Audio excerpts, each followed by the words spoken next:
反正就是这个。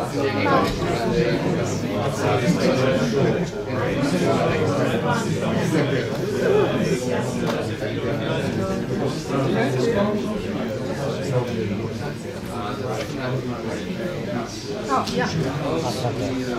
Oh my God.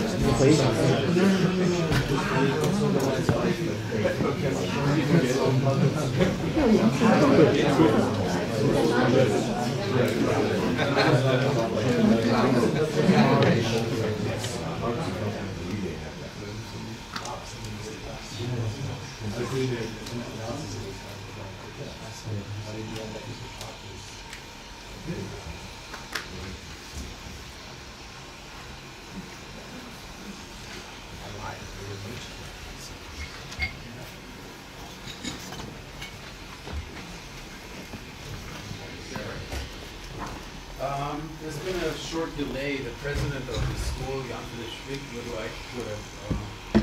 liked to give a greeting, and so he's delayed by a few minutes.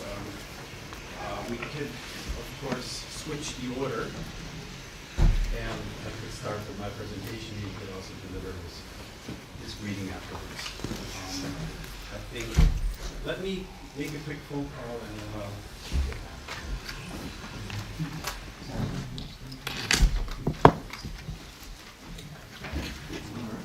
This is my colleague Yuri. Hi, Yuri. I'm Marc.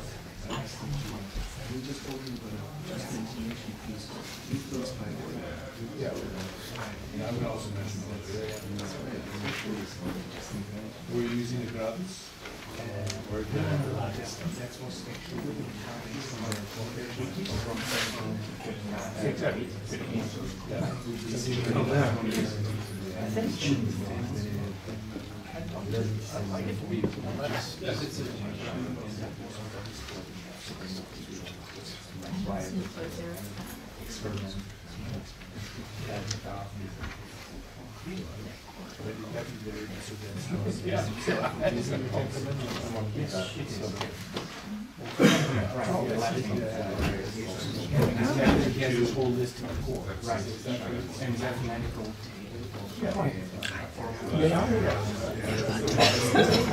kind.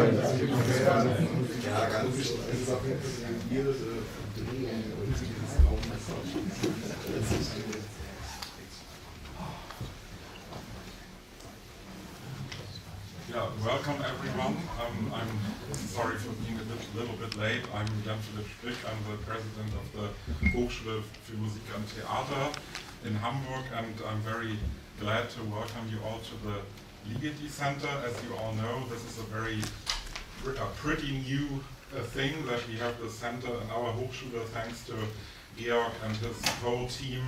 We are very proud to have this new innovative place that, in my opinion, is able to rethink many aspects that we try to put forward in our institution for a long time, especially in the Department of Multimedia Composition. But what is the new aspect of the center is to really cooperate with other scientific and academic institutions in Hamburg. And also a new thing is that we, as a pretty small institution, are the leading institution in this endeavor. So we are cooperating with the Hochschule für angewandte Wissenschaften, University of Applied Sciences, the Universitätsklinikum, so the university hospital, which has also a research department, and we are also cooperating, which is connected with the location where we are, with the Technical University in Harburg. And normally small universities of music are small partners in projects like this. And the new thing is that we can think about interdisciplinary cooperation from our perspective and not to go into this kind of cooperation and be a little part, but we can think about what are the questions that are related to music, to composition, that may have impact also on these larger fields of study, technical studies, engineering, medicine, and all these kind of things. And I think this is really the most innovative and important part of the center. And I'm, as I said, very glad that we have people like Georg and Jakob Zello and many others who initiated this project and help us as institution also to rethink what a university of music in the 21st century should be, because we need this impact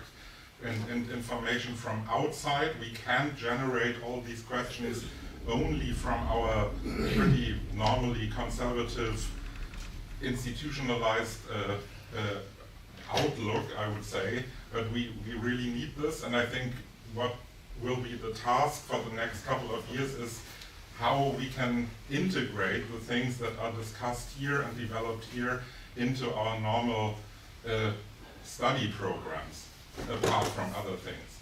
So I'm very glad that you are all here celebrating Clarence Barlow, who is an important figure in algorithmic composition and other aspects. We will all discuss these issues here, and I'm happy that also I'm sure many guests from the other conference in Cologne are here, and that we have two conferences that complement each other. I'm very much looking forward to the papers. I will only be able to listen to the first 2 or 3, but I wish you a great day. Thank you all for coming, and thank you also to organize this event that I think in its sense of cooperation with other institutions and also focus on a figure that is I would also say in the center of many things that are discussed and researched in the Ligeti Center, is also one of the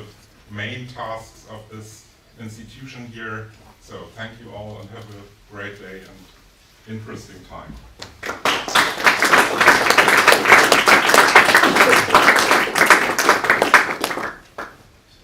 Now for the Pani, right?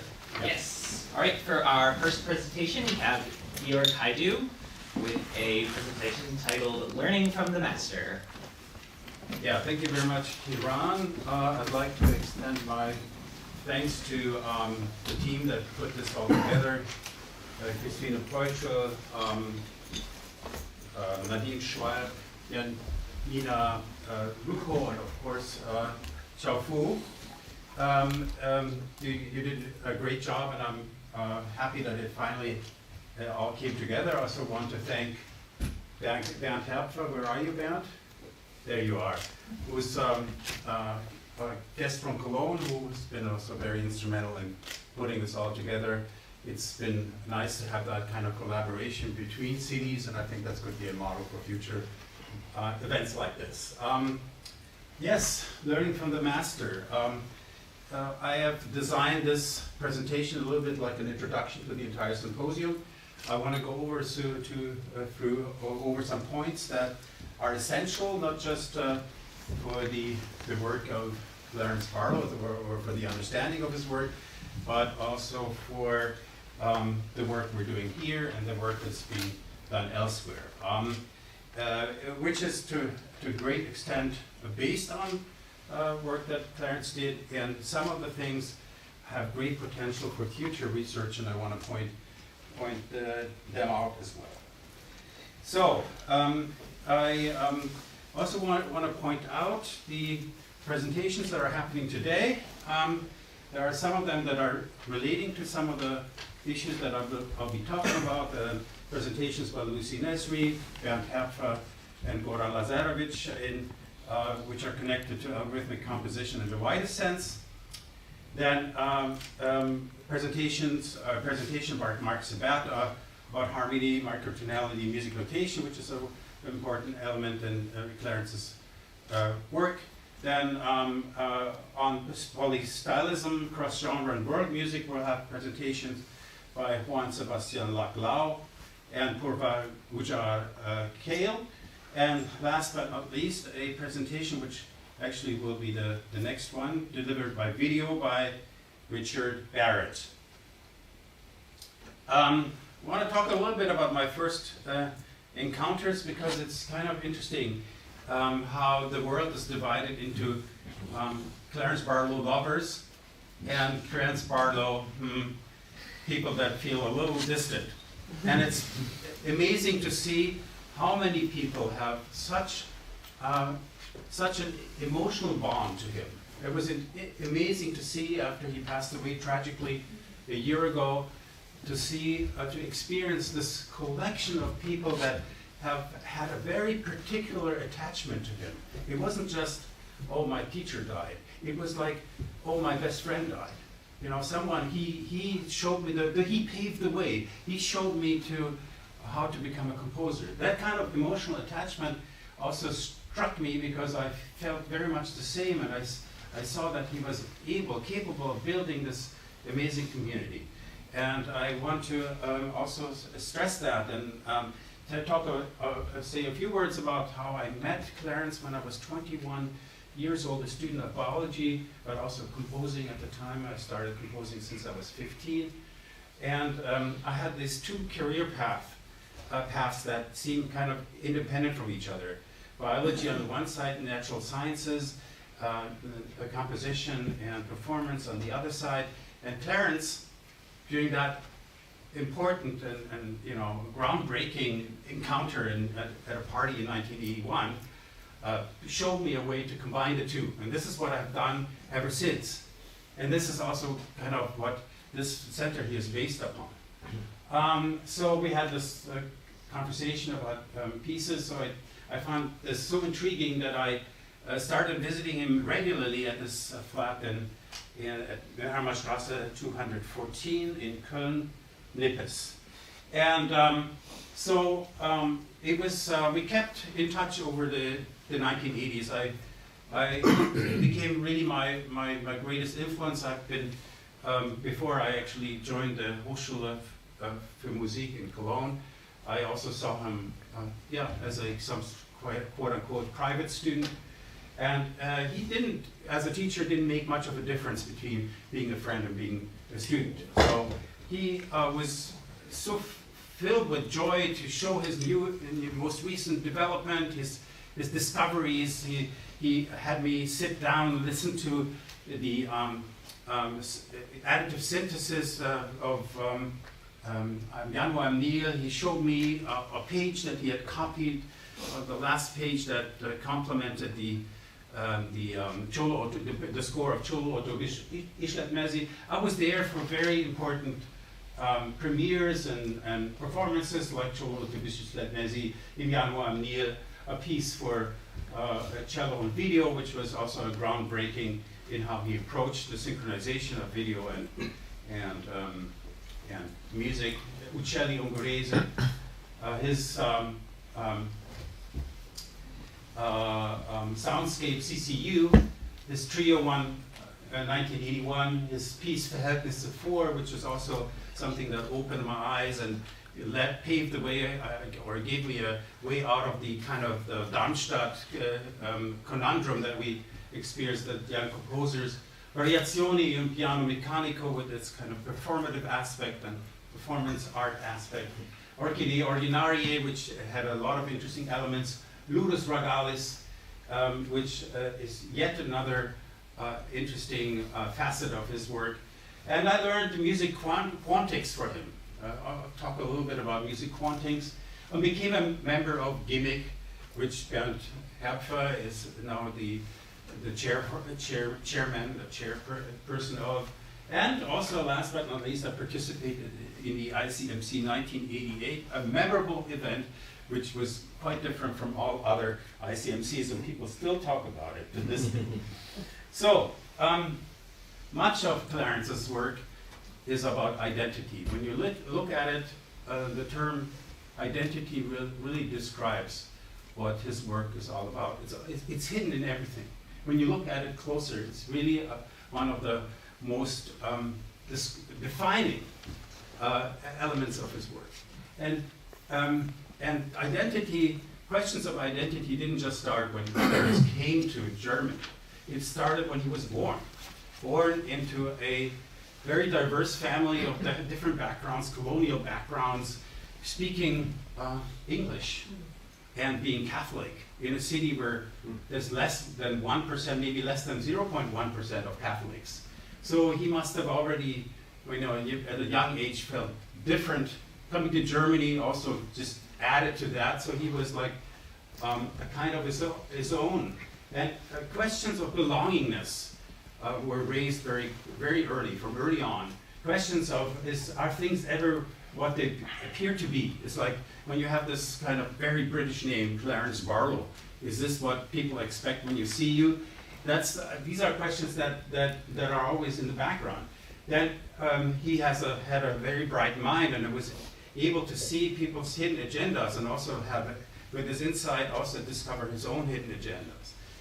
He settled in Cologne, and he developed, as Birgit told me, Birgit Faustmann, widow of Clarence. I want to also give her a big round of applause. Yeah.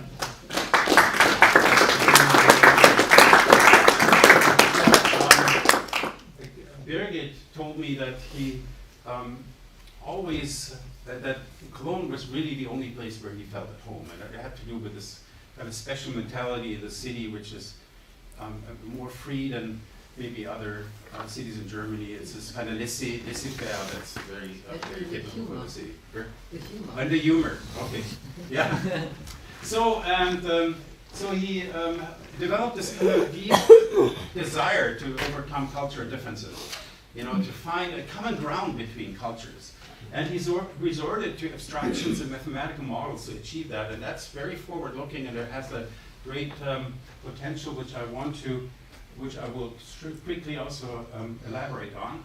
We have also a keen sense of challenging biases, prejudices, and preconceptions. So sometimes when you were talking to him and you made a statement, he would stop you, and I would say, well, have you really thought about that? And he was also fascinated with maps, illusions, ambiguity, and multilingual wordplay. That's something that people still talk about. Let's see, to have a look at the different variations of his name, which is kind of symbolic for his approach to identity. I just already pointed out that, bridging cultures, for instance, Western culture, Indian culture, other types of cultures. He was very interested also in the cultures of East Asia, requires a certain amount of abstraction. So as we see universities in the States and other places starting to reject Western music theory because they're not sufficiently able to describe non-Western music. We see that the theories that Clarence Barlow developed in this context are somehow a step back. They could be the basis for different theories that emerge from that. It's in certain ways it could be considered a superset to different types of music theory, which then developed in various parts of the world. This, of course, in combination with cognitive psychology, could be a way out of the conundrum that universities are facing now with the education in music theory. And of course, we have a leading music theorist here amongst us. Philip, we should also probably keep the ball rolling what that's concerned. Let's talk a little bit about semantics, science, and code. What's interesting in Clarence's work is that you could always read his works in different ways. I mean, it's a little bit like Umberto Eco in that respect. This quality has been ascribed to Pauli, to postmodernism, but I think Clarence always felt distant, and I never liked the term postmodernism applied to his work. It's just let's just put it that way. Every piece of his could be read in different ways, on different levels, in different modalities. And that's one of the trademarks of his compositions. And you also sometimes find hidden biographical references, like in this piece, Orchidae Ordinaria from 1989, and where he has a piano cadence cadenza called Pandora, and the orchestra speaking words, the words "why me, no money, my way." So that's also, he reveals himself in those moments, and that's when his hidden agendas became apparent. And often his composition also have an implicit political and socio-economical economical aspect. Algorithmic composition. This is something that has fascinated me most over the years. And so Clarence developed an approach to algorithmic composition that's based on a few mathematical principles which are completely style agnostic. So it's not a style that he wants to imitate, to mimic. It's not like the David Koch's experiments in musical intelligence, but it's more like finding a method where style is an emergent property of the system itself. So that becomes very apparent in Pandora, where he discovers a moment where his software creates something that sounds like a tango, and it makes the orchestra react to it, and react to it by playing tango rhythms. I'm not sure whether we actually have the time for musical examples. I have prepared a few, but I might have to hurry a little bit. How much time do we have? 11 minutes. 11 minutes. Okay, maybe I'll play some of that at the very end, because I tend to always take more time than I anticipate. So let me talk a little bit about the core concepts of algorithmic composition. It's the idea of the indispensability of a pulse and the indigestibility of a number, which then leads to this notion of harmonicity of an interval. And so these are core concepts that he has used in Cholo Nezri, and then later in Variazioni in Piano Meccanico, for which we created the software Autobusk. And Autobusk is a real-time software which can create structures in real time. And so Autobusk was written for the Atari computer, which stopped being produced in 1993. So I took over, because I was, of course, very interested in this software. I took over the development, I ported it to Macs, and further developed it, or I'm further developing since 2018. And so some of the new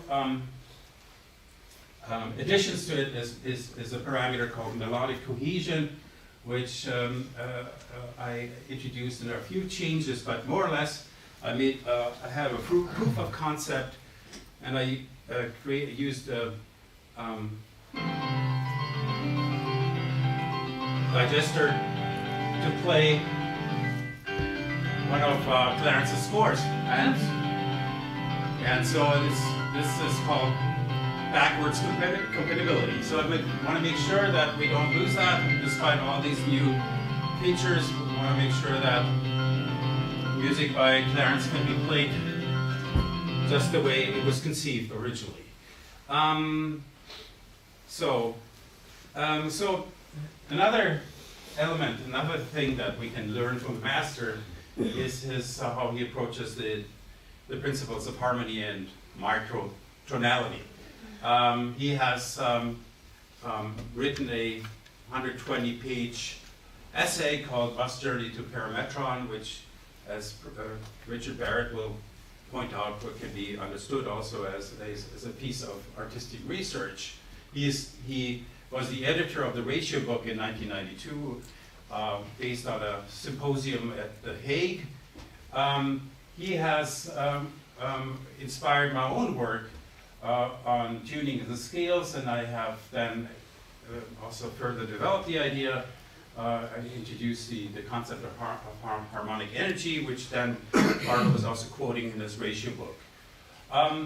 I have worked closely with him, and even though we didn't see each other as much as we should have, I was also fortunate enough that I was commissioning 2 pieces that he wrote for microtonal scales. One of them is Auto du Bleu, which appeared in a collection of 7 pieces in 17-tone equal temperament, which I edited in the early 1990s.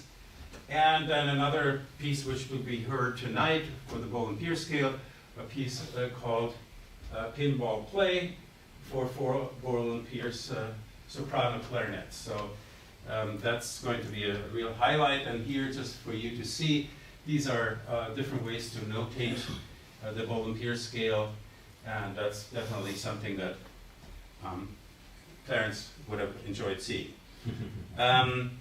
So, synthromentation is also something. You know, when if I had to name 2 works that were most influential, I would name Im Januar am Nile, and I would say Joe Autodisciplinary.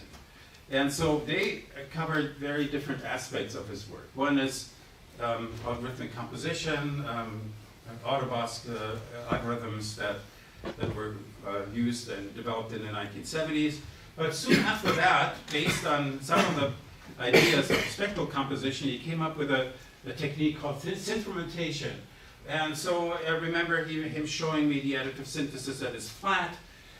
And so I myself became very interested in this approach and based my entire opera on a single sentence, for which I had done spectral analysis and partial track analysis, and through stretching of the sentence, I derived the form of the opera. So I couldn't have done this without Im Januar am Nile. It was a major experience. How do you say? A major inspiration. And this is a screenshot of the GUI of Macaque, the software I developed. That's based on Clarence's early work, referred to as synthromentation. Learning 9, Holy Stylism, Cross-Genre, and World Music. Clarence was very skeptical of the German hegemony of the Darmstadt musical style, and he was also, while he was actually, it's very paradoxical, he was a teacher at Darmstadt for many years, but yet he stayed distant and was showing other ways, other musical approaches beyond the kind of prescribed Darmstadt post serialism, and always tried to work on alternatives, pave the way to also have a different perspective of music. And one major influence was Verhältnisse 4, and I'm going to just quickly play a few measures. You can imagine, like in Darmstadt, where you can play a major triad at the time without getting, chastised. He did things like this.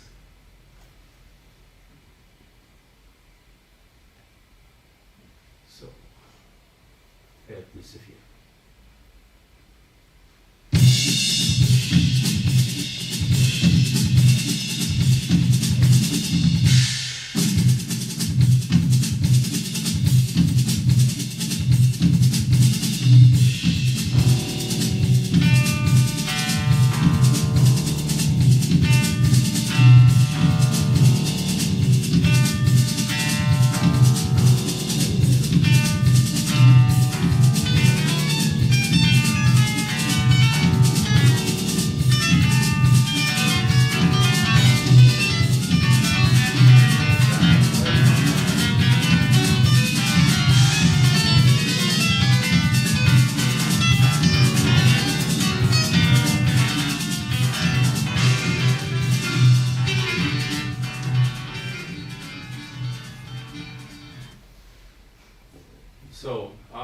That's a very clear musical stance, shows his openness for other approaches, and they all have like this common ground of working with structures that are mathematically calculated, but in a in a way that's aware of musical structure and meter and harmony, scales and hierarchy.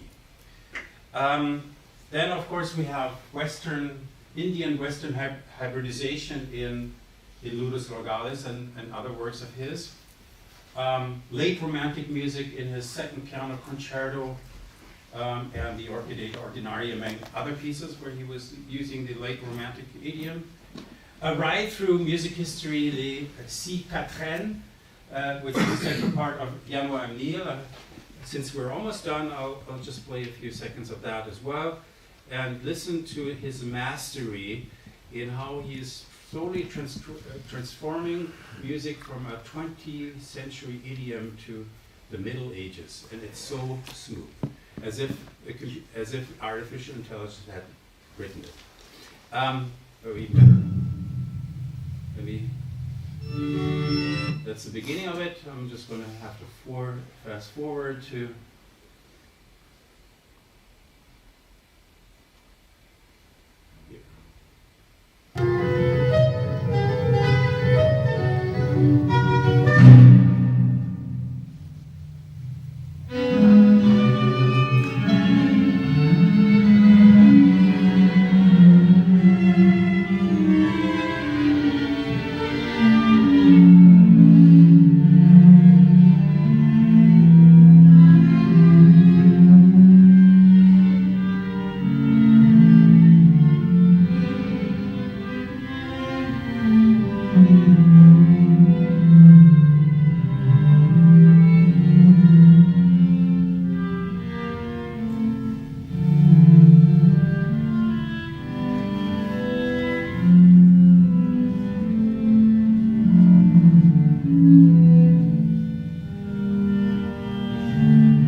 How many minutes do we have?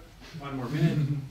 Okay, so Clarence could also be considered one of the fathers of new conceptualism. That's a term that we usually associate with Johannes Kreidler's work, but the fact is Johannes Kreidler was also a student in The Hague and must have also been aware of what Clarence did. So he misses to make that, so to stress how that's connected, which I find unfortunate, but you can see a lot of that, a lot of what Clarence already did in as early as the 1990s. You see in an elaborate way in the work of Johannes Kreidler. So he could be considered, Clarence could be considered a precursor or even an initiator to this movement. And also was all fueled by his interest in multimodality, ambiguity, and all this connects to Arthur Koestler's theory of humor, which Koestler refers to as bisociation, but in Clarence's work we could also use the term trisociation, or even more in a more complex manner. And so this is my last slide. It's a selection of papers which are direct references to Clarence's works. So feel free to go to my website and read some of those papers. Yeah. Okay, so that's it. Yeah.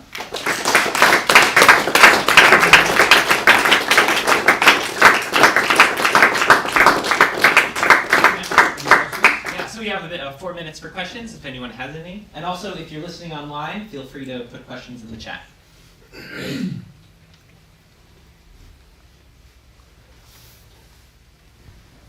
Thank you for the nice presentation. I would like to ask, I saw maybe it was just the covers of the plates, they were in color and one was in black and white. Is there any relation to synesthesia? Because it's the transition from mathematics to music, and mostly a lot of not scientists, but artists have also synesthesia.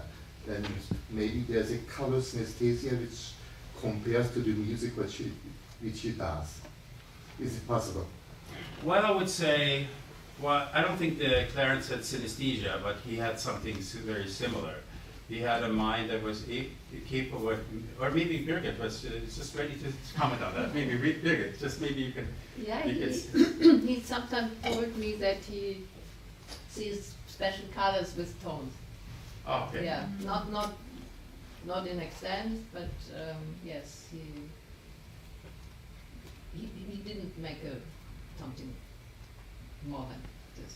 Just told me that he has this connection. Right. So Birgit says that he sometimes make that connection, the association between color and sound, but he didn't necessarily elaborate on this. But what I can say for sure is that his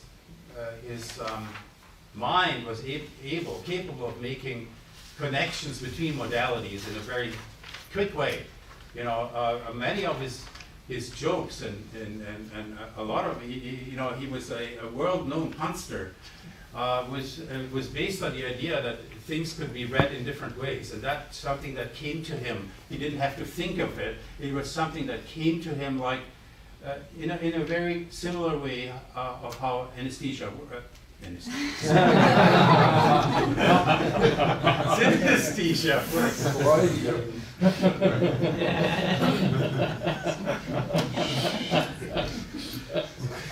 Sorry about that. Okay. Any other questions? May I? Yeah. What did you mean by multimodality that you mentioned, that he was particularly interested in multimodality here on the previous slide? I mean, yeah, there's one video which I didn't show. Maybe I can quickly show this, and then things become more apparent. So this is, for instance, a piece of his for Christy Becker, who's a pianist who played a lot of his music. This was Greeting. I'm going to fast forward. This was a birthday gift, I understand.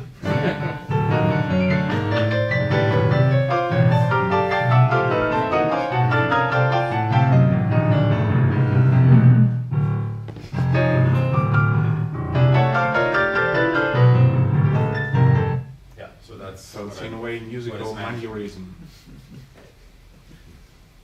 All right. So Okay, thank you very much.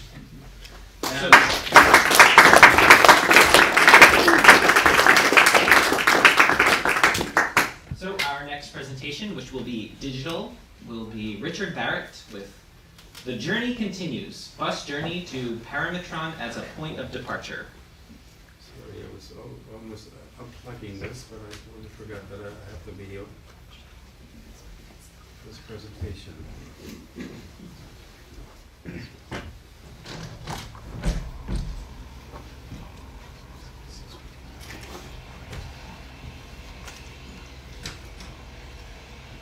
Hello everyone, greetings from Melbourne. I hope my voice will last out until the end of this video, because I seem to have caught some kind of virus on the way here. So I may not have been in a fit state to come to Hamburg anyway, but there it is. So, I first encountered Clarence's music and ideas in 1981 when I was 21 years old, when a mutual friend gave me a copy of his book, Bus Journey to Parametron. That's an account of the processes of research and composition that went into the piano piece Cholor to Bisichlet Nessi, which we will hear played in the Symposium by Dan van der Wallen. The ideas set out in the book had a profound influence on the evolution of my musical thinking before I actually heard the music, of which a recording was released a couple of years later, and before I met its composer, which took place in 1984. By that time, I'd already incorporated my interpretation of his ideas into my own code, the core of which I still use in the composition of notated scores almost 40 years later.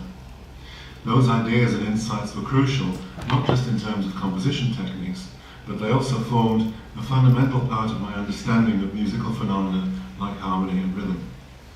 When Clarence and I were both working at the Royal Conservatoire in The Hague in the 1990s, I would occasionally drop in on his classes to see what he'd been thinking about. While it'll be clear to anyone who has heard any of his music and any of my own that there are extreme divergences in our approach to composition in both the aims and the results, this points to the way in which his thoughts and findings have resonances far beyond their original musical outcomes. While Clarence was brought up an English-speaking Roman Catholic and schooled in Western classical music, perhaps his Indian origins give a clue as to the way he viewed and worked with musical phenomena like Western tonality, somewhat as an outsider, not just regarding it as a given fact in his cultural identity, but wanting to understand how it works. While this is also true to differing extents of the composers he became close to after moving to Cologne in the 1970s, for example Walter Zimmermann, and indeed of their crucial influence from John Cage, Clarence's approach is somehow more scientific, even if sometimes in a playful way, always animated by a sense of curiosity that could range from exaggerated pedantry to strange flights of imaginative fancy. He wanted to find out from first principles how something like tonality or meter worked, by taking them apart and examining them systematically, and then to express his findings in the form of code, and to use this code to create music whose sounding result would demonstrate what happens when those analytical principles are taken as a starting point. One reason why the piano piece is a key item within Clarence's output is that the research he carried out before and during its composition formed the basis of a significant proportion of the compositional projects he realized during the rest of his life.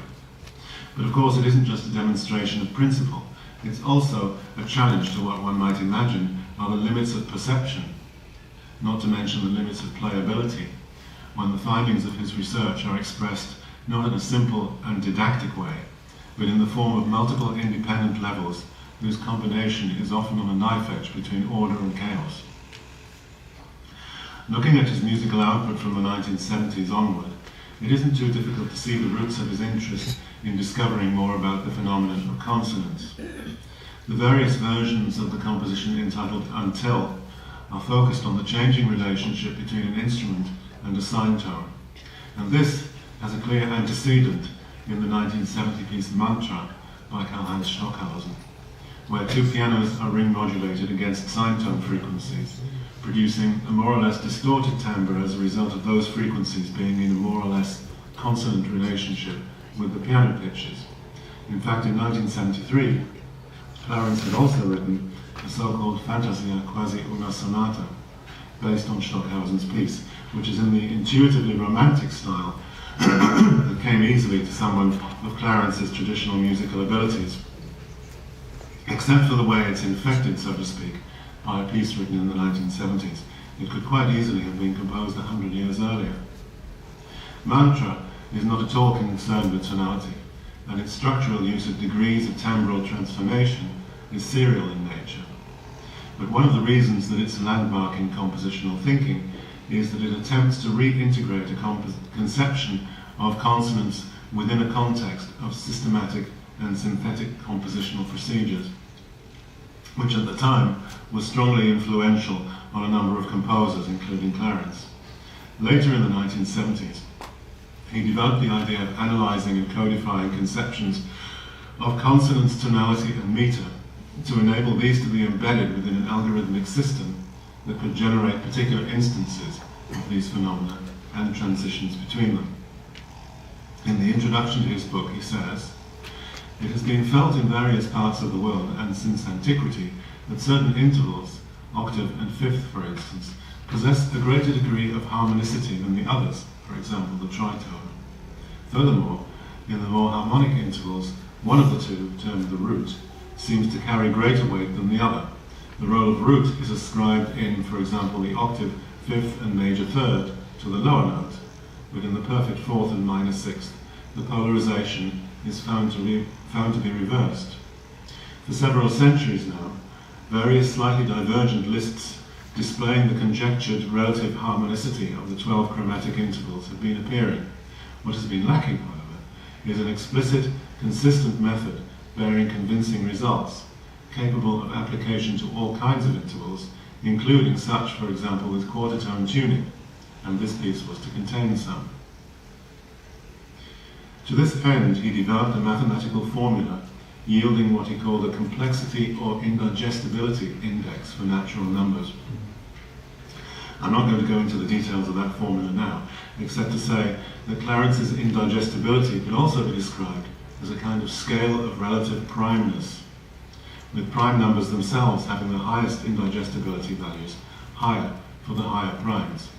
For example, the numbers 1 to 9 increase in indigestibility in the order 1, 2, 4, 3, 8, 6, 9, 5, 7. Using this as a starting point, he was then able to establish a tonality coefficient for any desired harmonic interval, given its tuning as a ratio of whole numbers. For example, the fifth, fourth, and major third have values of 0.273, minus 0.214, and plus 0.119.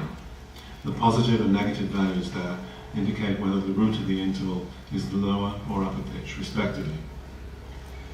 It then becomes possible to set up tonal fields of varying strength, where, quote, in a given mode with a given tonic, the degree of desirability or preference accorded to each pitch would be determined on the basis of its tonality, measured against the tonic, unquote, and for these preferences to be expressed as probabilities, and thus used as components in an algorithmic compositional framework.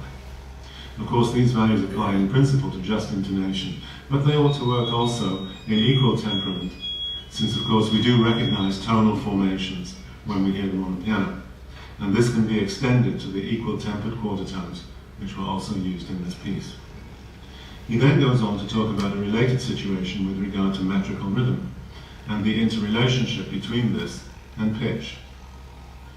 Quote again, similarly, in the field of metricism, it has been long felt that certain pulses in a given meter, the first and third in a 4-beat bar, for example, are stronger, more necessary for a characterization of the meter than the others. By means of a formula yielding an indispensability index for each pulse in any given meter, for example, in a 6/8 bar, the values for the eighth notes were found to be 5, 0, 2, 4, 1, 3, as against 5, 0, 3, 1, 4, 2 for a 3/4 bar. It was possible to set up metric fields of varying strength. It was realized that the desirability of pitches was interrelated with that of the pulses which were to carry them. The combined desirability value was converted into reality by a system of priority and probability linked with random choice, unquote. Having thus opened the way to a systematic encapsulation of melodic and rhythmical patterns, he then proceeds to examine harmonic structure. By investigating the phenomena of consonance and dissonance, the relative physical roughness certain intervals are observed to engender in the hearing mechanism. A psychoacoustic rather than strictly musical phenomenon, which is dependent not only on the interval between two pitches, but also on the position this interval has within the frequency range of human hearing, and the timbre of the instrument or sound source producing the interval. When he states that the methods he describes for the treatment of consonance, tonality, and meter, quote, are so general as to be re-employable in totally different contexts, unquote, which I can corroborate from my own experience, he also points out that this piano piece is not just a demonstration of his findings, but involves much compositional decision-making in order to arrive at a work with a strong identity of its own.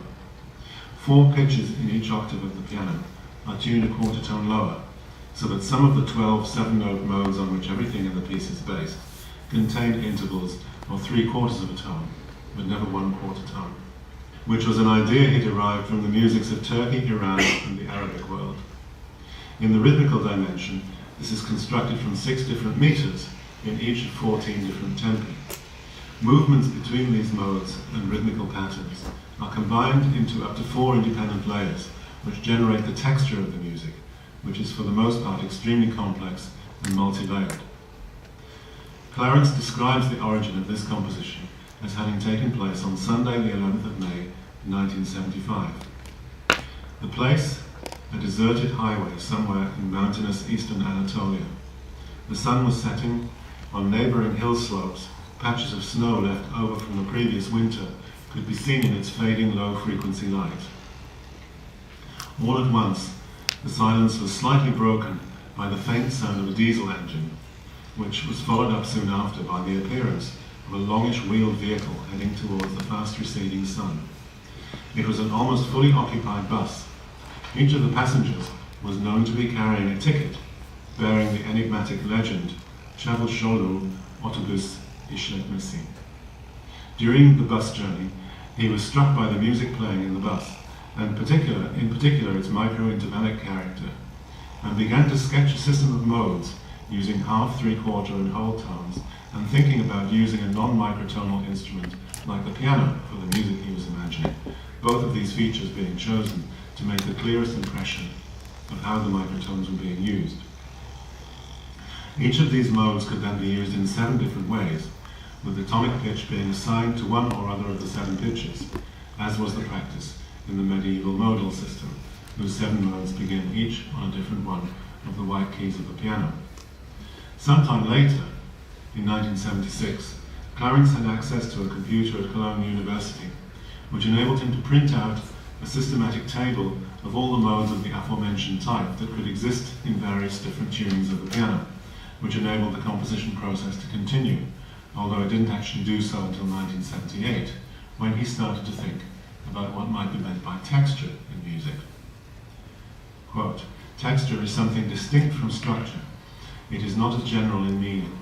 Though it is hard to define, most of us would agree to its existence in music. The word has been derived from the Latin texere, to weave, thus underlining its connection with fabrics. One could describe the texture of a piece of cloth as its surface structure, but what is the surface of sound? Textures can be spoken of as rough or smooth, coarse or fine, thick or thin. Do similar textures exist in music? And if so, where? For practical reasons, I found it expedient to regard a musical texture as consisting of a number of strands or streams running parallel in time, each consisting of a string or series of monochronous events, that is, events succeeding each other without overlapping. I found that texture could be satisfactorily determined by the consistency of each component strand of music, as well as by the degree of conformity between the strands. In terms of consistency, 3 principal parameters on each temporal level, micro and macro, forming 6 in all, were found to be of use. Firstly, harmonic or metric cohesion, dealing with the extent of harmonic or metric agreement between the individual pitches or spans, that is, with the strength of the harmonic or metric field generated by them.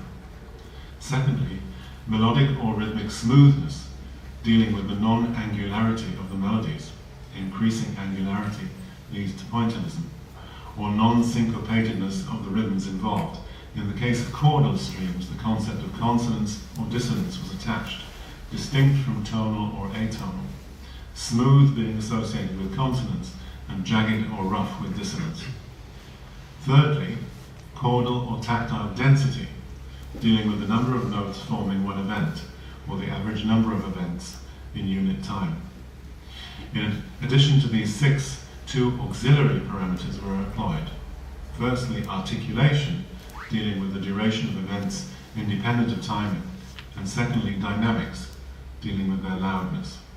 These 8 can also be divided for greater clarity into 2 groups of 4 parameters each.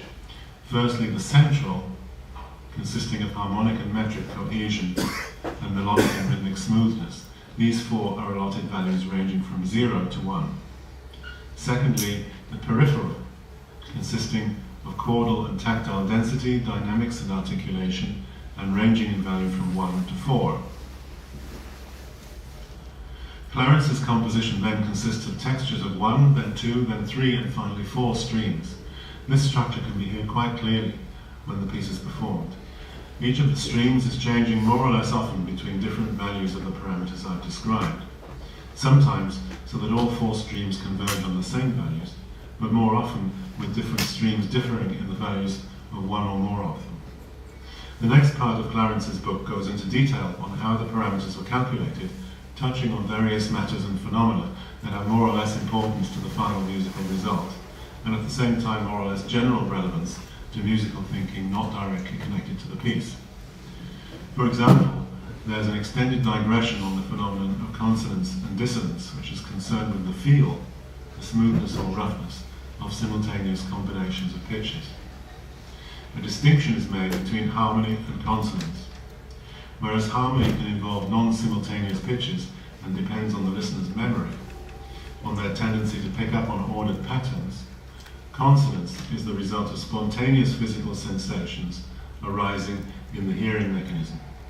An example might be the two chords B, E flat, G and B, D, F, G. The second of these is more tonal, although at the same time rougher or more dissonant.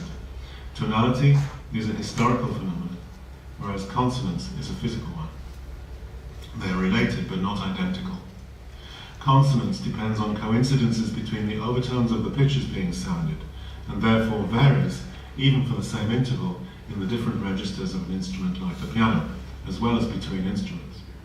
It's often been noticed that Beethoven's piano music often contains dense harmonies played in the lower registers of the instrument, which can indeed sound rather more dissonant than they look, unless the pianist exercises great sensitivity.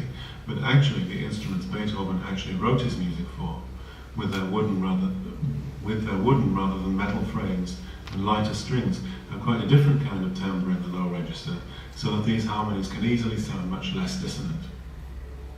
The combination of four streams of changing parameters gives rise to a music that remains at an almost constantly high level of density, which sometimes exceeds the capabilities of a pianist's two hands to realize. Various solutions have been proposed for this. For example, the piece has been played in a version for two players, where each takes on half the notes, or even for four players, each of whom plays a single stream, which is quite interesting from an analytical point of view, although of course not easy to coordinate. The solution used in the first performances of the music by the German pianist Herbert Henck, for whom the piece was written, was to ask Clarence to remove material to an increasing degree until 3 minutes before the end nothing was left. And this is the version that was released on a record in the 1980s. As Dan van der Walle pointed out to me, this goes completely against the idea of four interacting strands, although on the other hand it does expose bits and pieces of the various strands in such a way as to emphasize their individuality, since the random processes used to effect the erasures were tweaked by the composer to expose what he thought were some of the most attractive events that are otherwise hidden by being surrounded by all the other simultaneous streams. Clarence was very concerned with how the resulting music could possibly be notated, especially since he wished to encapsulate these four independent layers on two staves for the convenience of the pianist.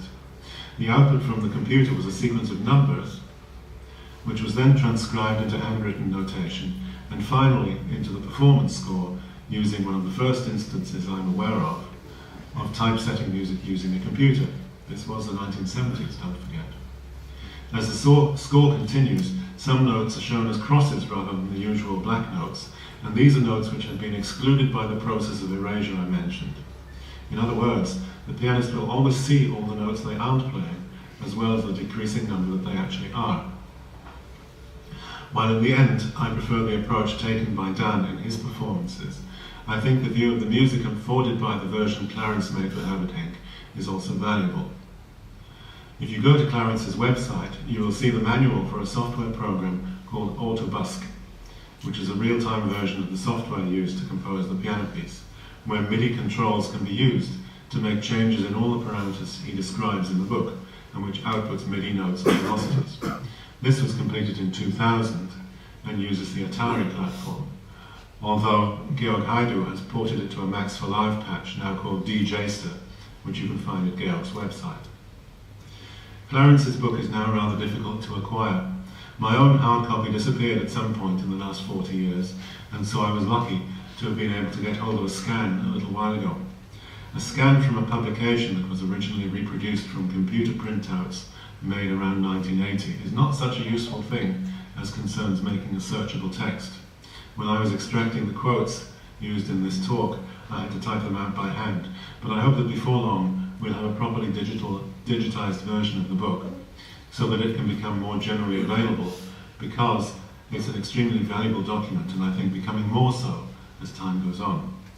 For one thing, it exemplifies perfectly, in my opinion, two principal functions of artistic research. Through artistic practice is generated a body of transferable knowledge which has more general applicability than its immediate use in that practice, and its systematization of and self-critical approach to that practice furnishes a source of potentiality that serves to inspire further creative developments. Much of Clarence's post-1980 music is an outgrowth of this research in one way or another, and its potential as a point of departure is clear from the work of numerous composers of highly divergent musical styles. Thank you.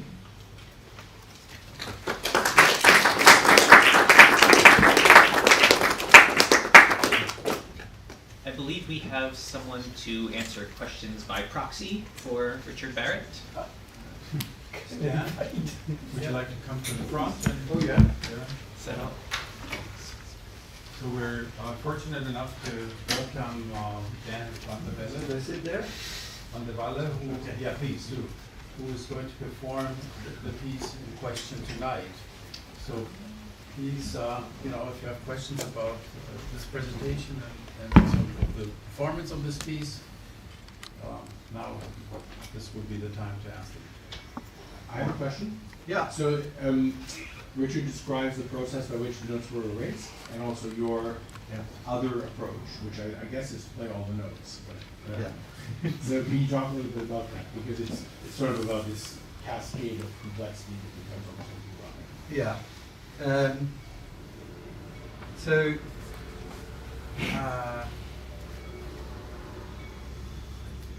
when I was asked to, I was very young when I first played this. So this was in 1994. I never ever played music like that, apart from maybe, or this kind of complexity, maybe some Xenakis piece or something, but not like that. So I had to think of a strategy how, because obviously one cannot perform 35 notes per second. I mean, that need hands that would be 3 times as large and 10, 20 fingers more, because that's almost half of the piano keys in 1 second. So it sounds almost like a cluster, or so. And then they gave me the Henk version, and I thought, well, culturally, this is a choice I don't want to make, because the score is so overwhelming. There's so many things going on at the same time, which this isn't minimalist. Minimalism in I think is a kind of essentialism. It's saying, you have just that sound, and that sound contains a kind of truth, like ta ta ta ta, and out of which, it's a kind of essentialist thought. And Clarence, as many other composers who are from his background, Parsi or whatever, they tend to do something completely different. It's not essentialist. It's transcending the ear and the perception and the playability by being too much. So I thought about something very simple, or maybe it's even too simple as a metaphor, but here not so much. But when you're in the southern hemisphere, you can have these instances where there's an abundance of stars, and you look at them, and obviously you cannot see them all, because when you focus on one system or something, then your mind highlights this out of this overwhelming, and when you decide to look at another system, then the first one disappears. So that's like in any fugue. if you start to listen melodically to, for example, a Bach fugue, and you decide to follow the bass line, somehow the other voices disappear. So the concept of that music itself is to transcend your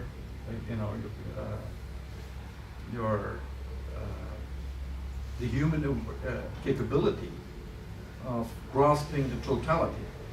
So I was thinking of that, and then I was a young rebel. I thought, well, let's go against this famous recording, and let's try and play as much as possible.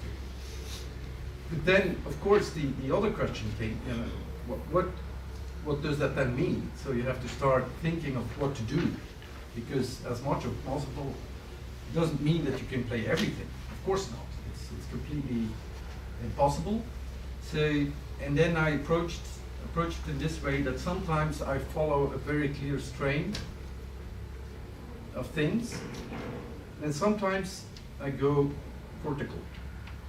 So I try to touch all of them, and strangely this creates a completely different kind of music, of course, which, although I play notes which are there, but by having only something of strain 1 and strain 2 and 3 and 4, and playing like this, like I heard Richard say the idea of weaving, you get another kind of music, and I discussed this with Clarence. He found that very interesting, because suddenly, because this music contains much more music or possibilities for the listener than what is on the score, in a strange sense, because I mean, there's so many decisions that can be made if you start working like that. So that goes into the thousands of possibilities on certain pages. Because if you go, and I could read 1 second of music like this, or I could read it like that, or I could read it like that, or I could not start there, but start there and go like this, and of course it's create a completely different kind of music. So that was something I was trying, and interestingly I discussed this with Clarence, who then said that it would be interesting if I would write down what I did, and then we could co-author and publish it, which didn't happen, of course. And the interesting thing is also the difference between, for example, Ligeti. We're at the Ligeti Center. So I did quite some Ligeti, well, not so much as some other pianists, but quite often the piano concerto. And there, it's ultra complex, but just exactly at the edge of what is playable on a great day, if you really practiced, and then you can just make it. Just like the Hamburg concerto, these horn players can just play that note, and they have to train, and then they can do it once, and then they have to recover from doing it. So Bach's Brandenburger concerti are like that. They're like pushing the limits and going exactly to that point. So at first, when I saw the score of Jolly Autobuses Let Me See, it was clear that you're not at that point. You have to, in a sense, people say you're feeling like, don't you feel like a human machine playing this? Oh no, I'm much more a human machine when I'm trying to play everything. And it is possible if I, practice very hard, and then I can play everything. Here, I need to be much more creative and make decisions. I don't get to make so many decisions when playing Ligeti. Maybe in terms of how loud you play, or how you balance with other people, or those decisions, but not. In Clarence's music, you need some kind of approach. That's the thing, and you have to. And in the end, and now I'm going say something ghastly in this conference, but at the end, as a pianist, you're also an entertainer. You have to convince an audience, also of people who don't know the music.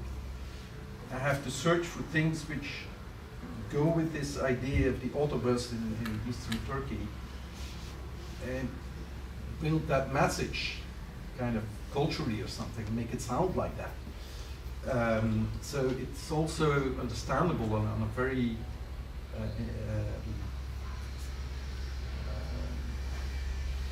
in a very direct way. It needs to be understandable. Does that answer the question, or is it? Yeah, you're like an opinionated human bit crusher or something. Yeah. Name dropping. Yeah. But you decide somewhat in advance, I guess. That's Yeah.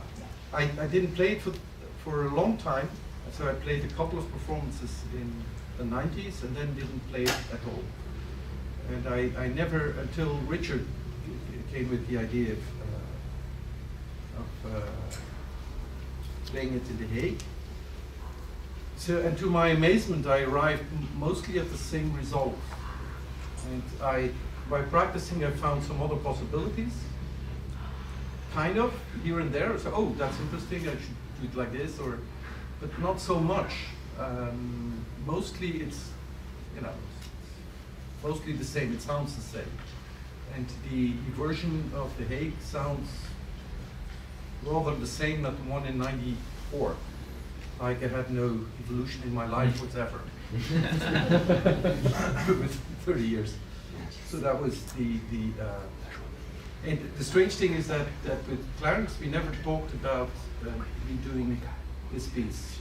So just before he fell ill, we had an extensive email exchange about doing, he asked me to do the Fantasia. He was constantly emailing and talking about trying to redo that piece because as Richard pointed out, and Richard was talking about it, I think that Clarence thought that that piece had been very important to develop his own ideas, actually. I'm afraid that we have to stop now. Maybe one last question and then we... Sorry, Kieran, I'm taking... No. I'll make it very short. Yeah, thank you so much for this testament. I'm wondering if Clarence ever talked about parametrizing the technique itself, the performing technique, playing. For example, I've played lots of Xenakis and making these choices, but then I'm also creating quantification of the sort of displacement of the hands and trying to approach that from a pure statistical way. What do you mean by quantification of the disposal of the hands? One could have, for example, in every yang, it's next every yang. I'm trying to play vertically very much as you do, as you described, if I understand correctly. So I create this stride technique whereby I'm trying to play all the notes, harmonically, it's this sort of thing, instead of going linearly all the time. But I have also calculated through sensors, basically, and measured the very speeds, like the accelerations between. Why? Because I want to have a sort of quantitative measure of these and does it structures. Help you? Does it help you to play better, or? No, not necessarily, but it helps me analyze the piece when I compare it to Xenakis' densities. Clarence never talked about that. Just I was just wondering. What you're saying is that you do Eviale, which is hats off. I mean that's difficult. That's exactly the thing that Clarence also. Do you play linear or do you play vertical? And when people say that you have this difficult rhythm and then 13 notes over 7 over and 21 over 13, and how can you do these different rhythms at the same time? And well, I can say you don't. What you do is you create arpeggios of sequences of notes. So you go you think like that. You don't think it like that.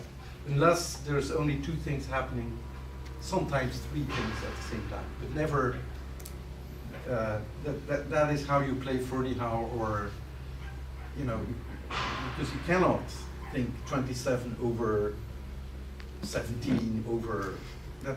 You see it linearly, and then your hand grabs something, and then you glue it together, and then blah, blah, blah, blah, blah, and together it sounds as if these things are going. I mean, yeah, that's how it works. All right, so thank you.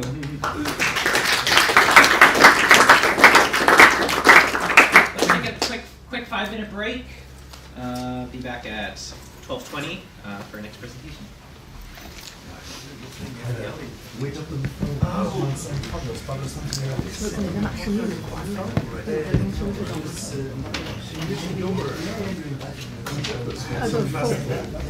他的手机在这充电。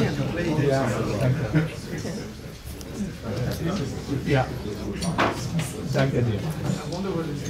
The Oscar, Und der the线。 Danke dir. 先关了还是？把声音关了，把声音关了，然后他是不是那个车外是一直都是往这边，是这边的话就可以换到这边是不是？换到这个，就换到20，就这样就行了是吧？就拉着这个，推回来。是第一次有 Zoom 的是在2点多以后了，2点这儿有一个。Zoom 是 presentation digital 是吧？对的。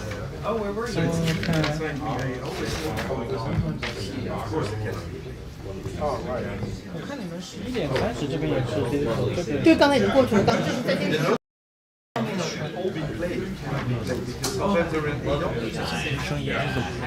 Hajdu arrived here in the summer. Right. Clarence, Yeah, so happy. Clarence actually didn't know first. Yes. It's a minute of down. Because even it's true. Although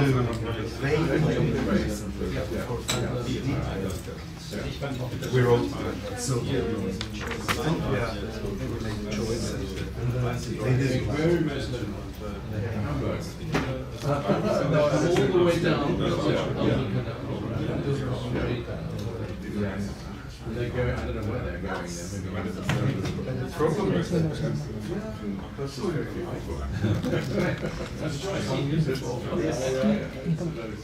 church is already rings. Yeah, I'm on coffee.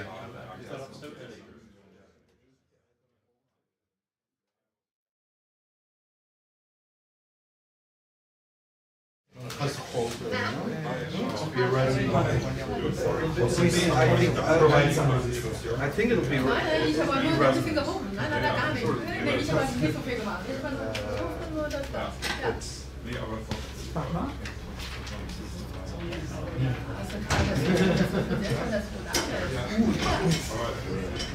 It's certainly, it doesn't have metal pedals. It must it's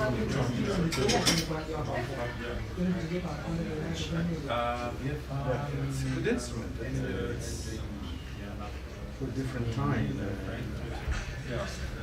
Clarence would have loved it. Did you know Clarence? No. Yeah. We're going to get a coffee. Yeah, please. Thank you so much. There will be. We'll talk. Yeah.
Thank you, everyone, and warm remembrance of Clarence and the days we spent together in Santa Barbara. I was just talking about it. And we were arguing about some of these topics that I'll be getting into, and which Richard exposed so beautifully. And thank you, Georg and team, for the great organizing, the online availability of this, and so on. Is my voice coming through okay on the YouTube? Is it okay? Am I loud enough? Yeah, no, we tested before. Yeah, if I'm not clear, then I will try to speak up. I'm going to sort of crouch down here. I've got to run through a lot of slides. I'm going to go quite fast. But it's really great that we can meet to share and extend Clarence's incredible contributions to music and to research. So here's my topic. I'll be talking about some new research from the last year, focusing on something that I call harmonic radius.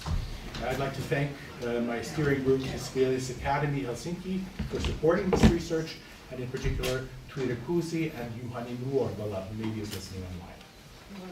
So the topic generally of my doctoral research has to do with rational intonation, so chords, melodies, a look at harmony by numbers, and today I'll focus specifically on using harmonic radius and what that is.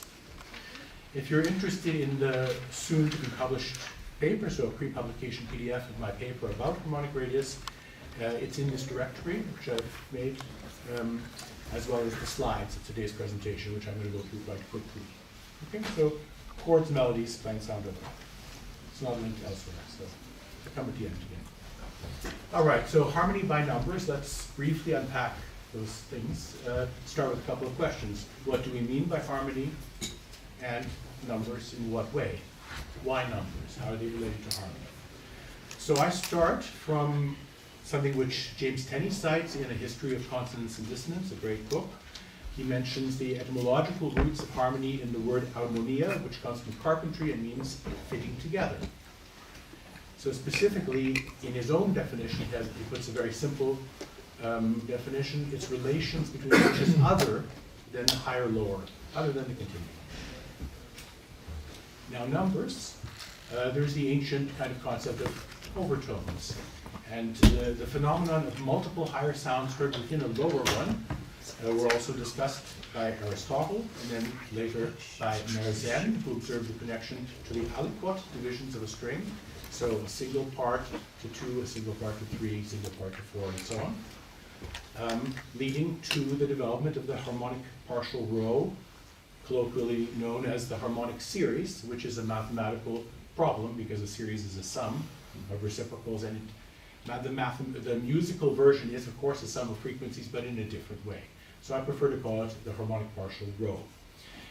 And that's a translation, I guess, of Helmholtz's Partialtonreihe.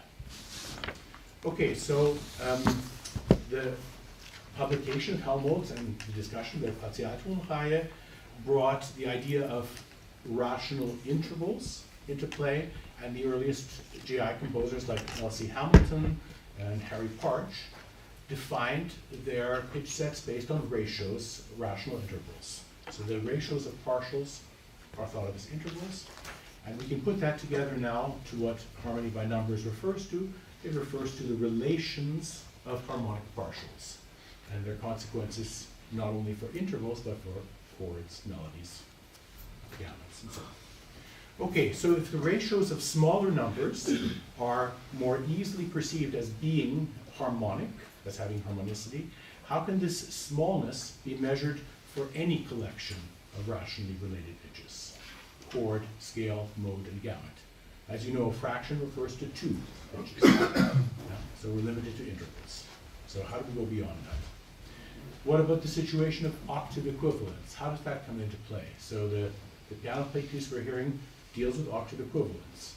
How is that addressed in a quantitative theory? And what about the prime factors and their divisibility? What Barlow addresses with indigestibility, what we just heard about. Yeah? Okay.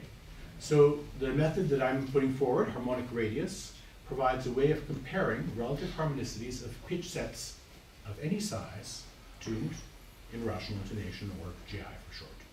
Okay. So if we start with the question of ordering rational intervals, first of all, for which there are some methods, I'll look at them briefly. Since the harmonic partial row presents an infinite gradation of possible intervals from very large to micro, how may these intervals be ordered? There's no smallest or largest interval, but there's another possibility, namely that the proportions of smaller numbers make more easily recognizable intervals, something we are familiar with for a long time. Now, since the 1500s, in Europe at least, various theorists and composers have sought ways of quantifying how sound combinations manifest various degrees of harmonicity. So I'm drawing a thread between these four names. I imagine that there is also much earlier histories, not only of fractions, but of assessing how fractions affect harmonicity, but I'm not yet knowledgeable of them, so I would just mention that. So Giambattista Benedetti was a mathematician and a Renaissance person living in the 16th century, somebody who wrote about many topics, and at the end of his life he wrote two very famous letters to the amazing composer Cipriano de Rore, and in those letters, which here's an excerpt translated by Thomas Nicholson from the Latin, he raises various questions about, for example, the tuning of intervals, about comma cycles, modulations by a comma, and among other things, he presents a quantitative measure of interval concordance. And it's described right here. So he says, in the octave 1 to 2, there is the number 2. In the perfect fifth, 2 to 3, the number 6. In the perfect fourth, 3 to 4, the number 12. In the major sixth, 3 to 5, the number 15. In the major third, 4 to 5, the number 20. In the minor third, 5 to 6, the number 30. And lastly, in the minor sixth, 5 to 8, the number 40. And I think you clearly see the pattern. And what he's referring to is that when you combine waves which are periodic, then they share a common period, which is like the fundamental, the periodicity pitch. And then the number of points they require to actually meet is that product. And that question of how much pulsation there is between sort of common periods, yeah, was something that is common actually to a lot of approaches for analyzing harmonicity of intervals. So independently from awareness of Benedetti, as far as I know, James Tenney developed a concept called harmonic distance in his wonderful articles on the page in the Theory of Harmony. Nowadays, in the community, we talk about it as Tenney-Benedetti harmonic distance, perhaps. And it refers to fractions in the context of what Tenney called harmonic space, which you can read about if you're interested. So the harmonic distance of a fraction is defined as log 2 of the product of numerator and denominator. So it's really the same thing as Benedetti, but it has the log 2, so it converts from the proportional way in which frequencies are perceived as intervals to an additive measure, like thinking of it in terms of semitones or whatever. That's what the log 2 does. Okay? So if the fraction represents an interval between two sounding notes, so not just a relationship of sine tones, but of actually two spectra, the harmonic distance could be interpreted musically as the pitch distance from the common fundamental to the lowest common partial, the place where the sounds meet and potentially produce a subtle beating. Now going back in time a little bit, a different approach. Leonhard Euler, the remarkable mathematician who was like responsible for tons of great innovations in number theory and so on. He, in one of his early works from 1739, he published a book on musical theory, on his analysis of music and harmony from a quantitative point of view. He proposes an approach to measuring rationally expressed sounds.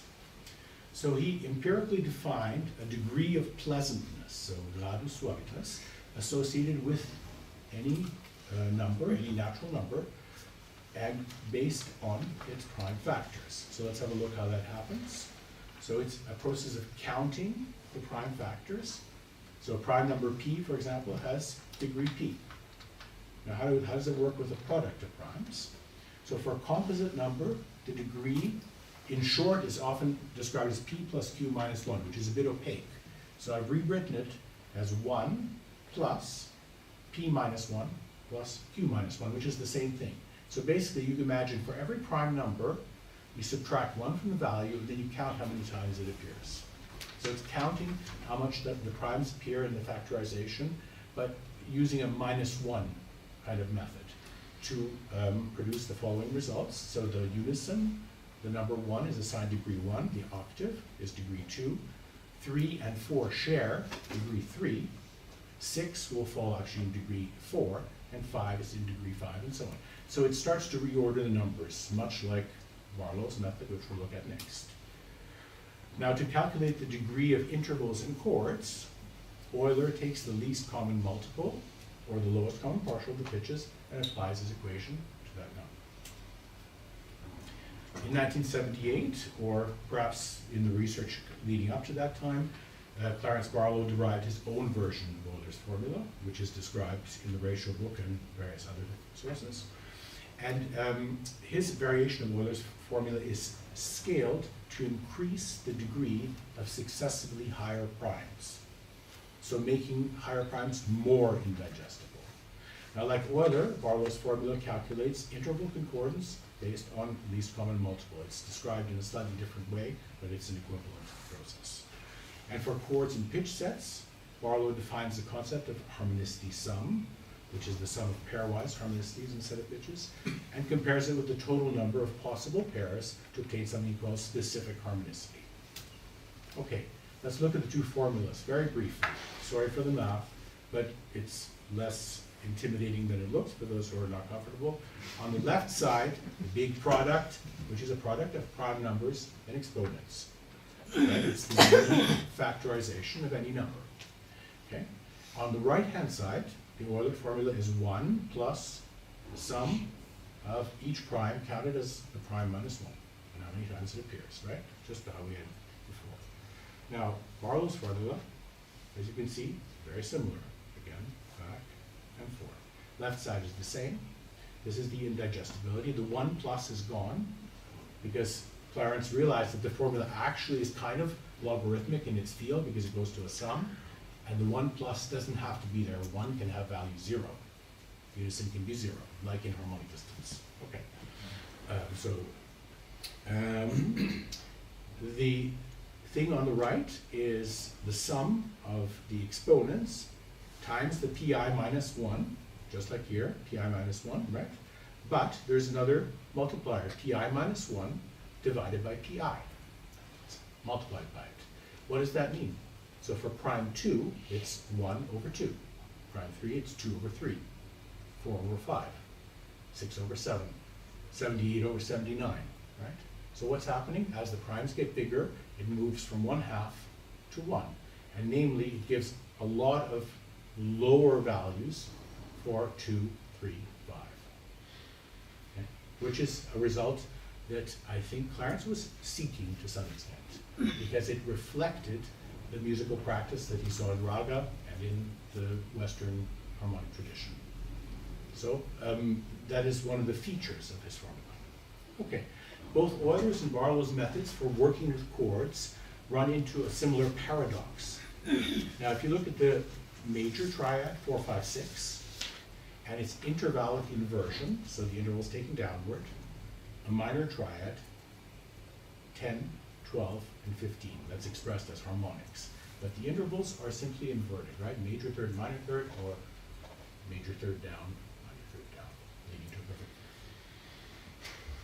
So the numbers expressed as partials suggest the two chords differ in fusion, in saliency, and in beating.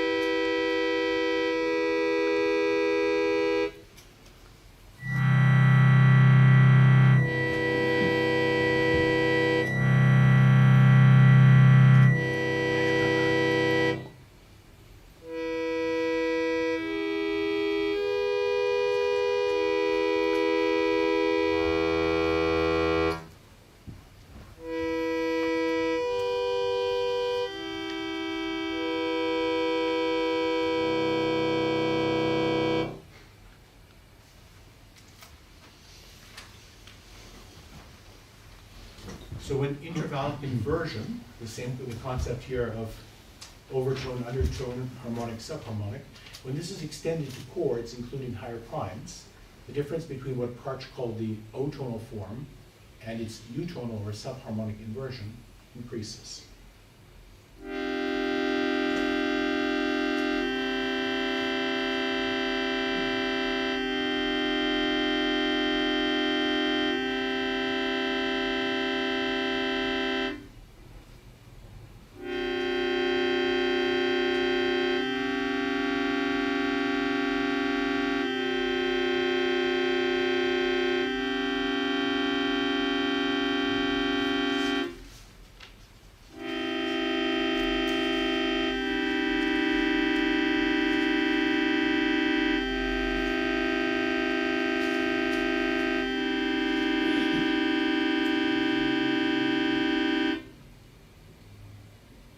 So as you can hear, they're beautiful sounds, but it doesn't make sense to assign the same harmonicity value to each of these pairs. So there's differences. It's interesting also that the 13 limit sound is the one where the inversion is kind of sitting a little bit lower than the others. And you notice they're slightly more saliency, and the 11 limit is the highest, and it's the one that sounds most like it's beating, like it was actually not in tune anymore, because there's probably a nearby tuning that's expressible in smaller numbers. Okay, so measuring harmonicity and coming to the idea of harmonic radius. To measure the harmonic distance of arbitrary sets of tones in a way that correlates with harmonicity, it's necessary to express the tones not as fractions, but as natural numbers, actually the way I've already been doing. So then they are seen as partials of a common fundamental, so that they may be compared against an harmonic partial rho. And the simplest way in this case of formulating the size of numbers question is to determine how close on average a set of partials lies from its nearest fundamental. So how do we calculate that? Given a set of pitches, we calculate its geometric mean. Very straightforward, easy to imagine, and it expresses the answer that we're looking for. So if you think about two pitches, it's actually just giving you the product of the numerator and denominator, but it's square root, but it's the same thing, right? But now it's scaled so that for n numbers, you have a similar kind of measure. Like, what is the size of steps you need to go through, going through all of those notes till you get to a point of correlation? So there's two formulas. There's the harmonic radius, which is the geometric mean, or the log 2 radius, which is like Tenney's harmonic distance, which is log 2 of the nth root, or simply the arithmetic mean of the pitch distances. So if you know the distances in sense, from the fundamental, not octave reduced sense yet, but from the fundamental, then their averages tell you approximately what the harmonic radius of the set is. Now, what about pitch classes? Now, if we look at harmonic partial numbers, powers of 2 transpose partials by octaves. Therefore, the odd partials represent the first occurrences of each pitch class generated by a given fundamental. Think about the harmonic partial rho. It's the odd numbers that are pitch classes, and the even numbers are just repetitions of previously articulated notes. So the odd partials are like the notes, right? Even partials may be reduced to pitch classes by dividing out all powers of 2, obtaining an odd partial. So that gives us another variant of harmonic radius called odd radius, or it would be like pitch class radius. So you divide out the 2's and then calculate the harmonic radius of the notes in their most concordant position closest to the fundamental. And that's useful in many cases, for example, when pitches are thought of as being octave equivalent. So in common scales and gamuts, or when studying a family of chord inversions, right? Which inversion is naturally more concordant? What kind of voicing is? That can be answered in this way. Yeah? What about divisibility and prime factors? Okay, so let's have a look at a case study for it in the whole tones. So if you think about the partials, 1, 2, 3, 4, 5, 6, 7, that's going down to a minor third, right? But those are still the kind of intervals in a bass line that we consider a leap, right? sort of moving by a fifth or fourth, they're like nice intervals for bass. But once you get 7 and above, you start to get intervals which are tones. Yeah, and then you go up to 14, then you get semitones, and in between there are 3/4 tones and all of that. Yeah? Okay, so these two whole tones, 7 and 8, which is not so common, 8 to 9, which we know really well.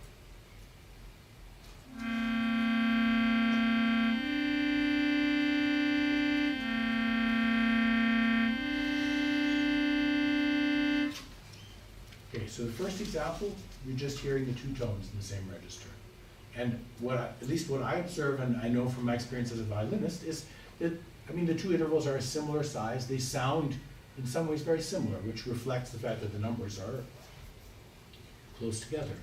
And in fact, when I was analyzing tunable intervals, like 25 years ago, making a list for myself of intervals that I could play, the 7 to 8 was a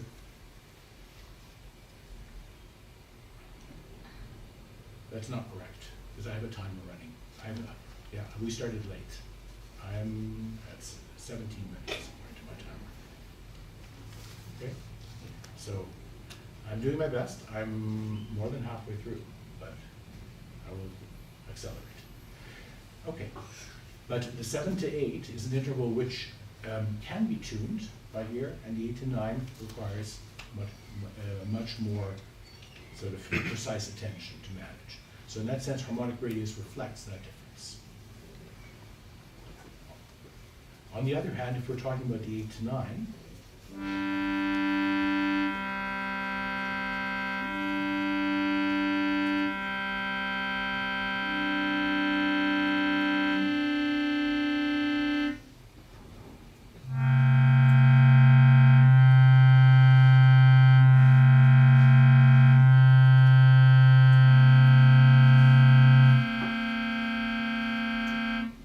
so the takeaway is that the larger prime factors introduce a kind of complexity in sound by reducing divisibility. So there's less, perhaps, melodic pathways to those intervals. That introduces the third form of the harmonic radius, called the prime limit radius, which is interesting in that you only need to know the largest prime factor in the factorization rather than all the factors and all the exponents. And all you do is figure out the geometric mean of the number and its greatest prime factor. And it produces results which you can look into the article to get the lists and compare them against Barlow and oeuvre and reflect on it yourselves. So, moving ahead a little bit, prime limit radius captures the difference introduced by higher primes. So 7 to 8 gets a value of 6, while 8 to 9 has a 4.5, so it comes in closer. Okay.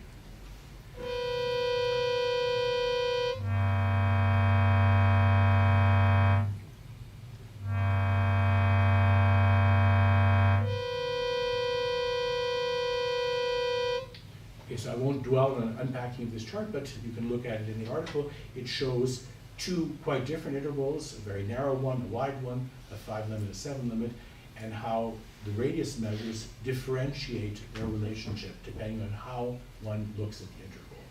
Whereas, as you can see from the Euler and Barlow measures, they come out fairly similar, slightly favoring the digestibility of 3 and 7.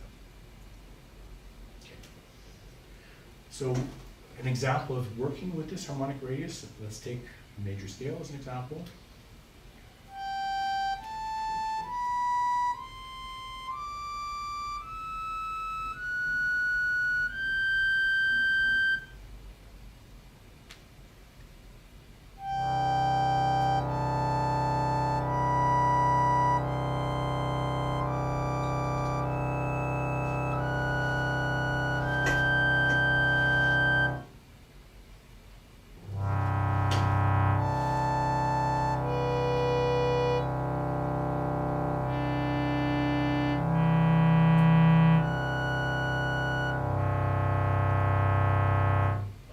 Gives you the odd partials or odd radius candidate pitches. And maybe one interesting thing to note is in this expression as partial numbers, the fundamental is not actually a tonic. It's not the one-to-one. It's a subdominant degree, which is observed by Rameau as well in his theory of harmony. So it's kind of interesting that the modes, in a way, would be rotations of the set of partials, and depending which node one treats as a central node, we talked about that in the piano piece, you have a different kind of relationship to the common fundamental. Sometimes it could be a 45 and quite high, and irreducible by octave equivalence anyway. Yeah? Or sometimes it could be a 1 or 3. Okay. Now, taking this further, we could order the pitches in rising order, and then we have a look at which pitch classes are actually missing. Now, in this case, we see that the scale is 5 limits. There are no primes or composites using numbers above 5. The 7 is missing, 11, 13, and so on. Actually, 25 is the next 5-limit node, and it's interesting to think, if I put a 25 into my mode, what's going to happen? I'll leave you to kind of contemplate that, since we're short on time. But in the higher prime limits, it's possible to reduce the odd radius by substituting to smaller numbers. 7 limit, 11 limit, 13 limit, until finally you have the acoustic scale, which is all the odds from 1 to 13. Okay? Now, the next concept is what is useful about being able to evaluate a large set is that you can also evaluate its subsets. So if we have a look at the intervals inside the major scale, we have, I'm going to have to just skip this audio example, I think that's what I'm going to do. But I will just jump over it and go like this. So,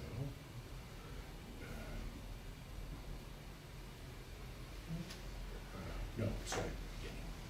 My apologies. A second. Where I was.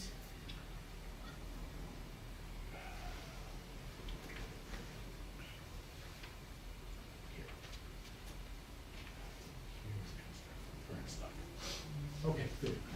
So basically this is an example that outlines going systematically from each odd partial to the higher partials.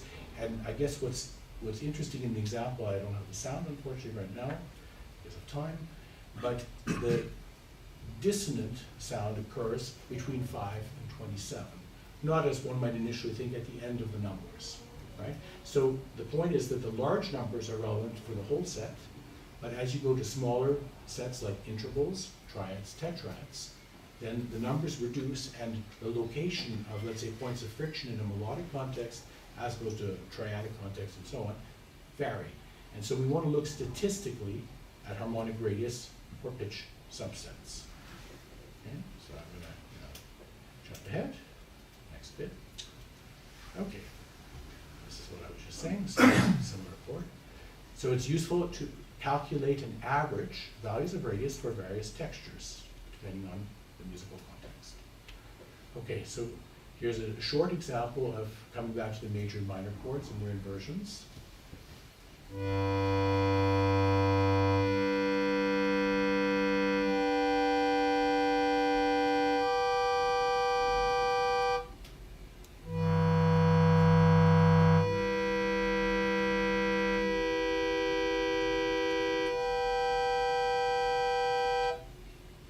I think it's clear from before that the intervals are the same, but with looking at the partial numbers, one can see as the numbers rise, a slight correlation with the perceived harmonicity of the structures. So it's kind of useful in thinking about voices. Okay, this is also in the article, so you can look in more detail on how harmonic radius differentiates chords, and as you can see, Euler, Barlow, and Paddhati give the same results. So they're not quite as useful. Okay, so some first conclusions. Only by evaluating the harmonic radius of an entire set as partials of a common fundamental, as well as considering various relevant subsets, is it possible to quantitatively determine differences in overall harmonicity. And a microtonal musical gamut, which often collects many intonational variants, many more than are active at a given time. In this situation, it's crucial to determine which subsets are relevant in a given musical texture and context, and to calculate average radius across those subsets. I'm going to have to skip this, but this is a discussion of tolerance and intonation and how non-JI inputs could then be calculated in terms of this approach, and the concept of shruti and svara, which is beautifully differentiated in Indian music theory, can be a bit more closely analyzed, because shruti is either theorized as a fixed set of ratios, but then the musicians say, no, there's an infinite gradation. And of course, they're correct from their practice. And it has to do with the fact that in Indian music, there's a drone of 2 notes and their partials, and 1 note being sung, and at the same time, the melodic cohesion occurs over time, that Richard also mentioned. Okay. So, by defining a measure of relative harmonicity for different set sizes, harmonic radius offers a novel means for systematic analysis of pitch sets, harmonicity, and intonation, which may be easily estimated by composers and performers in real time. If you want to experiment, there's a hexatone app at hexatoneplansong.org where you can look at various odd partial pitch glass sets. It uses the Scala file format. Here's again the link, papers, and thank you for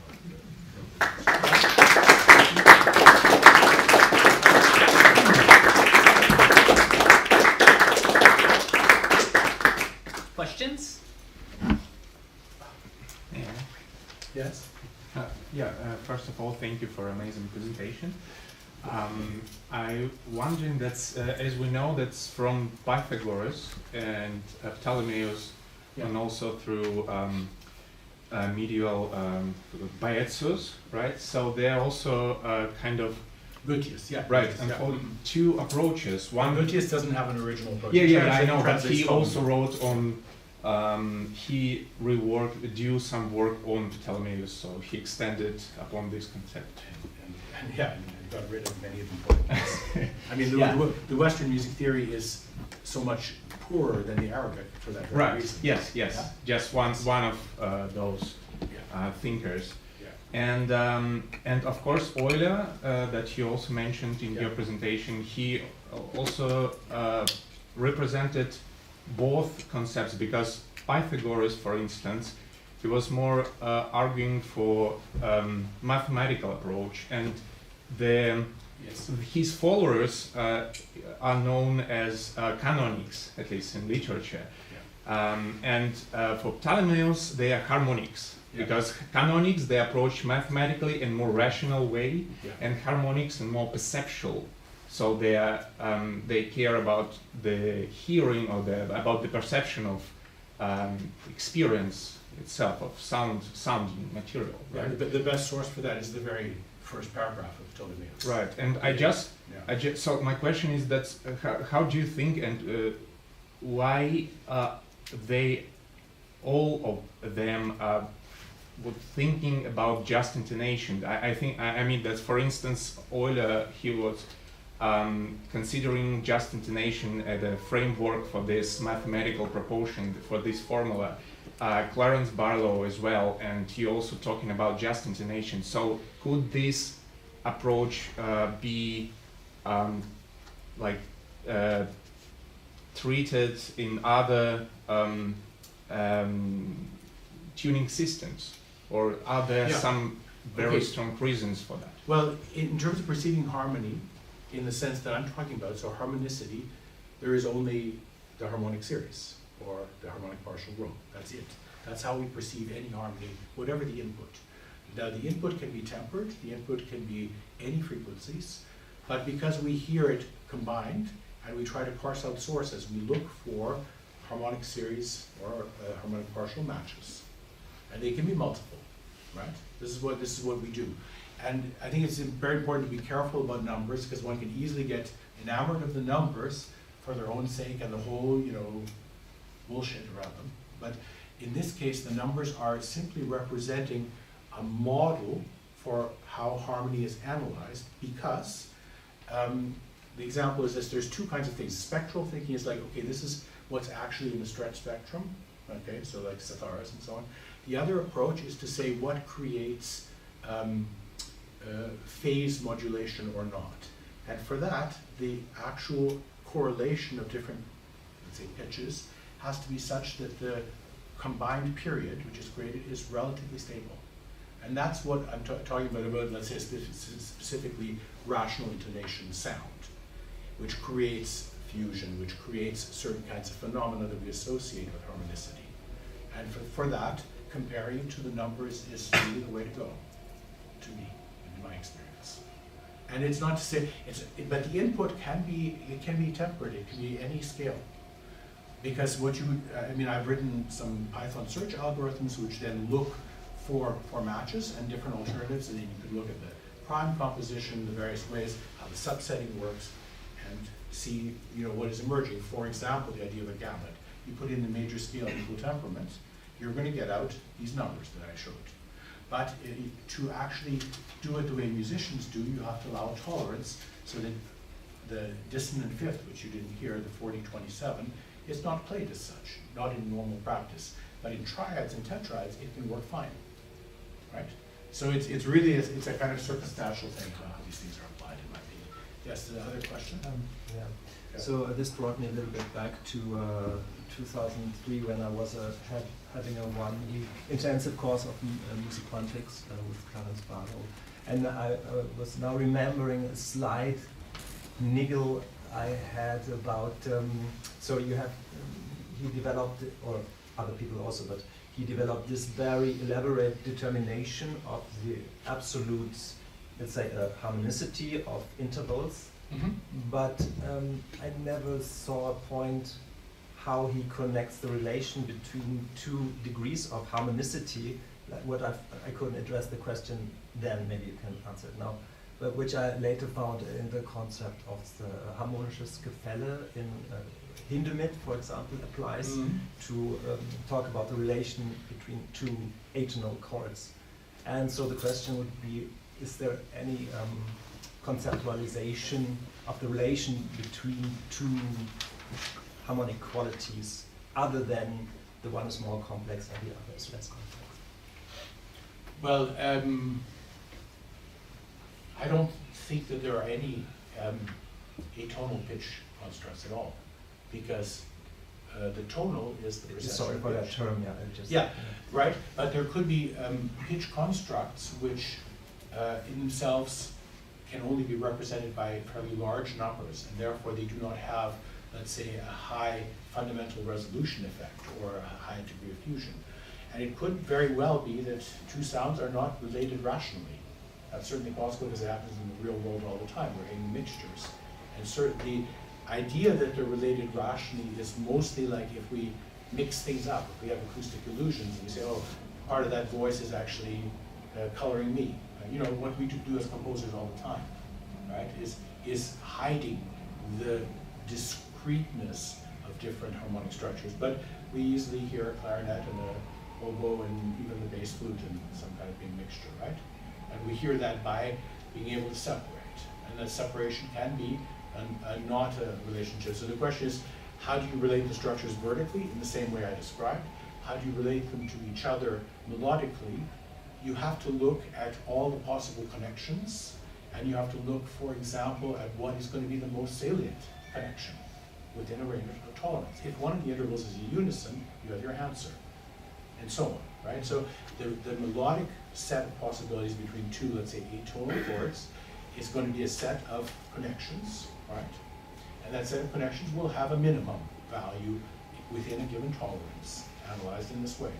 And I would be willing to bet that that would be giving you your answer, or it could be the average of those connections, right? So certainly one could have a logic of distance that applies fully well to Hindemith or something a bit more contemporary. I don't know, to music of multiphonics, like a multiphonic wind ensemble piece, for example. Yeah. Is there time for one last question? Just a very short question. Okay. I just don't know what a tetrad is. 4 notes. 4 notes. Yeah. So using the Greek names for certain things and the Latin for other things. I just didn't know. Yeah. Tetrad, pentad. Right. Okay. Great. Thank you so much, Marc.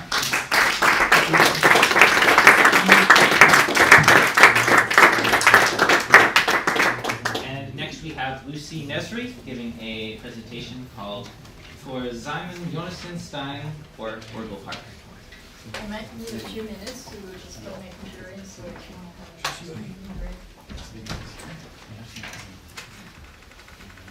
These are the audio and video, and that's the.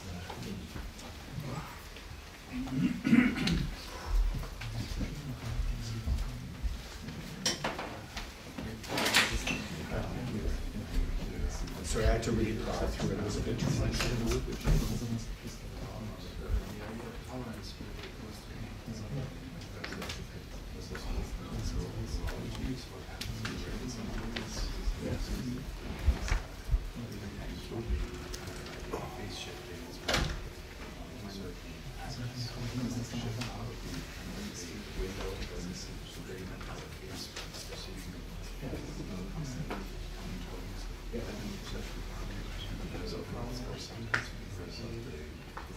Sorry for the sound.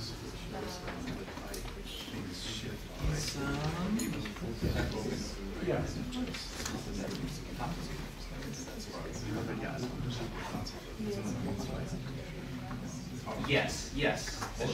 Give it a quick try.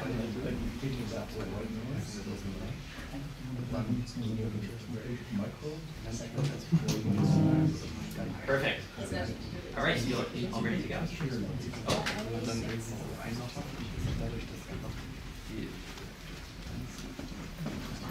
All right. All right. Hi everyone.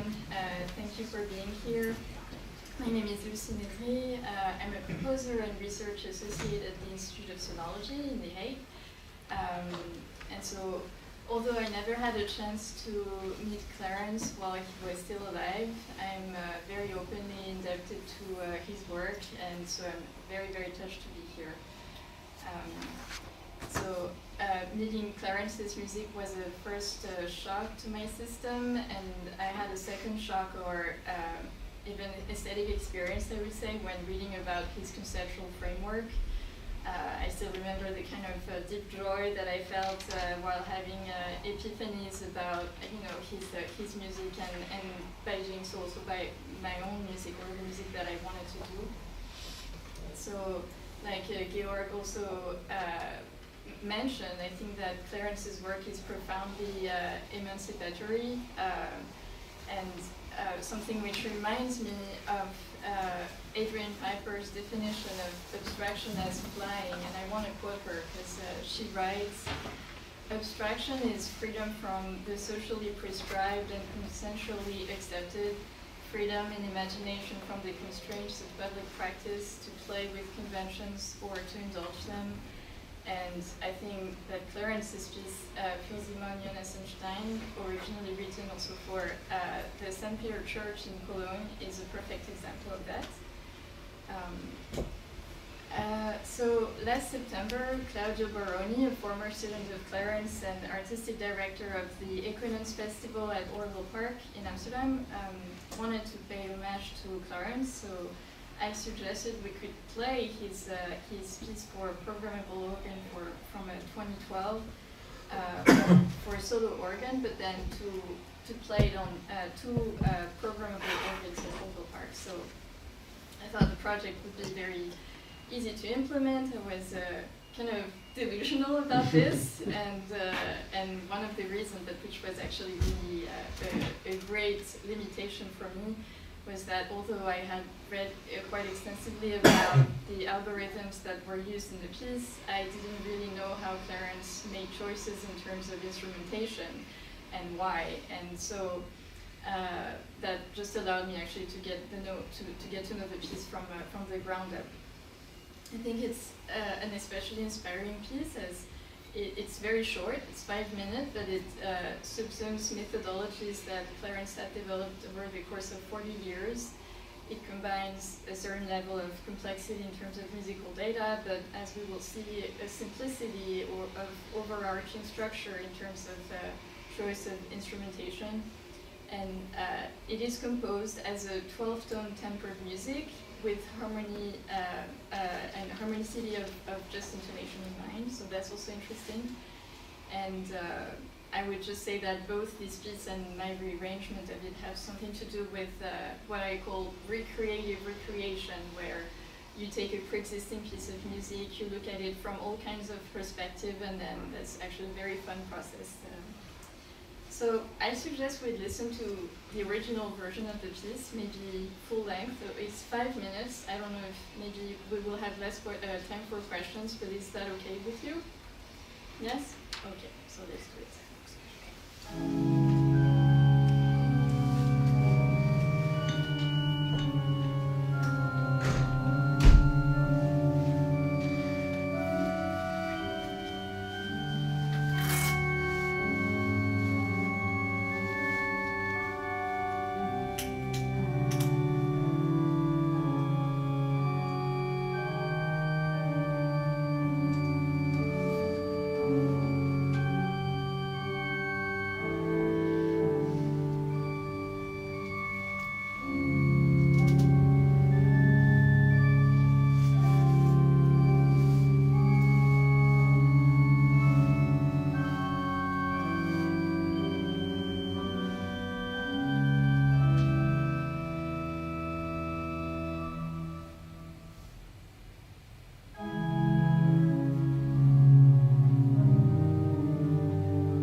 what is very interesting about the piece is that Clarence went through a three-step process of analysis. First, of the opening theme of Bach choral source ein Sudan tone. Sorry for my German accent. So we can also listen to the theme, just I will talk on top of it.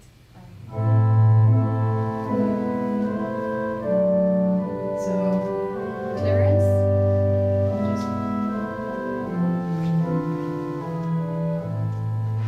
here it is. So Clarence explained having manually, that is, I mean, in a way arbitrarily, but not but reinterpreted and retuned all the notes of this choral as a 26 ratios in a just intonation system, the fundamental being A. And so the first tool that Clarence used is the formula of harmonicity. We talked about it very extensively already, but from 1978, and that aimed to assess, numerically the intervallic clarity of intervals and chords for listeners. And so Clarence computed the harmonicity of each of these 26 ratios and made a matrix out of them, thanks to Autobusk, the second tool used in the piece from 1986, which we also talked a lot about. And so one aim for Clarence in the piece, in his preparations, was to visualize the level of similarity between these differently tuned degrees, and also to see the evolution of the relationships between these multidimensionally scaled ratios. So as these different distances that are reconfigured around one center, which was A. And this is done through a third tool used here, which is multidimensional scaling from 2001, translating the ratio matrix into a 2 or more dimension Cartesian chart like this one. And so in this chart, we also see so the choral opening notes that are being retuned and scaled, and the first chord is represented by these blue lines. The A is in the center again, and the further away we go from the A, the more numerically complex the ratios are, and so we can also visualize these different colors of degrees, like the different qualities of the B's in orange and red, and also G's in light green and the other green. And so basically each of the chords of the choral were converted in such a graph and then assembled into a synchronized video with the music. Next step of the compositional process was to transform this initial 26 just intonation ratios into 79 ratios spread over the full range of 4.5 octave of this organ in Cologne, and their ratio being prime limit 7, and the minimum harmonicity was set at 0.07. All right. Second stage, recreation per se, or synthesis, I don't know how to call it, but anyway, this is where 2 parallel streams or compositional streams were involved in making the piece, one depending on Autobusk and the other on choral synthesis. So first a little bit about choral synthesis, which is the last method that was used in the piece from 2012. So again, 40 years of research combined there. And so it consists of a random selection of these retuned chords of the choral.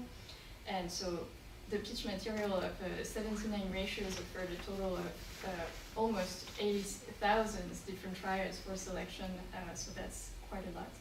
And then there are these 2 additional rules where the overall harmonicity of a chord is proportional to the indispensability of the pulse it occupies, and so that means that the higher the harmonicity sum of the chord, the more it will have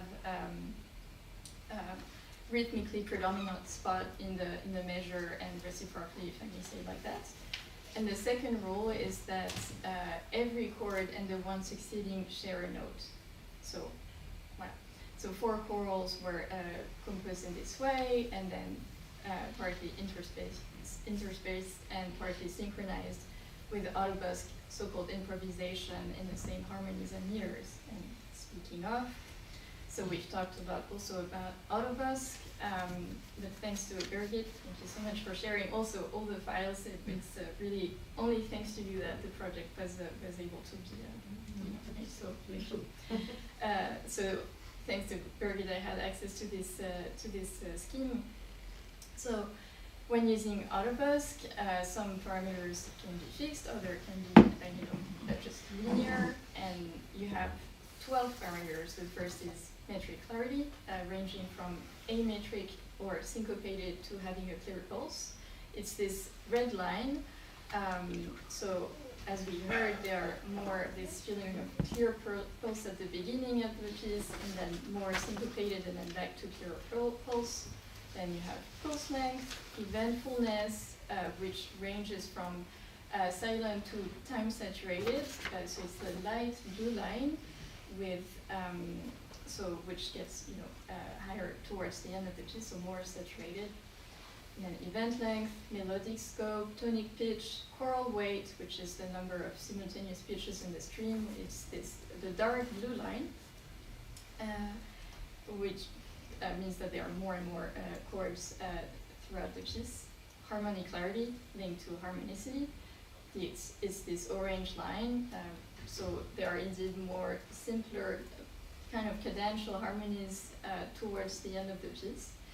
And then pitch center, pitch range, dynamics, attenuation. Right. Interestingly, there's also a version of the piece for ensemble, and I think we don't necessarily talk about it that much. But I suggest we listen to it for just like 30 seconds of it. It was composed and performed by Ensemble Modelo 62 from The Hague. So listen to it.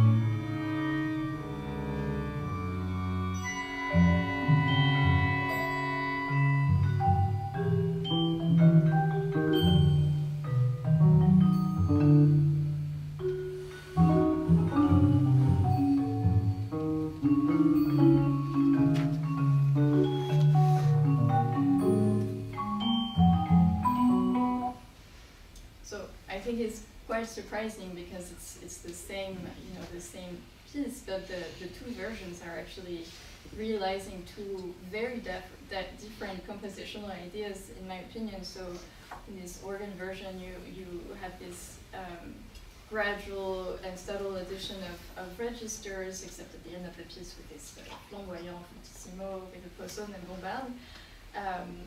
But there's also this spatial elements in the organ piece where the bass is also gradually added, and then you have the sudden very brilliant stops at the end. So, but in the ensemble version, it's only about this alternating between two groups of instruments, one which plays the autobusque part, improvisations, and the other that plays the choral part. So. And the two eventually merging at the end of the piece. So very interesting, I think, comparison. And I kept it in mind when attempting this rearrangement of the piece for Orgelpark. So for those who have never been there, you have many different organs at Orgelpark, and two of them are programmable. One is the Utopa organ, which has a Baroque-like factor, and the other is the Sauer organ, which is more modern. So I only had a few hours to work on site with the organs, which was also interesting, so that I had to rely with my imagination for this project. And also the 6 MIDI files of the piece. So I think it's very interesting to spend some time with them because they, allow to see somehow the undocumented or also completely non-algorithmic yet essential aspects of the piece. So you have these two groups of MIDI files, one related to autobusque improvisations and the other to choral synthesis. Statistically speaking, in each of these groups, each MIDI file has a different register, high, middle, and low. Like very subtle differences at least. And so choral and autobus mostly alternates, but there are moments where they overlap, and those are really important also in the piece. And the density of events in each MIDI files does not necessarily equate with actually more sonic density in either of the two versions of the piece. So for instance, this very, very last section here it's choral soloed, it's actually the more saturated in terms of timbres in the two versions. So interesting. And that makes it clear to me that, Clarence had this incredible taste and mastery in terms of choices of timbres and also a great sense of boldness and humor that we find, I think, in the end of the piece, and I wanted to preserve that in my version. So when working with these two organs at Orgelpark, one has to deal with only 3 manuals that then commanded these two organs. But you have also 70 stops in total and 50 possible layers, which are presets of stops. And you have 2 different types of tuning also. So I was wondering what to do. Also considering that you have these 6 MIDI files, some of them overlapping, I wanted to think about a strategy where truncation is also a little bit avoided. It's necessarily there when you work with such programmable organs, and there's actually a lot of truncation in the organ version that we heard because of these overlaps that happen, but I wanted to see how I could go around it. So I first designed a super collider patch that gave me a lot of flexibility, and this was made in collaboration with a friend, Andrea Forberg. And in the end, I had to use this patch very minimally, and we'll see why. I could also, of course, change the air pressure and other features of the organs while remaining precise with the original timing of the piece. And after multiple different, more or less sophisticated configurations and mappings, this is the one which I chose to work with. So sending 3 out-of-bus MIDI files on one single manual and 1 organ, which was the Utopa, and the 3 choral synthesis MIDI files on another manual and another organ this hour, and at the very end, the choral solo MIDI files are being played on both organs. So it's very simple mapping, but in a way, this is the only one which would allow me to synthesize these 2 pre-existing versions of the piece, where I could have both this gradual addition of timbres over time and a sense of, alternating between autobus and choral, and also keeping an overall intelligibility of the piece, which was certainly a challenge. So, another aspect is just that at Orgelpark you have very different timbres than St. Peter Church, very different tunings as well. So I was trying to work around this. This is kind of the mapping in very brief that I did with the different stops, and maybe we can listen to it again if you have 5 minutes, or if you prefer to ask some questions, it's up to you, or I can play in the background of your questions. Just whichever options you prefer. Listening? Are you still sound? Okay, let's listen. Okay. Could you go back? What? Yes. Lucie, thank you. I just want to look at that chart again. Okay, but I can... Can you do that? Can we listen to it while the chart is on? Yeah, let me do it. I think that's a very good point.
words to conclude. So this project made me, if anything, even more admirative of Clarence's work, and especially this non-documented work.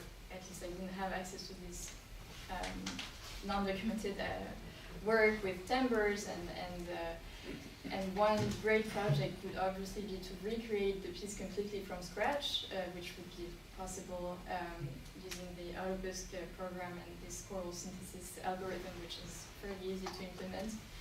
And last but not least, I also think that this project shows somehow the power of computer music, where there is a lot of beauty and generosity in certain algorithmic pieces when they allow for this openness in terms of rearrangement, inviting others like myself to break these pieces apart and to build them back and to learn experientially through them. So it's also like reminiscent of what others have done, I think, like James Tinney and so on. So yeah, I just want to say that, and that such openness speaks for also the strong, rigorous ideas beneath the works, because without such a consistency in the music, such a recreation would not be possible. So, well, thank you so much, and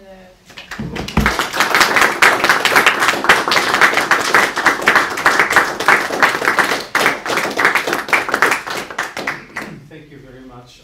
I regret that we don't have more time for questions, and we're running a bit late, and since people will be connecting from Mexico and the US, we shouldn't let them wait. So I think we should probably start at the original time at 2:15, and so it means that your lunch break is going to be a little more compressed.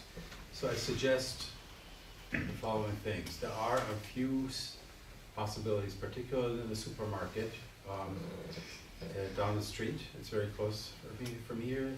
They have Turkish food, and they also have a stand run by an Afghan woman, which also has like a lunch plate and other things like Turkish finger food. Other possibilities are some of the bakeries in the vicinity that you can attend that also can serve food very quickly. There's going to be a dinner reception later, so you'll be compensated for hurrying up now. So please, I would say hurry it up, but please, well, you get the tip. So I expect you back at 1:45, quarter after.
1993.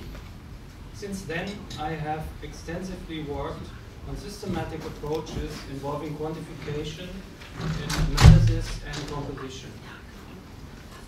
My focus is to develop and explore algorithmic composition methods on such basis. Barlow developed his music quantics since the late 70s. We were already talking about this.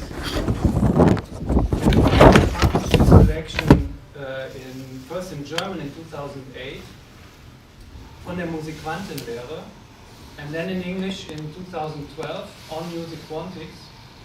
It had long been clear to me that these early approaches had anticipated parallel developments in the areas of computer-aided composition and musicology, as well as in digital methods of artistic research. Clarence encouraged me to do quantitative research on a number of aesthetic phenomena that had tackled me to gain some control on. One is the sublime process leading to the perception of meter, and specifically of metric dissonance and ambiguity.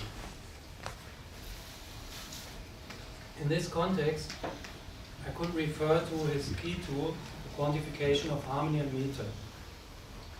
The theory basically stems from numerical exploration leading to the concepts of harmonicity and metricity.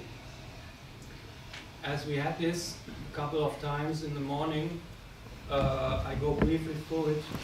So harmonicity is defined as a property of any numerical ratio underlying frequency relationship in a harmonic interval. It is based on what Barlow named, and thanks again to his unique humor, the indigestibility xi of a number. Why xi? The lowercase xi, as he told me, looks a little bit like an intestine or a gut. That's actually his choice of xi, and metricity or indispensability is psi. We come later, and this is my focus for today, the indispensability. So, indigestibility combines the smallness and the divisibility of the number. His formalization of metricity looks much bulkier. To be honest, this formula looked like a monster to me in the first place. The basis here is the algorithm of indispensability, an evaluation of pulse strength for every pulse at every level of a multiplicative meter. The idea behind metricity is that an onset or rhythmic attack at a weak metric position is more dispensable than at a stronger metric position. Conversely, it is assumed that a meter is less clearly articulated when stronger metric positions coincide with rests or continuations, so their indispensability values rise. First of all, these are abstract considerations independent from musical contexts. The whole subject area is highly complex, as meter is an emergent phenomenon. Think, for instance, of loud rests where rhythmic interaction leads to metric emphasis precisely between the rhythmic articulations. Anyway, Clarence exemplified indispensability by a process of illusion, where he could show that a meter is clearly maintained when pulse articulations are gradually omitted according to their indispensability values. In the right diagram, a 3/4 meter is compared to the 6/8. You see that the indispensability values diverge from the third position on. You also see that the numerical series consists of a continuous set of integers ranging from the number of pulses on the level of highest resolution, here's the 8th level, -1 to 0. So the theory of indispensability basically claims that the rhythmic support of a meter, or in terms of Barlow, the metric field strength or the metricity, is represented by the sum of indispensability values relative to a fixed amount of articulations. As mentioned, concrete musical ideas have driven this exploration. Before the theory was fully developed, in his series of pieces Verhältnisse or relationships, he tried to compose transitions between different harmonic and metric fields, as he called it. Note that the initial score of relationships only contained verbal instructions for the musician, although some versions, as Georg already pointed out, were worked out further towards fixed notational texture. I will come back to this issue. Also, the ideas behind Cholu Oto bis Ishledmesi, incredible solo piano piece we already heard will be performed later on by Dan, triggered the development of these methods. The theory behind was first published in Bach's Journey to Parametron, and I won't say more about Bach's Journey to Parametron as Richard already dig deeper into it.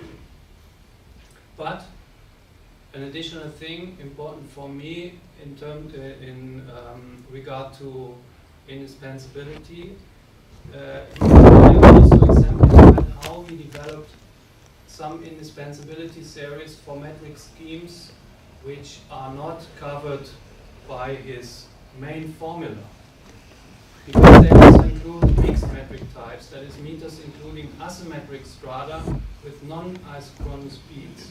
For instance, when 5 metric periods are grouped into 2 plus 3, a shorter beat is repeatedly followed by a longer. To summarize, we can say that those complex cases specifically worked out for Cholu Oto bis Ishledmesi are only covered schematically and with little flexibility in the indispensability formula. This has to do with Barlow's approach of expressing mixed meters generally as prime numbers, which then imply different variants of metric subdivision. Here we get a glance how the algorithm, formalized on the left side, depends on the basic or fundamental indispensability series for each level of metric subdivision. Basic indispensability series has always the length of a prime number. Let's exemplify this with metric tree structures. If a metric period is divided into shorter periods by introducing a lower level or a faster metric stratum, specific gradation of the indispensabilities or the resulting periods is assumed. Division by 2 makes the first period metrically stronger or less dispensable than the second, expressed as an indispensability series 1-0. A division by 3 results in the series 2-0-1, meaning that the third period follows strong and weak as a pickup to the next expected strong beat. Fundamental indispensability is then applied iteratively for meters with more than 2 levels. Note that on the next lower level, the specific gradations of fundamental indispensabilities, indispensability are maintained. So, for example, we see here with a 3-fold subdivision that we have also 502, which is also strong weak pickup. Here 4.3, the same, and here with the other way around. So this is kind of 6/8. This is 3/4 beat, 3/4 bar. So we have here also a strong weak, strong weak, strong weak. A relationship between the indispensability values on the next lower level. And values are also distributed to continuous ranges for each level. So the higher level is 5-4-3, and the lower level is 0-1-2, and here you have 5-4 on the level of the quarters, and then the lower values from it's 3 to 1-0 on the next lower level. For the division of a metric period by 5, fundamental indispensability algorithm computes the series 4-0-3-1-2, suggesting a metric subdivision of 2 plus 3/4. But the unit may of course be grouped as 3 plus 2. Intuitively, the third and fourth values in the series will then have to be swapped. To calculate indispensability series for both variants or for other more complex mixed meters, the system is either not flexible enough, as it calculates only one instance of many possible variants, or it would rely on personal estimation. Clarence admitted this flaw, and I told him about my interest to develop an extension of the indispensability algorithm, covering the whole world of mixed meters that could be combined even at relatively small cardinalities of pulses. Here we have a look at the possible subdivision hierarchies for meters with 11 pulses or metric position. The combinatorial exploration of hierarchic metric structures was a prerequisite for my own approach. I used what I call the GSM code, generic notation for stratified meters, which is actually a condensed notation for metric pre-structure. For instance, the first variant has two asymmetrically grouped layers between the isochronous levels of the fastest pulsation and the whole cycle that is assumed to be repeated, like 11 plus 11 plus 11 and so on. By the way, the 14 variants result from the 5 plus 4 possible rotations of the two so-called necklaces of possible first-order groupings. When the first-order groupings from a series of 5 elements, as in the first 10 variants, there are 2 possible second-order groupings for each first-order variant. Following the same principle as we have seen before with the 2 variants of a grouping of 5 elements in 2 plus 3 or 3 plus 2. The second-order groupings are complex in any case, 4 plus 7 or 5 plus 6 or vice versa. Come back to my conversation with Clarence about these matters. As I said earlier, I had a huge respect to tackle this monster formula, and I wasn't very optimistic to come to a result, as I also highly respected his mathematical skills, far more than my own. Though my experience with developing algorithms turned out to be a good starting point. There also exist some implementations of the indispensability algorithm beside his own. We heard about digester, for example, but implementations didn't help. To be able to modify it, I had to understand the algorithm in depth, the concept of the procedure itself, or I had to develop something completely different. When I asked Clarence, I think it was in 2014 or 15, how exactly did you do it? I remember his short but profound answer very well, as he often put complex things simple. It was very encouraging to me. He admitted that he had worked very experimentally, slowly approximating the desired result. It took him many trials, obviously late in the night, accompanied by some glasses of wine. Of course, he recommended me to try it in a similar manner. So I sat down to reconstruct the mechanism and indeed, after some experimentation, found a way to extend the process. My algorithm works quite independent from the Barlowian model, but it similarly works iteratively through the metric hierarchy. So it has the principal features as the original, but it is simpler, even though it covers a larger set of meters. I work only with the fundamental indispensability series 10 and 201.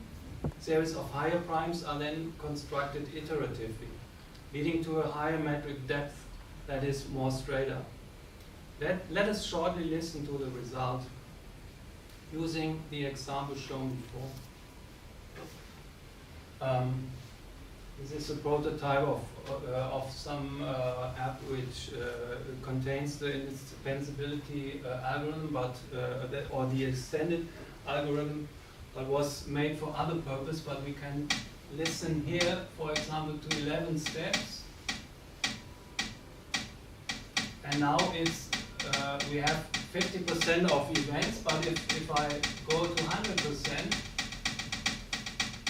the velocities represent the indispensability series. So highest indispensability is the highest velocity. And I can now go through all the, which I showed 14 metric subdivision types, which are possible with 11 pulses, which you can do here.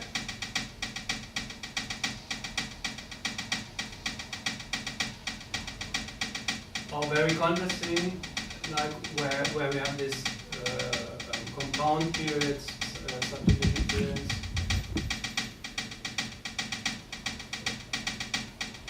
And then I can do here the dilution process.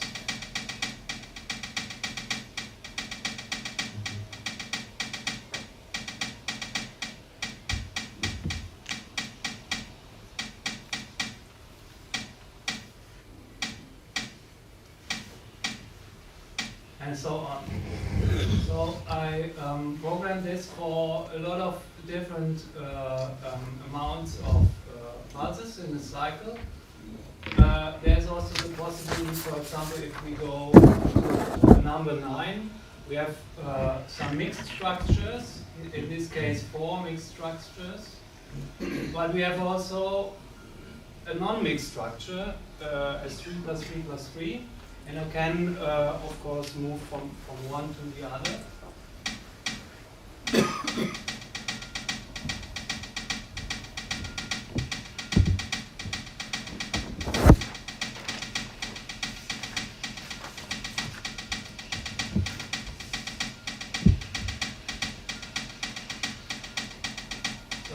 Back to, yeah, and so on.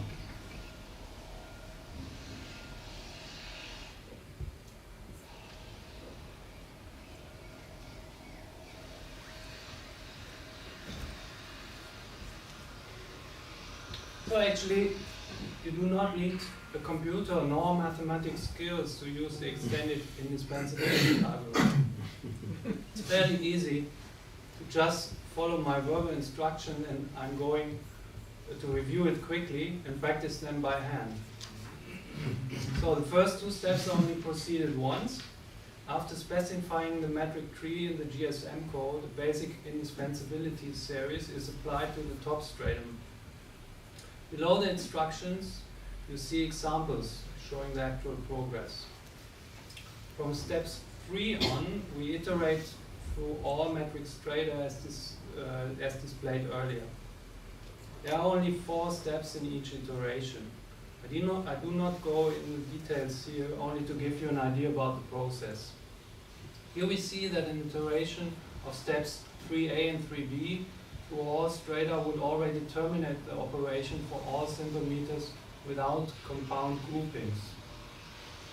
As you see here, the series are already finished or fully calculated.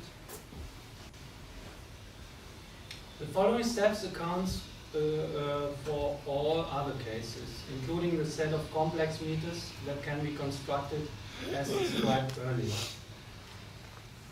That's already the last step in each iteration, terminating the whole process when performed on the lowest level. See also here that's 3 plus 2 plus 3 plus 3. Here are the indispensabilities, here 3 plus 2 plus 3. And yeah, actually this is also what I did then, an implementation in C++. And I think it needs less code than a C++ implementation of the original. And very important, a comparison of the output with Barlow's indispensability series proved that there is complete accordance for all meters which are possible to construct by his formula. This is another way to notate the algorithm. Marcus Lepper recently made a translation to Z notation, formal specification language based on standard mathematical notation. Clarence later constructed an adjusted indispensability algorithm to use for his piece 2 of 13 chronometry, which will also be played in the concert this evening. The work contains many of the complex meter types I have described. We also made a quick, unsystematic comparison and found that the outputs of our algorithms differ in some cases of the described mixed meter types. An open issue that I want to address in the future. To close, as we see, there are many ways to conceptualize, to develop, annotate algorithms. Using verbal instructions to perform an algorithm, and I reconnect here to an early phase of Barlow's work, to his scores made up entirely from verbal instructions. They are, in a way, very radical algorithmic compositions. Sorry.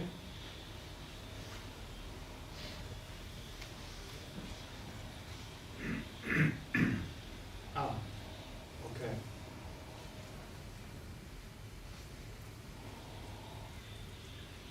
Barlow's work also has an anarchic aspect, as it combines rationality with an enormous amount of unpredictability.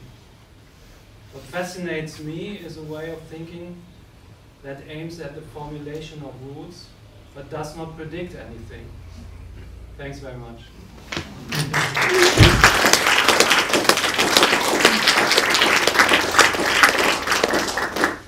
Great. Questions?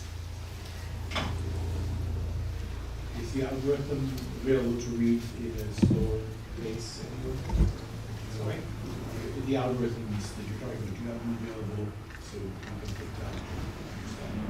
It was too fast. Okay. Yeah, it's I published it as part of my dissertation, and it's also possible to get the code and everything. I will send you the link. Actually, my dissertation is in Orgelpark. Okay. Maybe you know Orgelpark. Yeah, you can find it. It's called Metric Malleability of Rhythmic Cycles. All right. Forgot to display it here. Oh, yeah.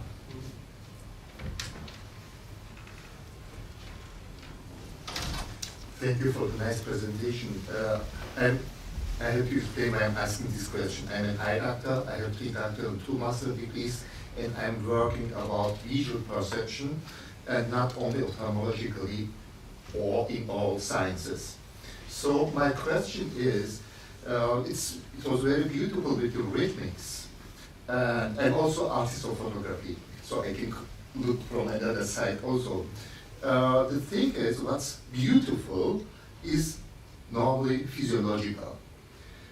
We see it as beautiful because it's physiological, and if people hear that music, that sound, they feel beautiful. This me. So I would ask you whether you should combine this with neuroscientists and physiological compounds of the human being. Not only to you, to all other speakers also, because they are all adding to this. So I think the physiological part of this is very important to combine it with the art. Thank you. Thanks for your question. Definitely, I mean, I cannot really go into the details of research about rhythm, but I mean, the issue of rhythm or the whole area of rhythm is a very complex issue for research, and there are so many different scientists busy with finding theories about the perception of rhythm, for example. And I was also focusing on more issues of perception, but also cognitive aspects. How you, for example, process an input which can be interpreted in so many ways. I mean, there is, for example, I mainly show the combinatorial aspect. But as you see, when you have in rational or mathematical terms, you have a combinatorial explosion of possibilities when the amount of events rise. So how can you combine events when you have a series of events rhythmically? You have an explosion of complexity because the combinatorial sets rise very fast. And this is actually what we cannot really, I mean, we can only develop heuristics about how things are perceived. Because everybody perceives it probably differently. That's the point. And I mean, I'm only talking about here, about the aspect of, so to say, the rational aspect about construction. So the whole area about of perception is something which, which is actually has an open end. All right, thank you, Bernd.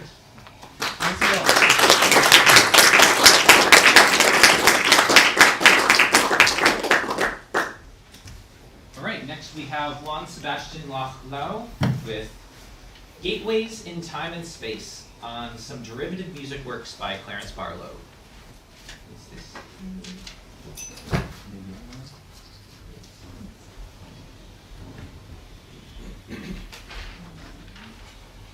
Yes, and talking from to us from Mexico. Oh.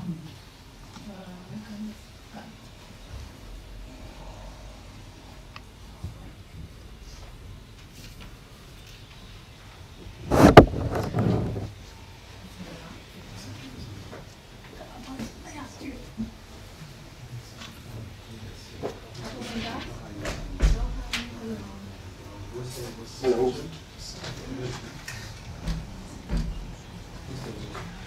Yeah, we'll be right with you.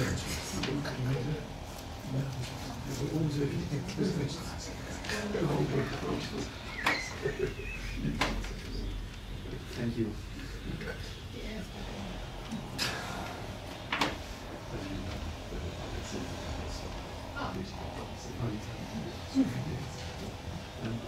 Can you hear me? Yeah. Yes.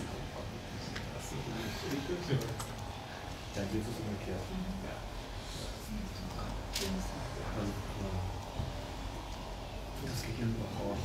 Das wäre ganz gut.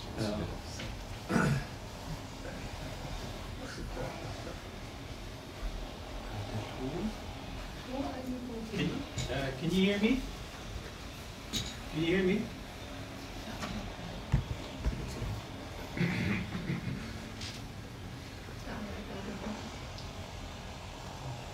Can you hear me? Yes. Okay, that's great. Wonderful. Just want to make sure. Okay, so maybe we should switch the sound. And let's just leave here.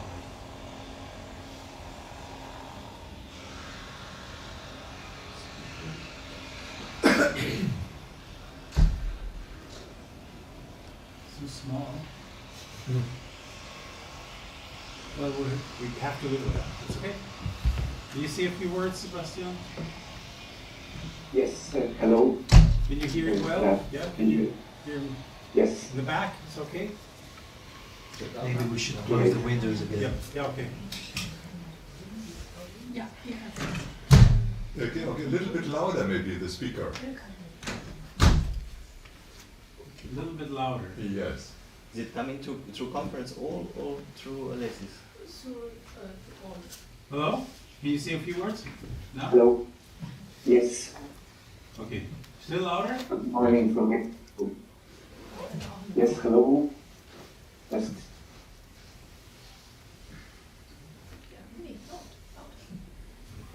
Okay. Okay, we can start now. Thank you. Thank you. Can I share my screen so I can present the slides? You can I think it's disabled. Yeah. 你们那边旁边。Yeah. Okay. No.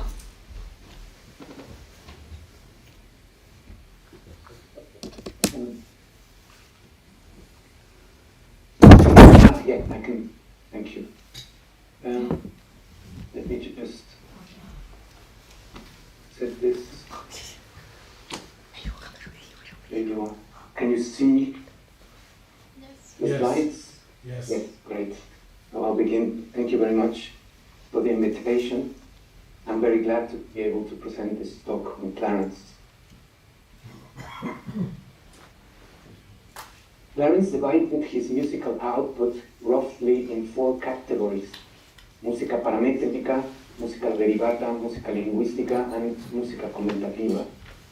He was conscious that these boundaries served to understand his compositional procedures, but that the music constantly cut across those limits in complex ways.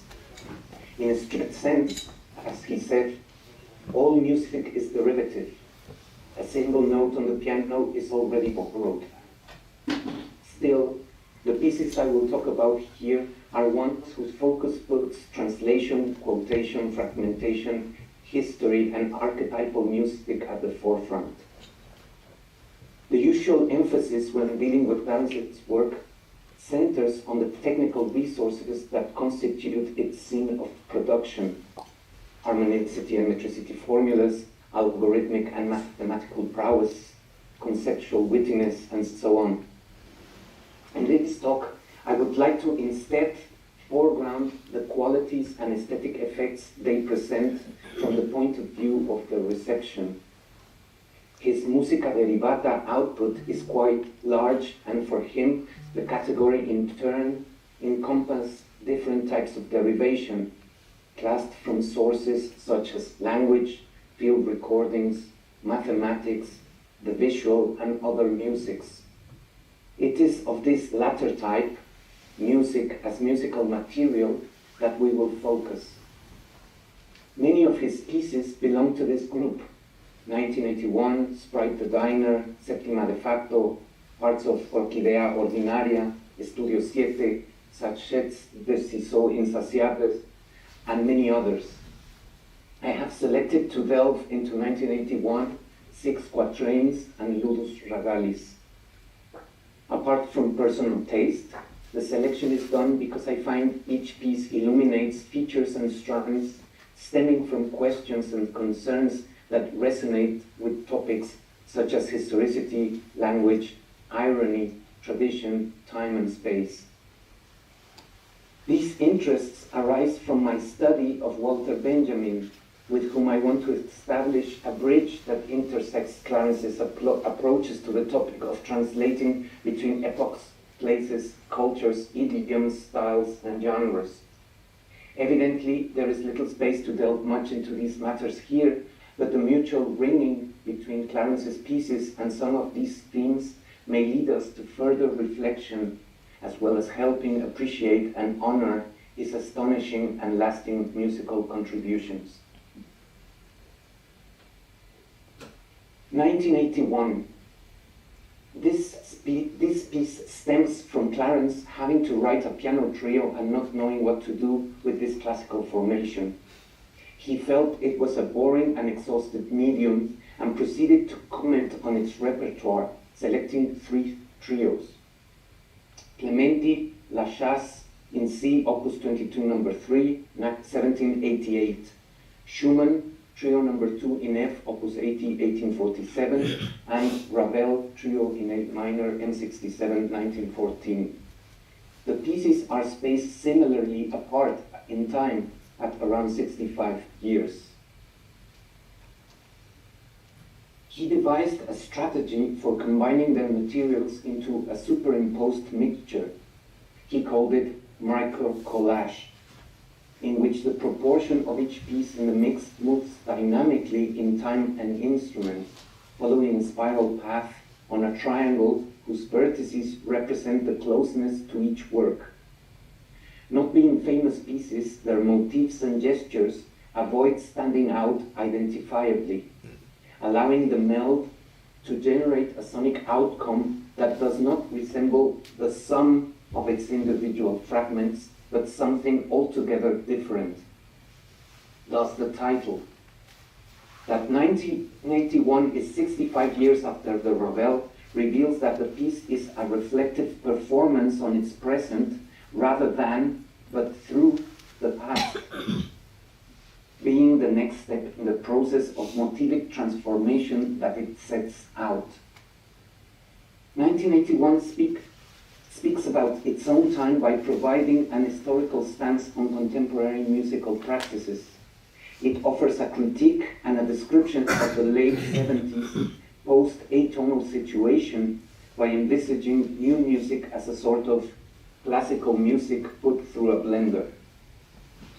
Its insights into music establish idiosyncratic connections that immerse the listener in the mutations and deformations of somehow familiar musical phenomena whose becomings dynamize something from the past into the present.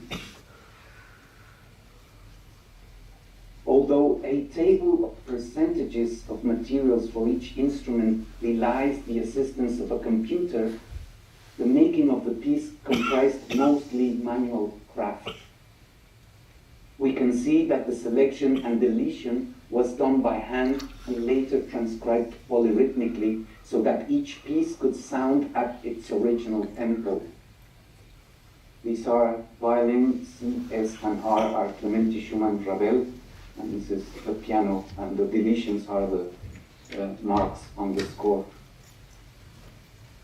Metrically, it's fortunate that they are in 6/8, and maybe this is the way, why the piece sounds so fluid despite its fragmentary nature.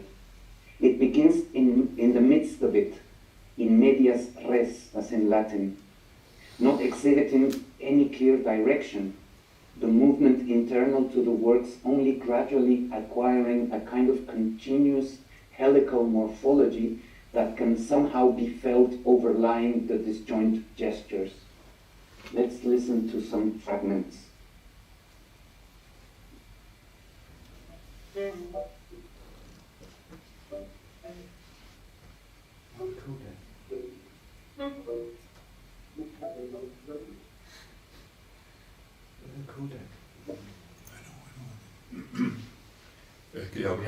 We start sharing. Sharing. Okay.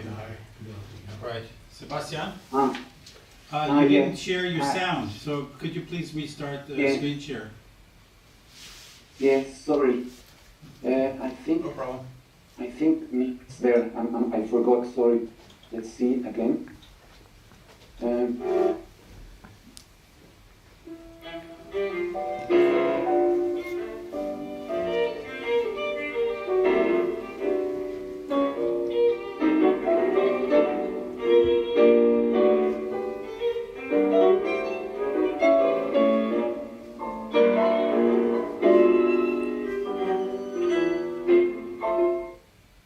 Does it sound now? Yes. Yes, thank you. Now a fragment from the middle of the piece.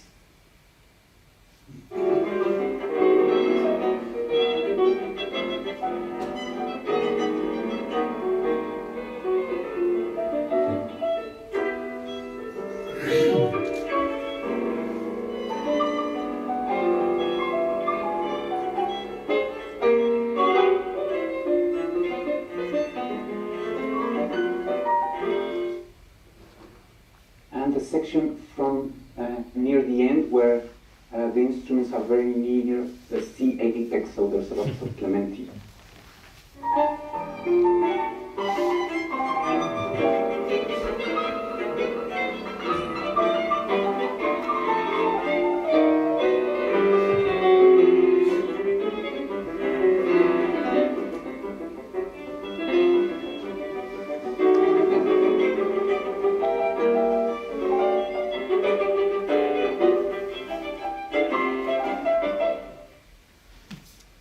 Regarding the historicity of this process, we could speak of two Benjaminian moments. A destructive one of reordering the material at a distance, detaching and releasing it from its sources and context of generation, its life world, and the second constructive moment consisting in the revelation of new forms of combining materials. This recasts mere pastiche into constellation, one consisting of discontinuous internally harmonious multiplicities. This dissolution of its historical models is not resolved into a new synthesis, but presents an enigma that challenges the understanding, holding open the possibility for renewed interpretations. The disconnection of the works from their life world provides them with an afterlife that speaks to our present. 1981 is not just an active symptom of its time, but more interestingly, to the now of 2024, as 43 years later, the phenomena assume an additional stage in the process. 1981 includes itself as an additional rung in what has effectively become a three-dimensional spiral.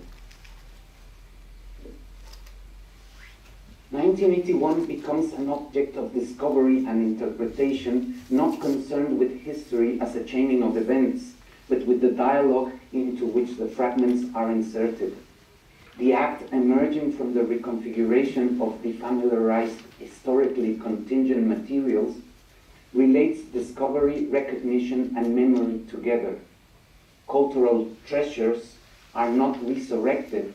Instead, history is brushed against the grain, fanning a spark of musical hope from the past. Hope is meant here in the sense of the attempt at opening a space into the impasses of the music of its time, an implication that the promise of 1981 has with respect to its enigmatic character.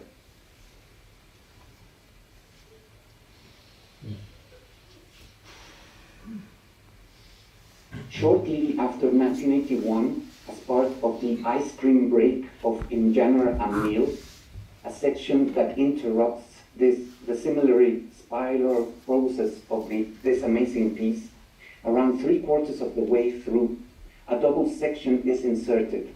One of these sections is 6 quatrains. In Clarence's words, 600 years of music continuously roll back in less than a minute, 25 years in each of the 24 bars. End quote. It is an episode, a digression within a story, that also serves as a self-contained piece with a clear form and closure, later made into a standalone version for 4 violas. He wrote it in one go without specific references or quotes. It is an exponential slowing down in 24 bars from 180 to 19 beats per minute in a nuanced and continuous movement that transitions between historical styles that end with Ars Nova in 1384. Clarence is leaping into the past, tiger-like. The shock of the new recedes into the past as a forsaken outburst. 20th century modernism from 1984 to 1884 passes in 4 seconds, like a telescoping zooming out of the present into a receding past. The past lies before us, the future behind, as with Benjamin's Angel of History, as is the case also with the ontology of the Aymara people, where the future hides and stalks invisibly behind our backs, while the past, that which we know, lies visible in front. This accords with an optimistic outlook, as it imparts agency, the past not as contemplative but operative, as a task to be completed, as well as connection. There is a secret agreement between past generations and the present one. The piece sings through many thresholds, weaving across idioms and techniques between the continuity of its melodic lines and the discontinuity of the musical systems it straddles. The subtlety of the transient qualities passing without resistance can be understood as eliciting the sensation of an infinitesimal movement, a fleetingness that coincides with the now time, jet sight, a qualitative temporality, spiritual, kairos, instead of mechanical clock time, chronos, a time inseparable from its content, the opportunity to do things otherwise, where moments of the past interrupt the present. Let's listen.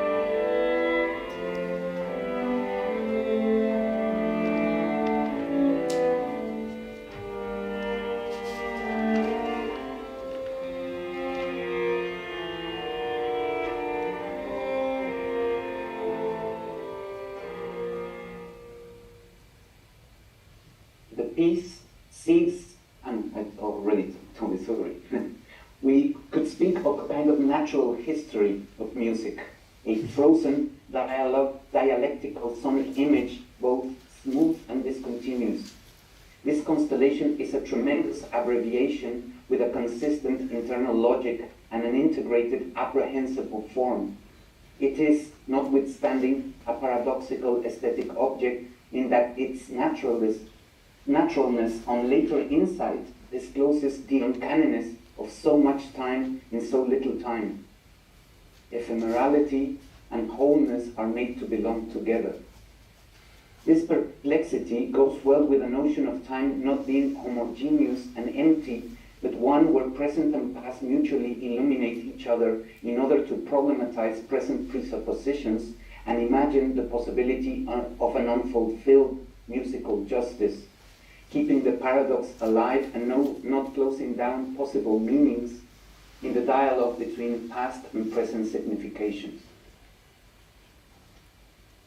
This slide shows Guillaume de Machaut's Kyrie from the Missa de Notre Dame, showing an intersemiotic translation done by Clarence. Bengali, written in the Devanagari script, whose resultant sounds as Latin. In the piano cycle Ludus Ragalis, Clarence brought together North Indian classical music rags with European Baroque preludes and fugues in an imaginative binding of two quite distant musical traditions in order to bring forth their similarities in a very idiosyncratic way. Yet again, it is another manually crafted set of original pieces that took him 72 days spread across 32 years to complete. 13 preludes and fugues in different keys and rags. All the chosen rags have a structure akin to a Western major scale, but each has its own mood and flavor, resulting from the characteristic melodic prototypes and rhythmic frameworks that distinguish rags from scales. Strange kinships arise out of these pieces, resulting from a music that dwells outside a properly geographic, historical, or symbolic space that could belong to each of the traditions that are addressed. It is not a middle ground either, but an abstract non-place, which again induces something that is more and different than the sum of its parts. Through this sonic fiction, a distancing effect manifests itself, presenting a panorama of music that generalizes its conception, a glimpse into the archetypal realm of music. The dialogue between traditions is not of a conversational kind. It is an overlapping of functions, forms, and norms. Disconnected traditions are sutured from within, revealing a harmony of languages that emerges from their immanent attunement. Translation operates within the medium of musical languages, working through a multiplicity of echoes of musical meaning that take place between what is expressed, a rag, and what is doing the expressing, a fugue, or maybe the other way around, as when the melodic peculiarity of a rag-based fugal subject, at least to Western conversant ears, is transported across episodic organization by means of counterpoint and modulatory functional harmony without losing its distinctiveness all along. We will listen to the last fugue.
case, frequently with Clarence, there are several layers of signification, double entendres, humor, and inventiveness. These stem not merely from the conceptual aspect that lies behind the cycle, but from the specific fugal subjects, counter-subjects, or themes and the variations and treatments they undergo. These contingent, concrete particulars convey the virtuality of the idea, expressing a utopian perception, a music that exceeds the expression of the relationalities and particularities involved. Clarence's familiarity with both Indian and Baroque practices and the fact that very few people could recognize the sources he set into dialogue separately is not the stance of a tourist who seeks the superficial exotic of picturesque.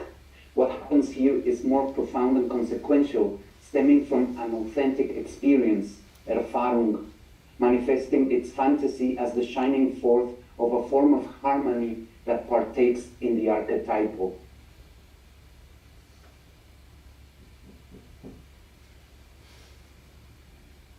Some last remarks.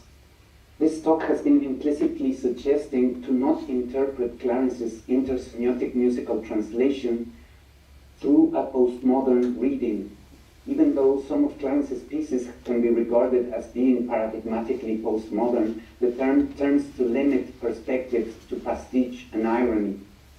Clarence was certainly an ironist, but in a different and broader sense than in romantic or postmodern types of irony. His irony is not formal. He did not dissolve the content of his materials in irony, but attended to their emergent qualities and particularities, to their enchantments, not synthesizing, but maintaining the tension in significations.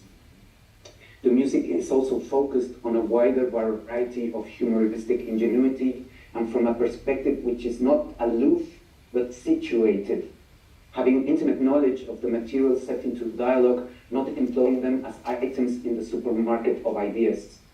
These distancing procedures are a way of hinting at possibilities and openings, beginnings, with no sense of anachronism, critiques of the state of affairs, not reinforcing a sensation of ending and closure.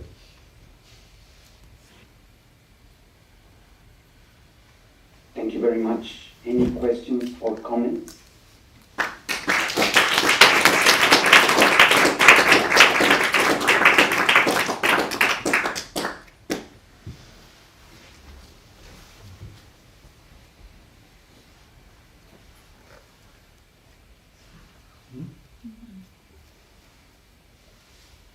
The second to last slide, can you show it a little bit longer? It was impossible to read. Yes. We went very quickly. What was it? Sorry. The one that before that one. Exactly. No, yeah. Every age must strive to anew to wrest tradition away from the conformism that is working to overpower it. Nice, yeah, great. Thank you.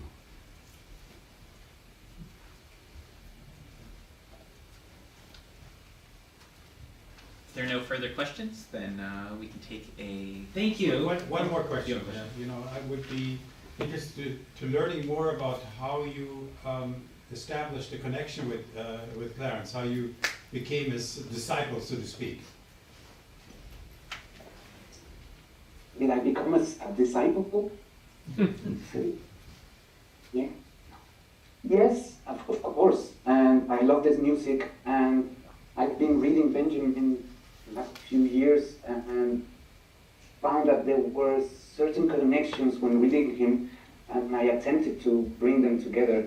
It's a difficult thing, and it's to be further elaborated into an article where I can struggle with some difficult aspects. For example, I wanted to address the beauty of Clarence's work, but beauty is a very critical concept in Benjamin, and it's delicate to handle it superficially. So I'm working on these connections. Thank you. All right, thank you, Juan.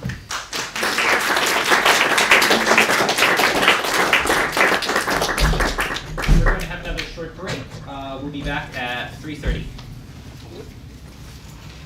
And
So most of you know already all of this, so I will jump really quickly, and I know that in the previous presentations some things were already covered.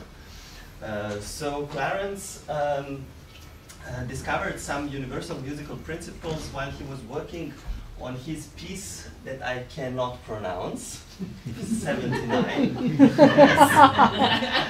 Not gonna even try.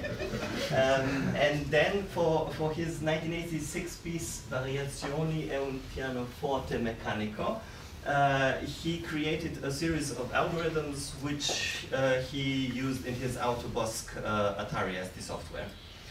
And his piece Pandora in '89 also used Autobosk, but also to export MIDI files.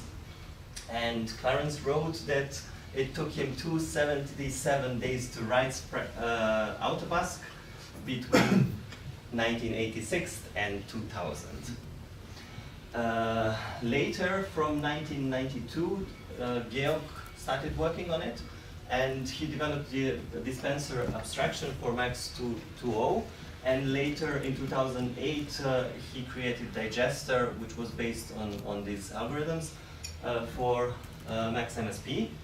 And later I didn't found the year, Georg, when you started doing the Ableton Live version as well. So here we can see some screenshots from all these different phases of the Digester.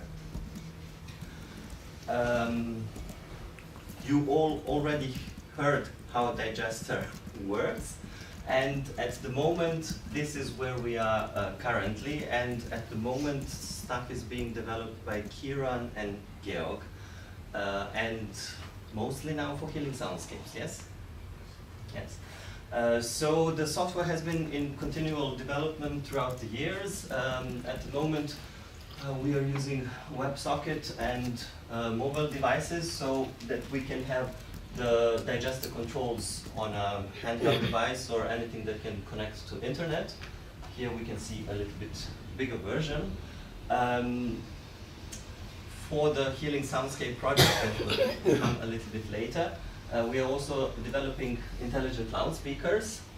This is the disassembled old version. Now we have the newer beautiful white ones. And they work on Latte Panda at the moment, running Windows and a standalone version of Max and Digester. And we are considering also options about using other single board computers like Raspberry Pi, but this is for now in the future. Georg has been expanding parameters of the Digester. When reading the old text, it said it started with 12, and now, Georg, we are at 21, correct? So it's growing, it's getting more complicated and also gives us some more options. Recently we started also including some work with AI, with neural networks, and again, everything for the Healing Soundscape project. And we are working with valence arousal to the space in which then the parameters can move and transform from one to another. So this is like the newest thing that the two of them are currently working on. I think there have been already talk about the Digester parameters and how it refers to music. So basically we have this set of numbers that allow us to generate different kind of musical textures and allows us to work with it. So when I came here, that was 2013, I was a classically trained accordion player that had very little to do with computer music. And first encountering Digester, I was skeptical, and it was a strange thing for me having a machine play the music. But then I talked to Georg, and he pointed out, yeah, it's just an instrument. You can control it the way you would control the analog instruments, just the parameters are different, and therefore the results are also different. But it's basically an instrument. This was really revelating thing for me to hear, and after that I really accepted to work with Digester. I was curious about the brain-computer musical interfacing, and I thought a lot about people who have no possibility to play instrument due to either having a locked-in syndrome or being in a vegetative state. And I was curious to work then with EEG devices. We obtained a couple of devices that were consumer-grade NeuroSky EEG devices. This was 2014-15. And I made a couple of pieces for these devices, combining them with Digester. This is what it looks like. This is Oliver Frey, who was teaching sensoric and math for composers. And he helped me a lot with the programming. I was really totally new in that. So this was the interface. For these two pieces, I just used the devices as a kind of black box. They were outputting two parameters called meditation and attention.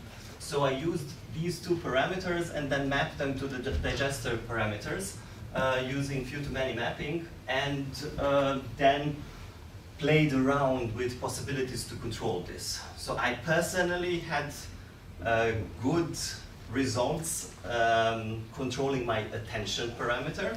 I could really work with it, and meditation was completely random. I could not do anything about that. So the first piece was done for two performers. We had two devices. Each one of us controlled one Digester instance, and they were controlling some sounds. One was mapped to some like electronic sounding sound. This was a synthesizer I made with the sound of spectra of sulfur. That was interesting for me at the time. And the other was just accordion sound. This was kind of testing to see how this thing works. The second piece was created in 2015 during the ZM-FIA real-time composition workshop with Trio Catch. And this piece didn't play any sounds. It generated the score. So the performers would see the score, and then they would play, and the score would change. So they have a page to play and another page as a preview. This was done for one person wearing the BCMI device. That was Aigiring, who I saw recently. And she had a set of instructions. How should she behave? What should she pay attention to or not pay attention to, etc. So the piece had a structure. Some things in the piece were predetermined, so I composed it. It was 6 minutes long, had a clear structure, etc. And the notes were composed by Digester, but then again, some parameters were locked in the software so that I still have the development that I wanted to have. So both these things were kind of leading me in the direction of working really with patients. First of all, this didn't really happen. So I wanted, and I met Dr. Marcus Kerr from International Institute for Subjective Experience and Research, and we stayed as a kind of a loose collaboration for a couple of years, and we tried applying for a few grants, which were not given. So it all kind of faded out in the background. I wanted to use this system, and with Marcus we worked with Somnomedic devices. These are professional grade medical devices with 32 wet electrodes. So the NeuroSky has only one dry electrode that goes here. We did a prototype that worked. Again, I connected to the Digester and mapped the parameters the way I thought was interesting. And the idea was to allow people with a locked-in syndrome to be able to play music in any way they could, because this experience of mine with meditation and attention parameters already showed me that it can be possible if you try and if you practice a little bit. I personally, with the second system, so with the Somnomedics devices, I maybe totally spent 1 hour, 2 hours having the thing on my head and like working with it, and could kind of control it. So I assumed if somebody spends many hours, like when one is practicing any kind of musical instruments, the results will be much better. So again, because of the lack of funding and real life, my focus changed. And from 2016, I was part of the Healing Soundscape project in really different roles, which changed throughout the years. So Healing Soundscape project was initiated in 2015 by Professor Georg Hajdu, Eckhard Feimann, and Sebastian Debus, and was later joined by Jan Sonntag, Clemens Göllner, and Pierre Preisler. It was a big collaborative project between these many institutions, so UK Hamburg, HFMT Hamburg, Medical School Hamburg, and University of Hamburg. And our hypothesis was that the implementation of an interactive generative soundscape would positively influence the well-being of patients in a hospital setting. At the beginning, we were considering several different locations at the University Clinic Eppendorf.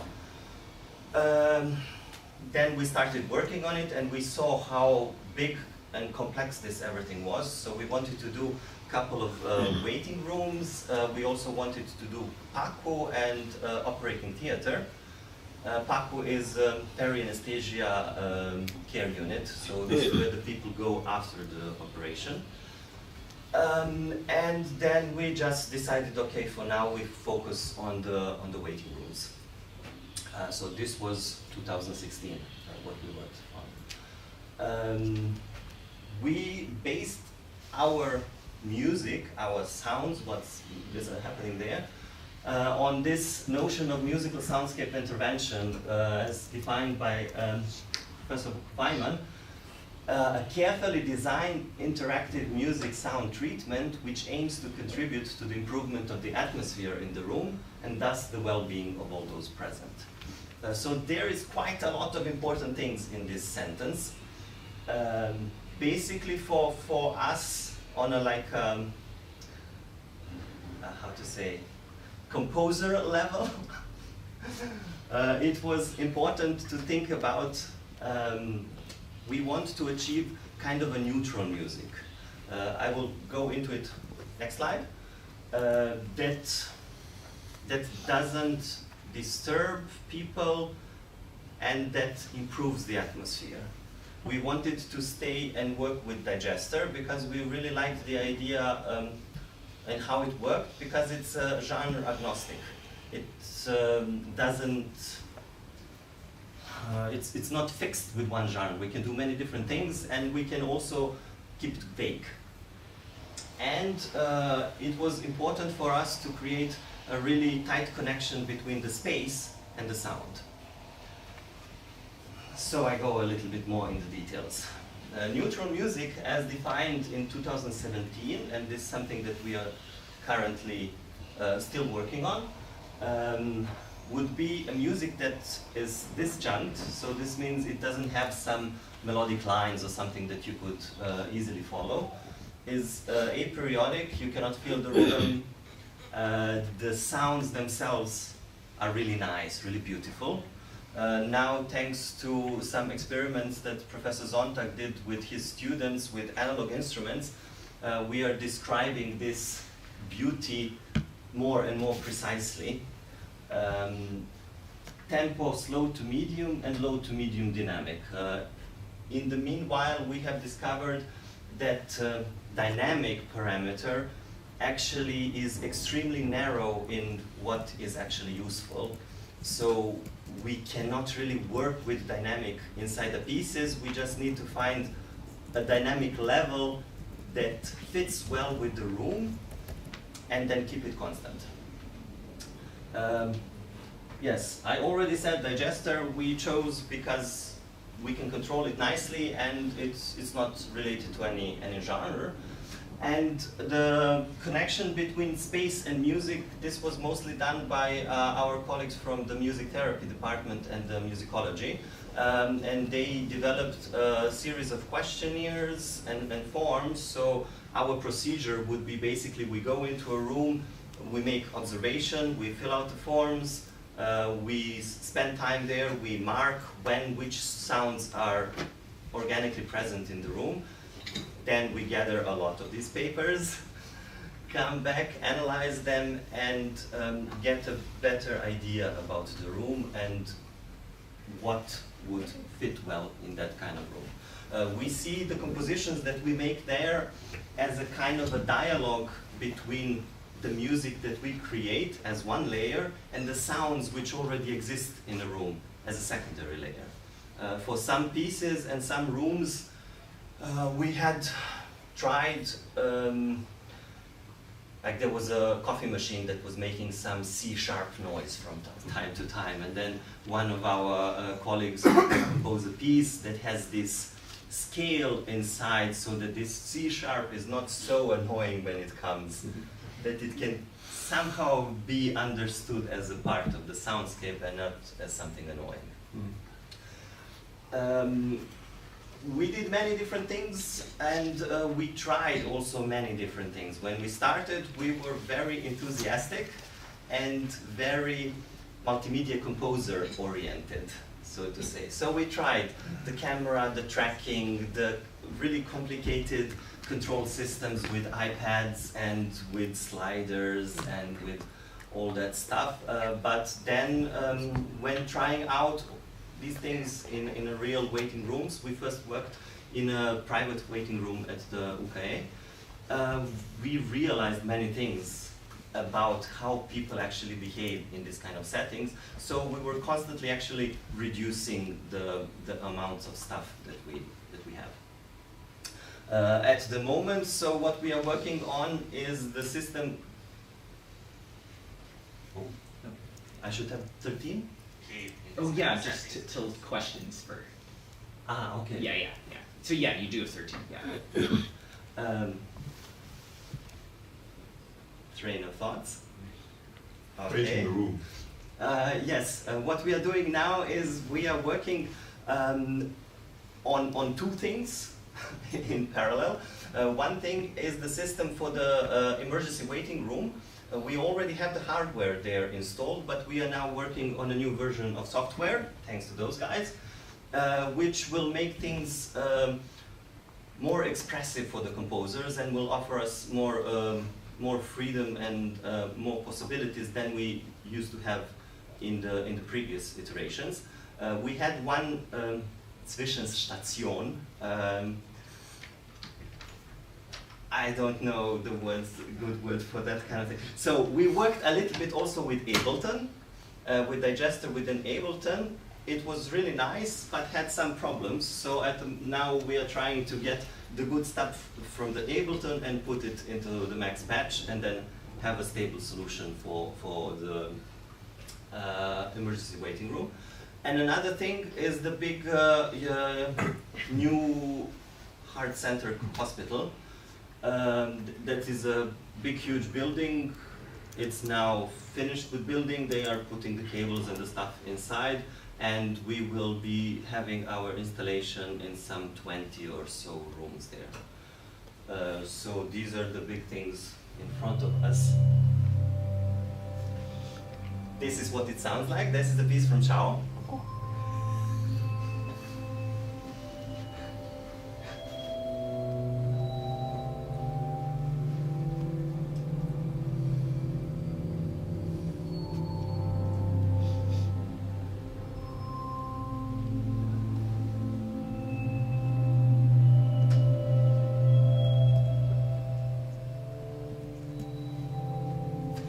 since it's digester, it can go for hours like this. Yes, so the algorithms and the thoughts of Clarence Barlow started in 1970s. Now it's 2024. We plan to continue using it for the unforeseeable future. So it's a half a century old thing, but still going strong. So yeah, thank you for your attention.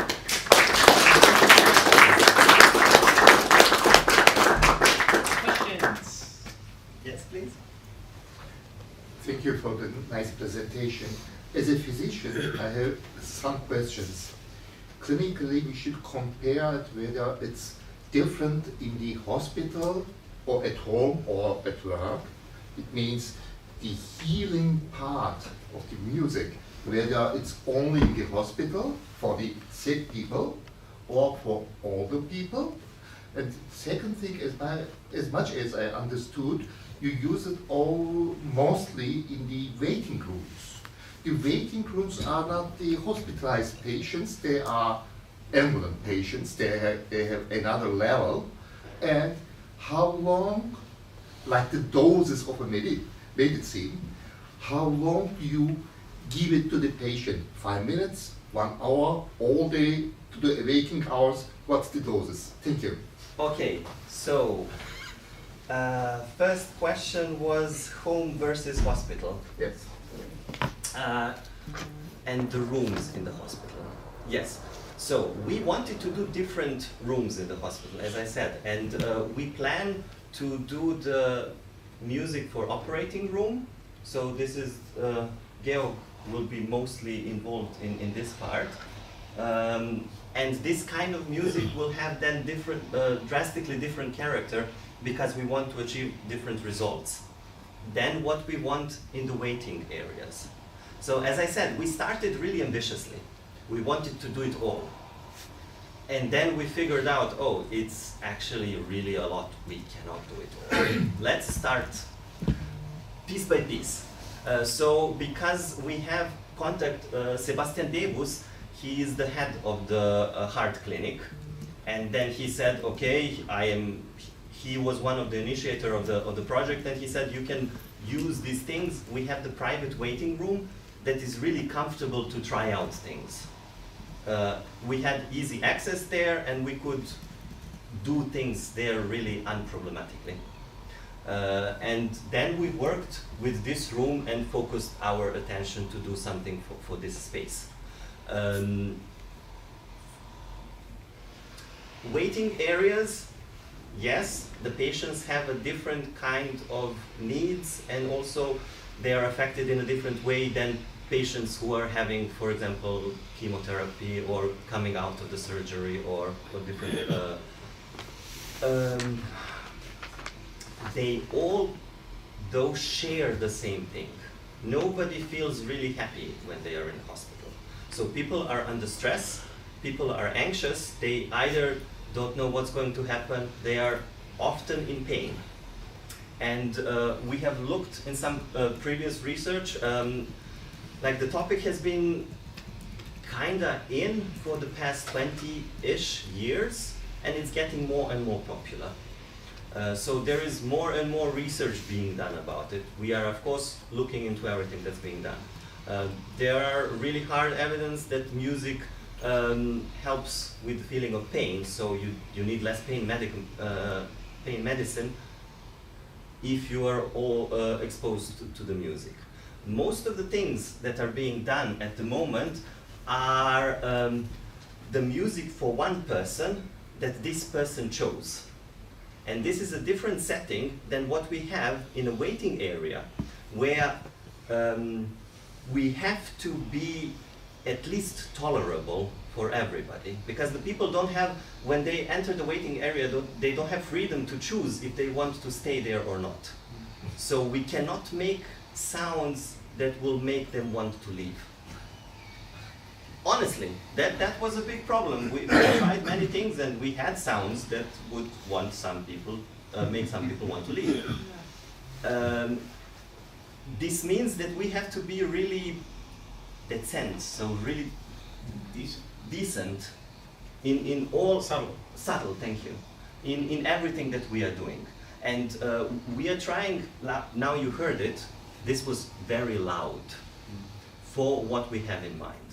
So we worked in the emergency waiting room, and we realized the good level is the level where if you don't want to listen to it, you can really easily filter it out just by not paying attention to it. If you really like it, you can pay a little bit more attention, and yeah, it's there. We also, all of us who participated, experienced a huge difference when you have this music just running for some time and then you turn it off. Suddenly the atmosphere changes. It's sometimes really difficult to put your finger on exactly what changed, but the change is undeniable.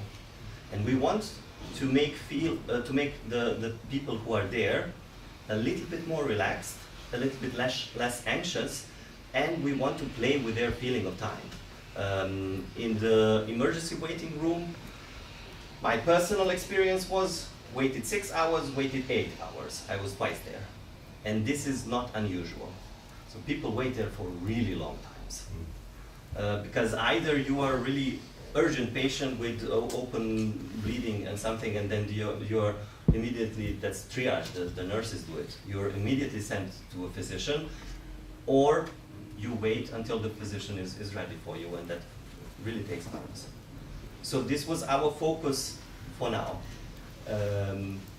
Paco had totally different thoughts. We thought about using either sonic showers or some kind of headphones or 2 speakers that are installed onto this hospital bed.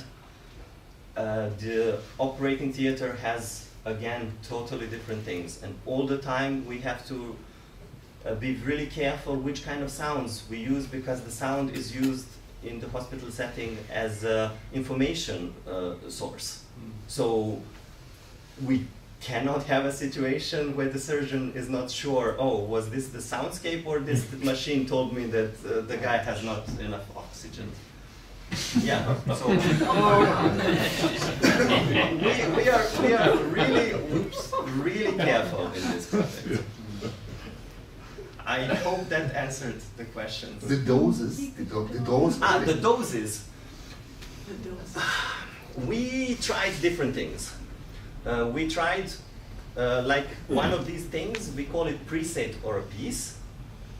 And we tried different combinations, and where we currently landed is that we want to have it running all the time, really subtle, so that is a part of the atmosphere.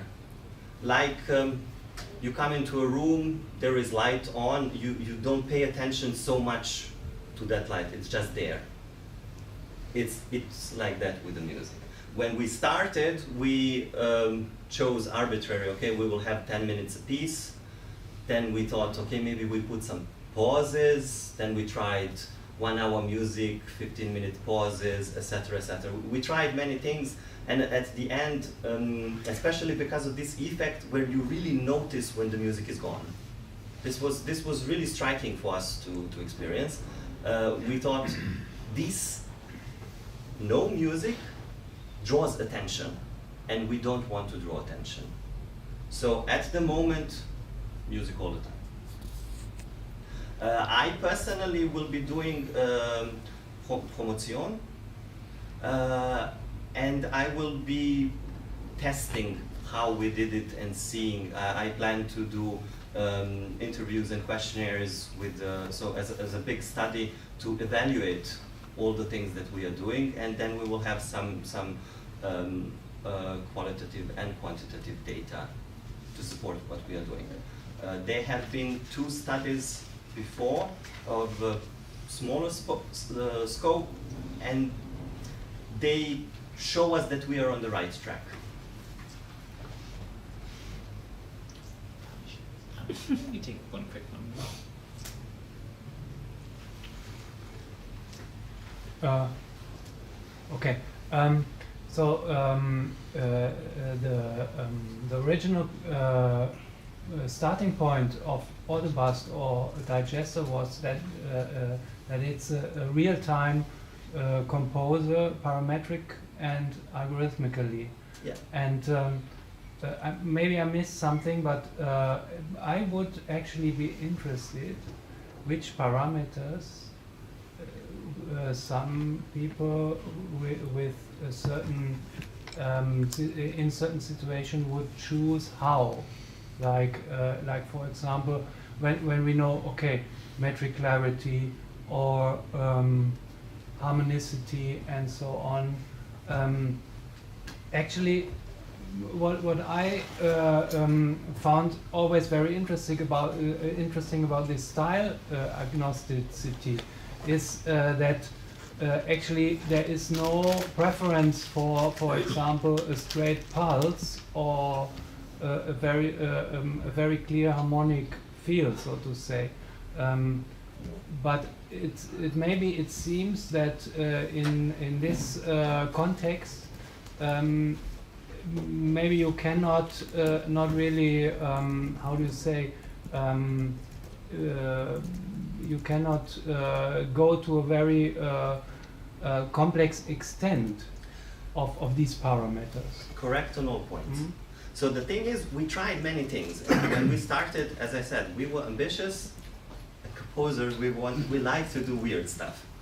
I mean, we do. And it just didn't work. So we were reducing. When I started in this project, I was a student of Georg, and he was like, yeah, here's the digester, you can make your own sound banks, choose any, record any sounds you like, here are the parameters, do whatever you like, and we did, and we liked it, but it was not fitting to the purpose. So then, throughout the years, we all changed and became much stricter. So now we are going in the direction that we will have a sound bank that our team will create and say, you can use only these 10 instruments, for example. We are not set on a number. You can use only this. For the parameters, move between here and here. Because if you go to extremes, we get the results that don't fit the purpose. This purpose and this idea of neutral music, it's a very limiting factor. It puts us in a really narrow range where we can move and still have this same effect. You said metric clarity and attenuation. We don't really need them audible. We don't want the feeling of the pulse. We don't want to feel bum, bum, bum, bum, bum, bum. We don't want that. We want bum, bum, bum, bum. Something that you cannot really catch. And this all influences that pitch center and pitch range. I mean, all the parameters are influenced by that. So maybe an idea could be to put the parameters, to apply it to a different temporal dimension, for example, timbre. Because, for example, if you speed up a pulse or speed up a pitch, you get timbre. And so maybe also these parameters could be useful in some different dimensional space, different musical space. I think you are thinking like a composer. Definitely. Yeah. Yes. And a lot of things that we all find interesting just don't work in that setting. But we do want to have a little bit more life in the parameters, so that's why the gentlemen here are working on modulators that will allow us to control the parameters through time, so not to have them only static, and also to have some added stuff that we can also work with specialization, etc., equalizing, etc. I mean, honestly, I am part of the project for a long time, but like if you have like a nerdy questions, the developers are right here. But I don't know, Kieran, is time or not? Yeah, we should move on. Thank you, Goran.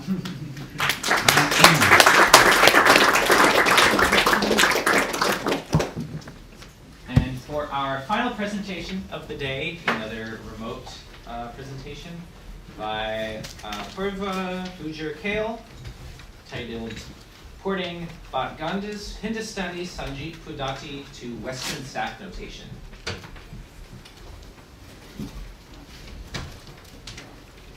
Hello everyone. Are you able to hear me? Yes. Oh.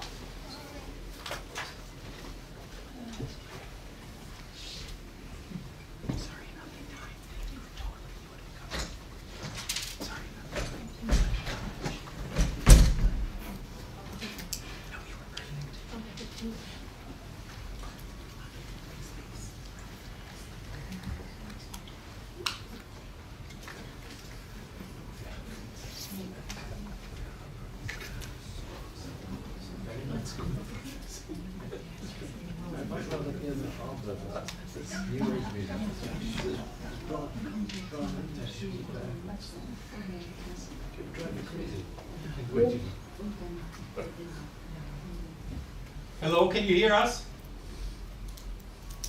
Yes, I can. Can you hear me? Wonderfully. Thank you so much. Oh, fantastic. Okay, so I guess I can start. Please do. Okay. Yes, I cannot see the audience yet. But hello, everyone. My name is Purva, and I actually haven't had a chance to meet many of you. I'm based in San Francisco Bay Area, and I work for Dolby Labs. I started my industry career at Dolby as a design engineer 20 years ago at the Professional Engineering Group, and now I'm a core part of the Dolby Atmos and Cinema Technology Engineering Group at Dolby. What's more relevant here is I'm deeply into Indian classical music. I sing a little bit. I'm married to Mahesh Kale, an accomplished vocalist of this art, and I'm blissfully surrounded by it. And what is even more relevant is that I've always been interested in technical ideas that can help spread the joy of Indian classical music globally and make it more accessible. I'm also a co-founder of Indian Classical Music and Arts Foundation along with my husband, and you could say that this is kind of like the passion area for me, and today's talk is related exactly to that. So I'll be sharing not only the technical information around the project, but also the background, as this was the last major academic endeavor of Professor Barlow, and I know that everyone here loves him and would like to know a little more about it. So today's talk is going to be in 6 parts. First, a little intro on how this project came about. Then I will do a short introduction to Indian classical music and Kramik Pustak Malika and its importance, which is central to why this project matters, describe the project statement, and after that come to the 3 key areas that were needed to be tackled in order to make this project happen. First was about notations in Indian music and my invention of the ICM XML format. Second, in Sargam, the notation editor for North Indian classical music that I created. And lastly, porting of notations to Western stuff. I will then summarize and open it up for questions. So my talk is going to be a mix of personal and academic aspects, and given the niche nature of this subject, I will try to include some history and context as well.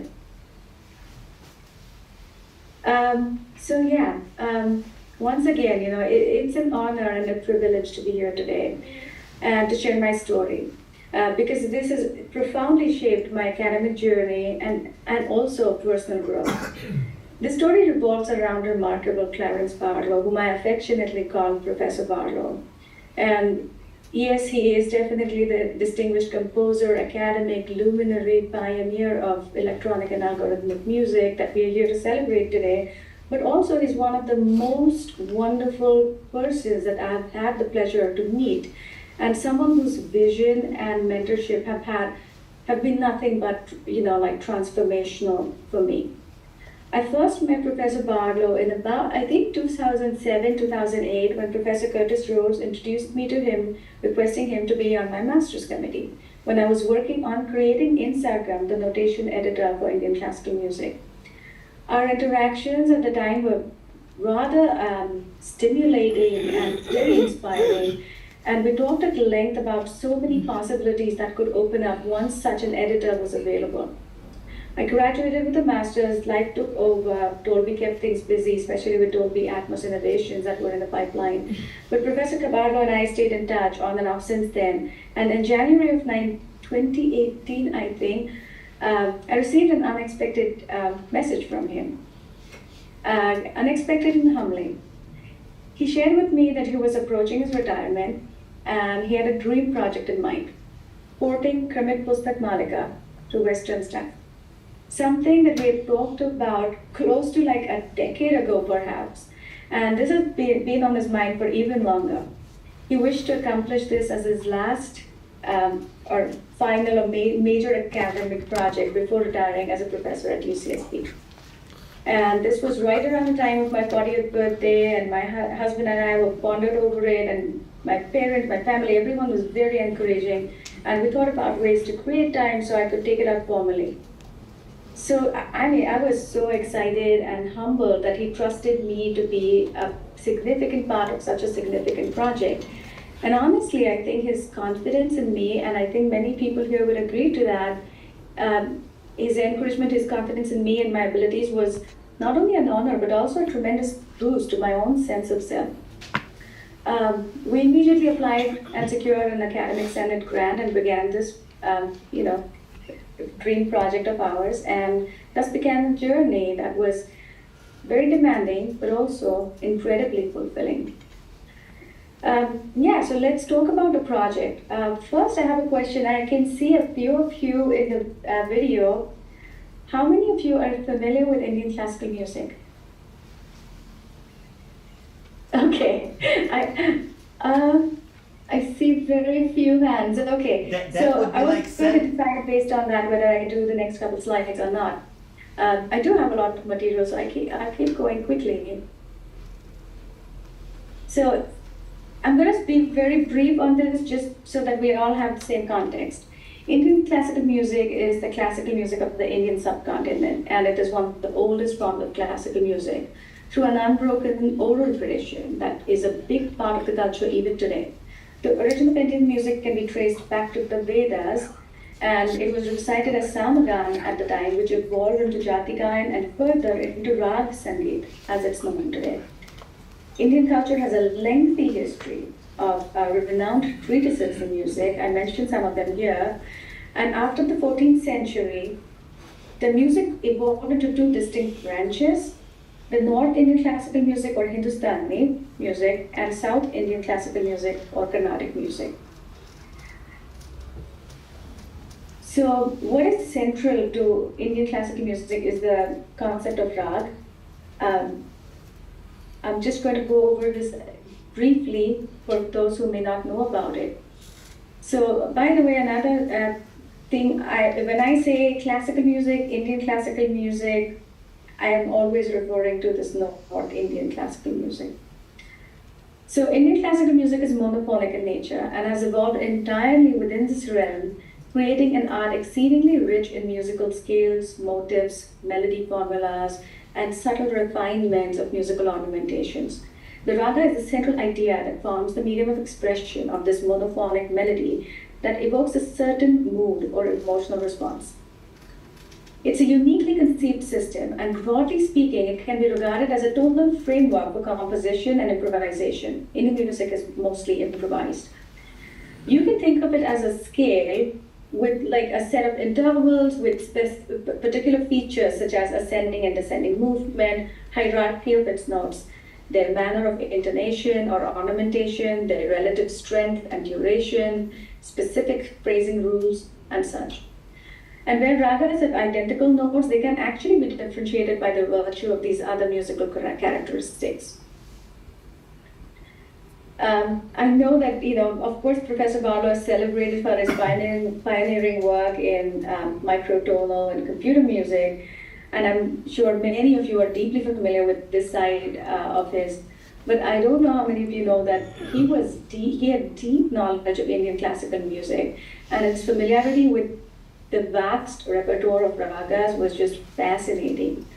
In fact, he said he grew up in the English-speaking minority in India for the first 18 years, and was exposed to Indian classical music from a very young age.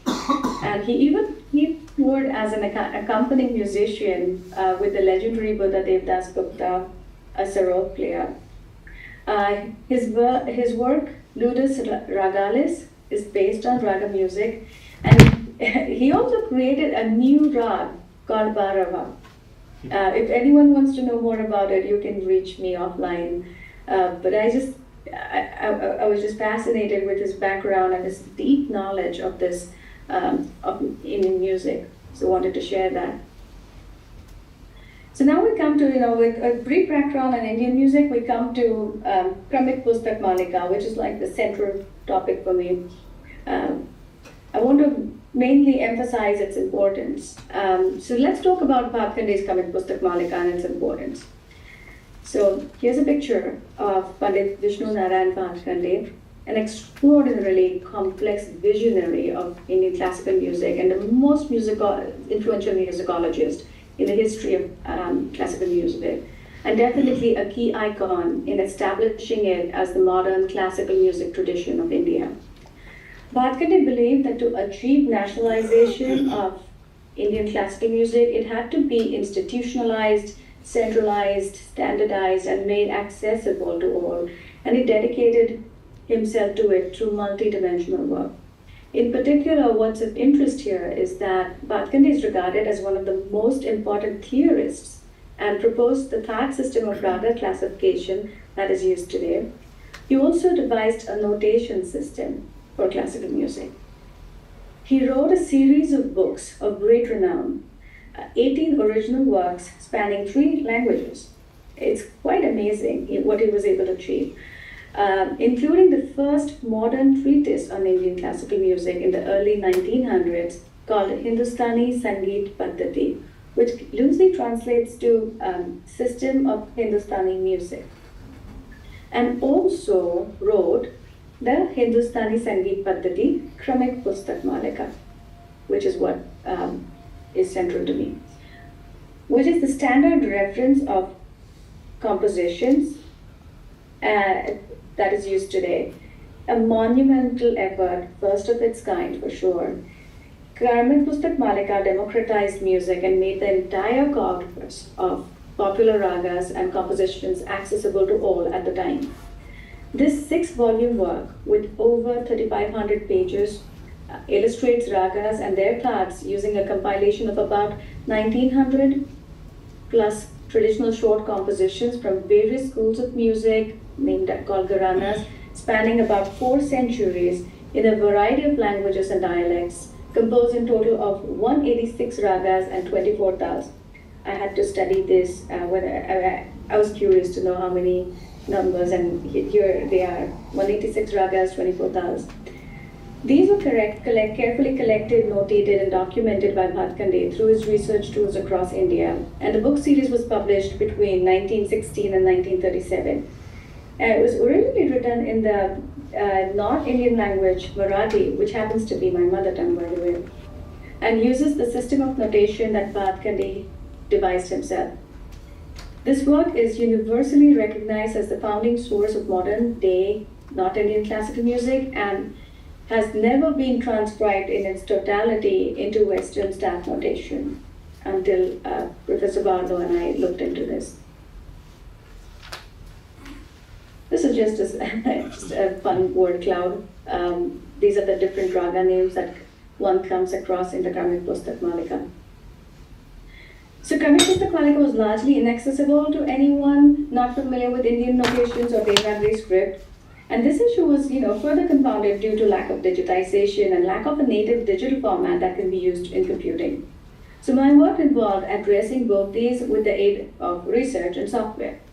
So I invented a digital format for classical music and then researched a methodology to port it to Western staff notation. The goal was to port the work in its entirety to Western staff and to publish it and thus provide the world outside of North India with this legendary treasure of knowledge in all its exquisite detail. Of course, given the large scope of work, the solution was to leverage and build an end-to-end technology solution to accomplish it. So there were 3 areas that really needed attention. First was coming up with a digital format, defining that, standardizing that, and then creating a platform or a tool, a software in which you could actually enter the Indian notations, and once you had the whole Kramik Pustak Malika digitized, then the third part was to convert it to Western style. So let's focus on the first one, notations in Indian music, an invention of the new ICM XML format. Notation systems have been used in classical music since the beginning. Here's a rough timeline of when some of the important updates happened. Being primarily, I want to add something here. Being a primarily oral tradition, compositions were mainly transmitted through the oral tradition. So the treatises that we talked about mainly describe the ragas and the rules as against providing notated compositions. So the notations evolved from very basic mnemonic-based early ones to in the Vedas to in Natya Shastra to simple bar-style ones in Sangeet Ratnakar, and then in the late 19th century we saw there was a cultural renaissance of sorts, and that is where there were new notation systems that were devised. There was Maula Baksh, Paluskar, Bhatkhande, all of them devised new notation systems around the same time frame. It is a Bhatkhande notation system which is popular in use today. But even then, we're still not in the digital domain yet. And that was, there was a need for a standardized digital format for North Indian classical music. And so we created ICM XML. It's based on Bhatkhande's system, so we will take a quick look. I have some very interesting data on the current usage of notation systems, and it basically tells us that there's a lot of interesting work that can be done in this area, and standardization is certainly one of the most important aspects that needs to be addressed for practitioners of classical music in India. So, as you can see, like all these 88, 1901, 1905, they all happened around the same time, and in 100 years there's no major change, but we need something for the digital world. Here's a quick, I'm just going to skim through some of these because I don't know how many people read the Devanagari. Okay, I don't see any hands go up. Okay, so yeah, here's a Bhatkhande notation system. It's a composition, also known as Bandish, in Piya Ki Nazariya in Rag Yaman, Tal Teen Tal, from Kamik Pustak Malika, Volume 2. And it's true that the nuances of the melodic movement, along with their subtle ornamentations and the intricacies of tal, cannot be accurately captured in notation. So Bhatkande's system only notates three of the most commonly used ornamentations: a kan or a grace, a mean or a glide, and a single swar gamak or a mordant. But I want to add that the notation systems introduced by Bhatkhande and Paluskar have met reasonable success, even with this limited set that is notated. They've met with pretty good success in the pedagogical and musicological use, and we see many students use it today. And I did do a detailed survey of the current use of notation and concluded that many people use a modified Bhatkhande system, but this is kind of like the base. So, as I said, in the earlier slide, there's very nice data that tells me that it's really important for us to come up with the ICM XML standardized format, and based on this, so I'm just going to say that the first line that you see on the top are the notes. Do you see my pointer, by the way, or no? Yes. Yes. Okay, perfect. So the first line you see are the notes. The next line are the lyrics. The bar lines, like things you see here, they are sections for rhythms, and every single note here denotes a beat.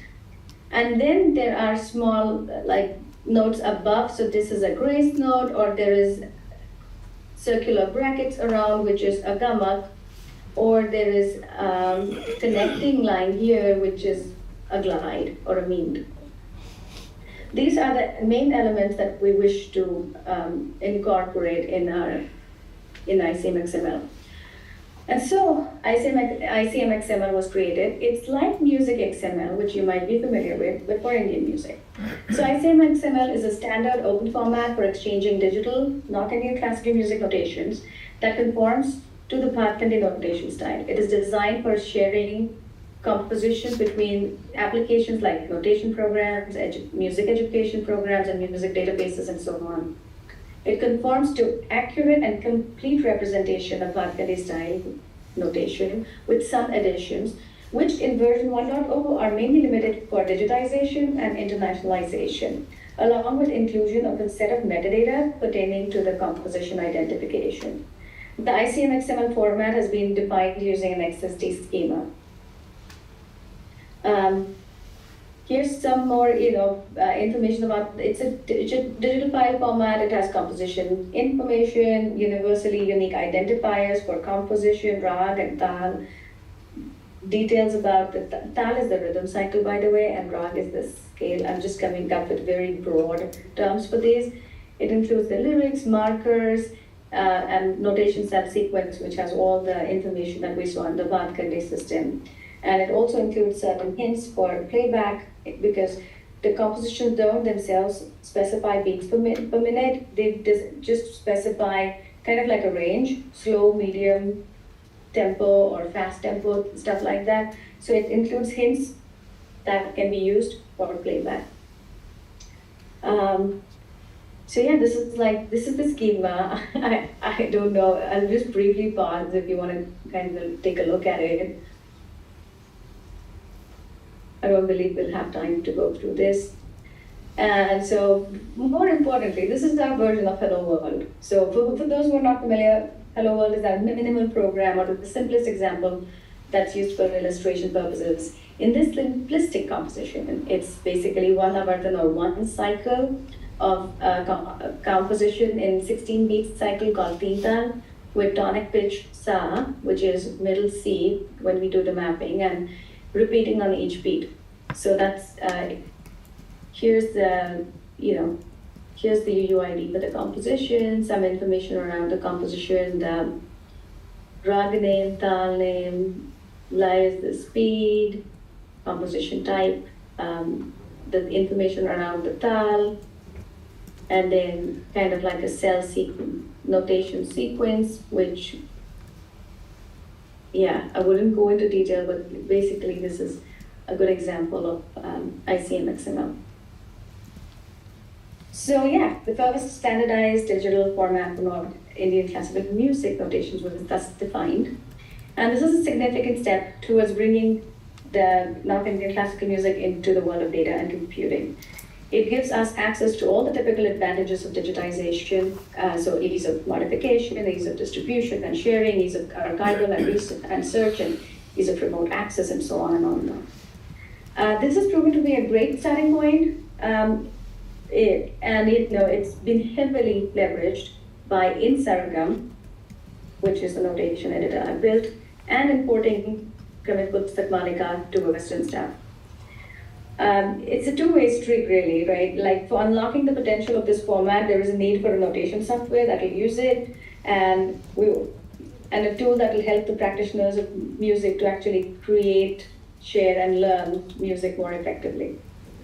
Which brings us to that notation editor, which is the next topic. InSargam, a notation editor software for North Indian classical music. So actually I created this during my master's time, but I created InSargam. Again, the first of its kind notation editor for Indian classical music, which enables efficient digitization of Hindustani music notation. And it's a fully featured software application that I wrote from scratch. I actually followed a proper software development lifecycle with stages for requirement gathering and use cases and technical requirements, design and architecture, implementation, testing, and even evaluation. So InSargam is just like a word processor. InSargam allows users to create, edit, open, and save music notation files. And InSargam also supports audio playback of a simple, direct interpretation of the notation. It now uses the ICM XML format. It started with a more proprietary internal binary format, but now updated to ICM XML. The key consideration was given to designing for a broader base of users, support for audio, coming up with something intuitive and familiar, and keeping portability in mind while doing so. And of course, the adaptation for Western musicians. So here are some of the main features of InSargam. To create, edit, save music notation files, supporting Bhatkhande notation, support export of audio, MIDI, and Western staff notation. playback of audio of direct, simple interpretation of the composition, including tabla beats for accompaniment, support musical parameter preferences and composition files, support pre-post, these are some of the ornamentations. It also supports a very fine tuning system, a 22 Shruti support for tuning of audio playback.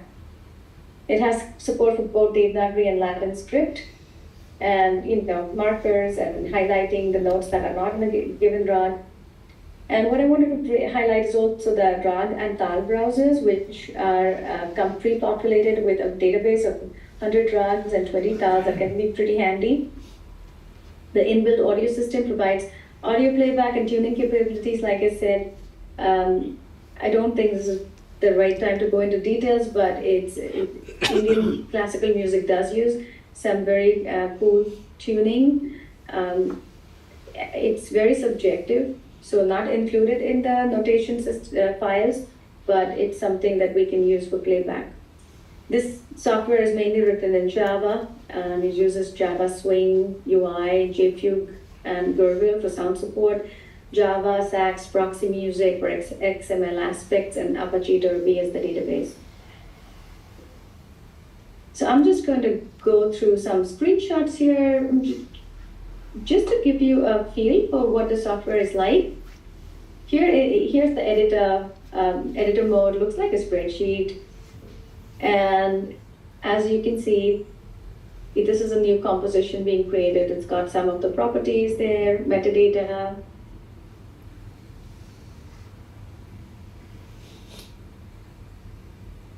Here it shows you some of the menu items.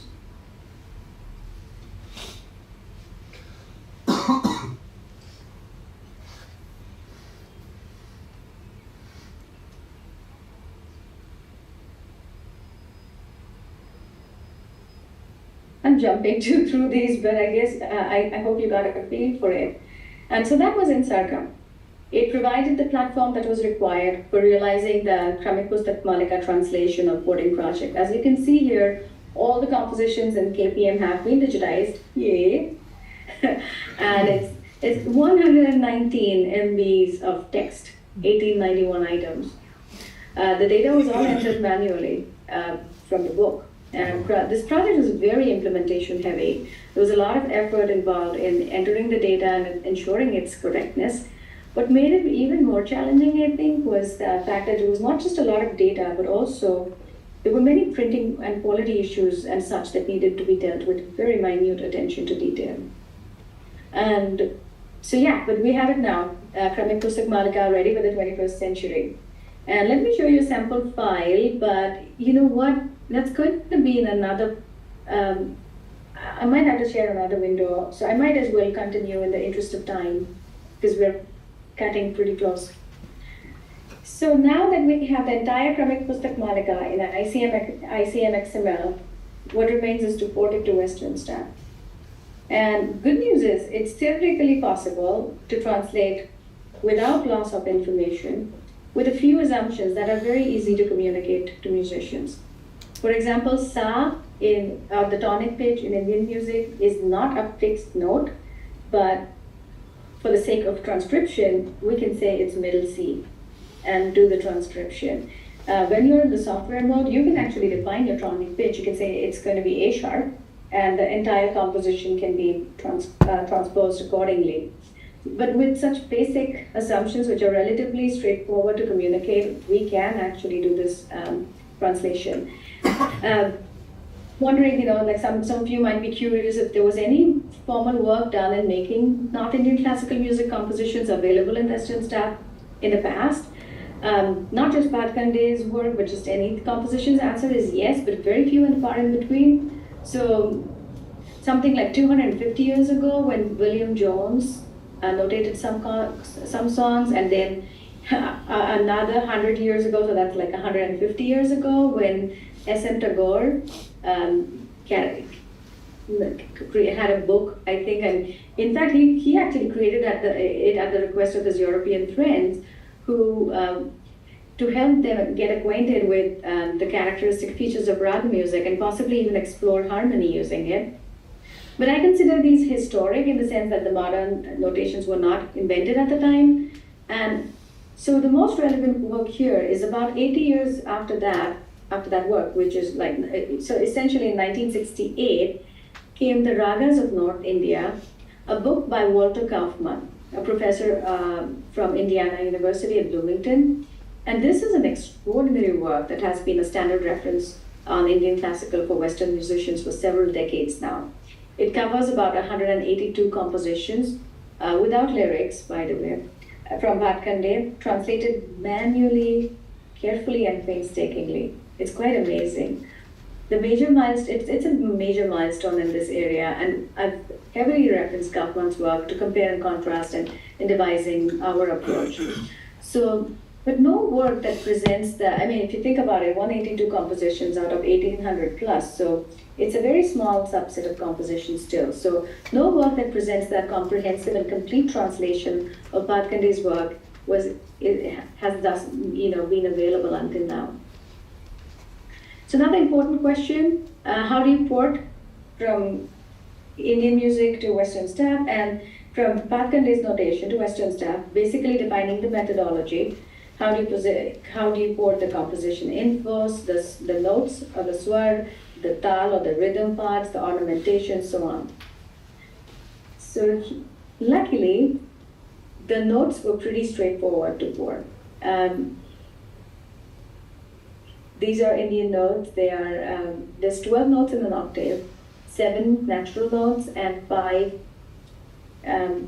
vikrit swar or accidentals, you could call them. And they map like to the 12 notes in an octave. So that was pretty straightforward. A little bit of challenge for me is the fact that there's so much of Devanagari involved in the work I do that I hope this is still making sense. So here's Western notes is shown pretty straightforward, like I said. I use middle C for sa or the tonic pitch, and Kaufman's approach is actually identical. But like I said, in software, I can very easily let the user define their tonic pitch. I do want to make a note that though that in Indian music, the notes do not necessarily use equally tempered tuning. So Indian music uses just intonation, and the 12 notes are just tuned to ratios depending on the rag. But these tunings are not specified as a part of notations, and thus they're not really included in the porting either. And so how do you port tal or the rhythm? There's a lot of like detailed concepts around it, but if I were to describe it in a nutshell, a tal is a rhythmic cycle with multiple, like all bars are basically not the same length necessarily. So we actually describe it as an additive signature, as it's shown here on the top right. So the 4 plus 4 plus 4 plus 4. So you could have like 4 plus 3 plus 4 plus 4, and that would be a different tal. And quarter beat per beat, quarter note per beat, sorry. So here, the same composition, Piya Ki Nazariya, expressed using the additive meter, is 4444 for teen tal. And I actually do draw dotted lines to signify the subsections. So each measure is the entire length of the rhythm cycle, the number of beats in the rhythm cycle, and then the subsections are denoted by dotted lines. How do you port it's pretty straightforward to port the ornamentations, because these are essentially the grace note, the glide, and a gliding model. There's a small difference here between how Kaufman does it and how we decided to go for it. Let me just jump to the examples here. So a grace note is pretty straightforward. This is a grace note, and here, just like a regular grace note.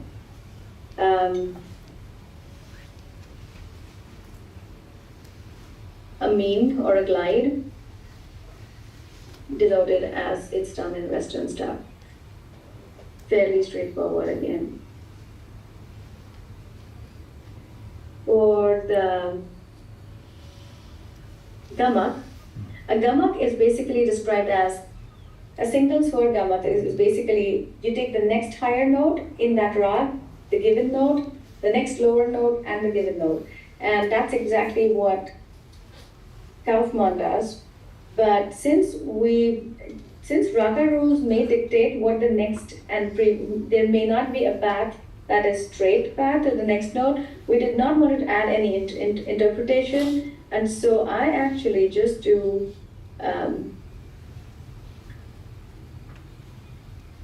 I just add a term instead.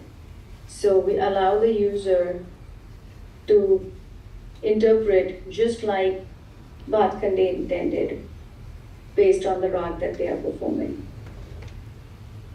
I also thought that it's important to include the lyrics. So compositions compiled by Bhatkhande are traditional old compositions spanning a time period of about 300 years, and all the compositions come with lyrics that bring context to it. We supply the lyrics as the compositions are incomplete without them, and there were several choices available: the IST, IPA, iTrans, and Harvard, Kyoto, like a lot of different options. And IST and IPA being the best contenders, to be honest, but the International Alphabet of Sanskrit Transliteration, or IST, is a transliteration system that allows the lossless romanization of index scripts as employed by Sanskrit and related languages. IST makes it possible for the reader to read the index text unambiguously, exactly as if it were in the original index script. It has existed since the 19th century and remains the most popular one amongst the e-text repositories and scholars. IPA is an alphabetic system of phonetic notation, primarily based on the Latin alphabet, but we chose actually the augmented version of IAST, because as IPA would encode the phonetic rendering of the composition, one would actually have to define how the lyrics are to be pronounced correctly in the given language that the composition is in, and render it in IPA accordingly. And in contrast, IST has a one-to-one corresponding with the Devanagari alphabet and much more straightforward to use. Also, I think the diacritics used in IST allow capitalization of proper names, which is more natural to read.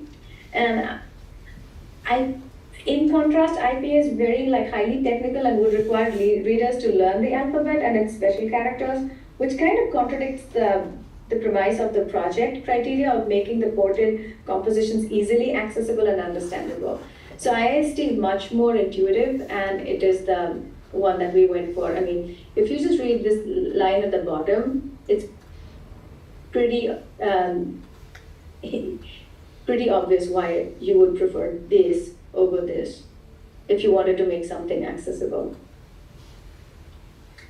So we have to come to an end slowly. Okay, actually we are at the end. How much more material Almost do you again. have? It seems. Couple slide.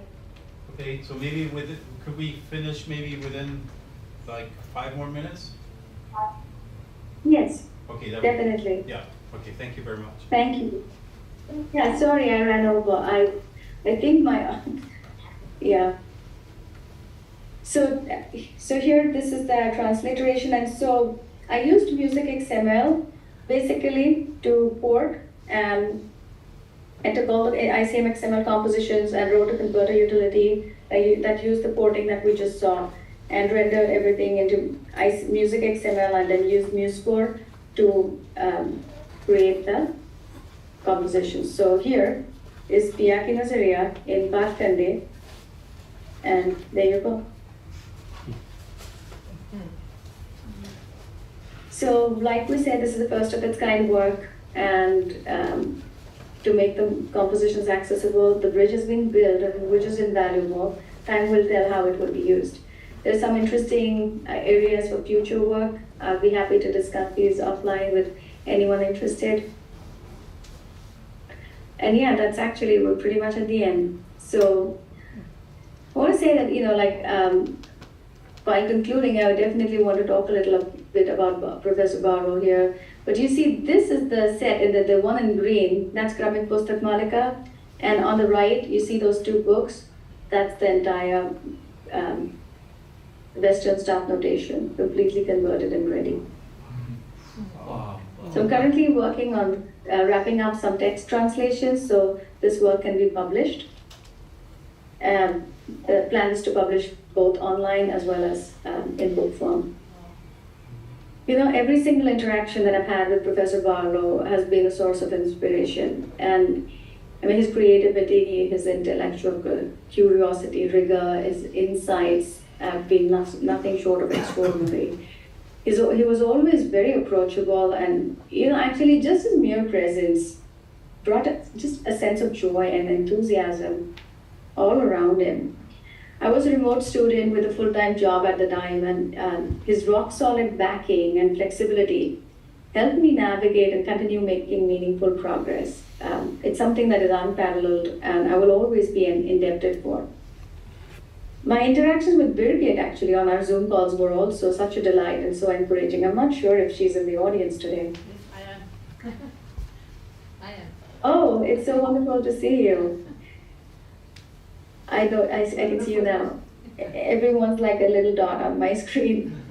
So yeah, Professor Barlow's dedication to fostering this vibrant intellectual community and the unwavering support for his students have left an indelible mark on all of us who've had a privilege to work with him. And this dream project was not just a culmination of his illustrious career, but a testament to his enduring lifelong passion for knowledge and discovery.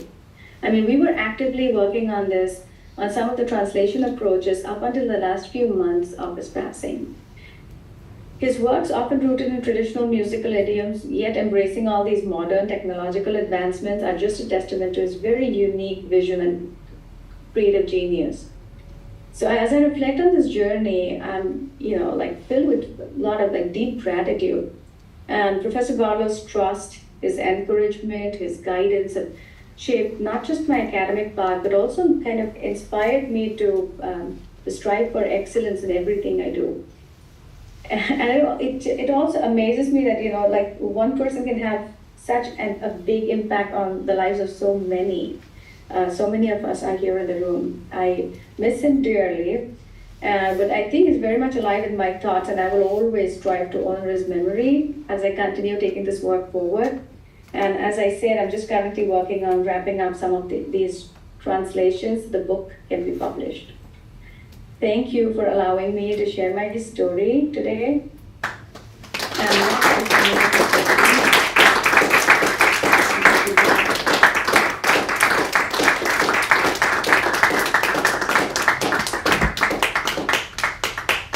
Thank you so much, Purva.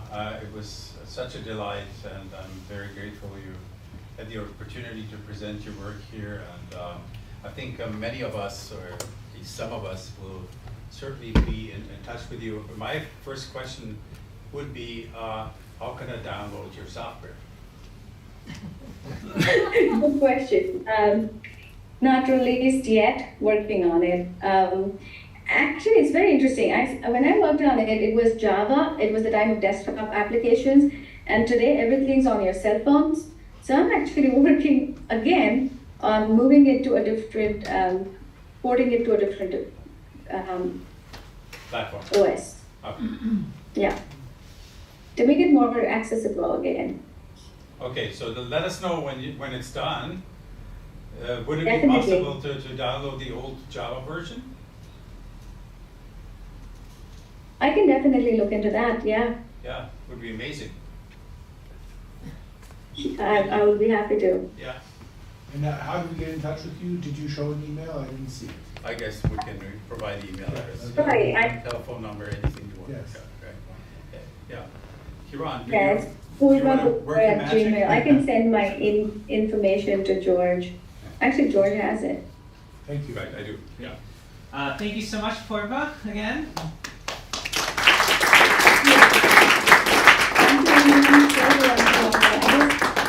It's something I care about. I wasn't able to make it shorter.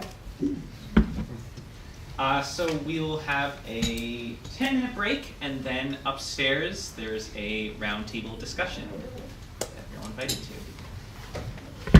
Right. Bye, everyone. Bye. Bye. Bye. Bye. If you're interested, there's a guy asking questions. Yeah.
very serious, but also the opposite. He had always this and this, so you know, two extremes. He was very much into this humor thing, you know, play around things, and then again focus very much on getting deep into the sense, root, and combined. He was great at combining things.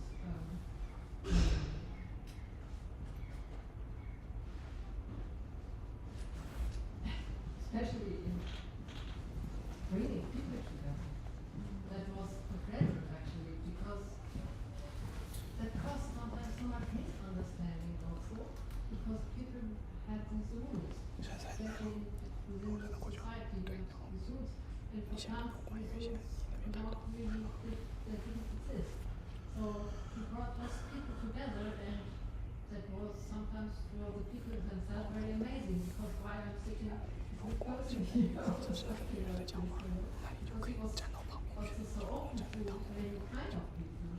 And it was also for me a big lecture, I must say. I had also this news in my head before a lecture, but just opened it up. So,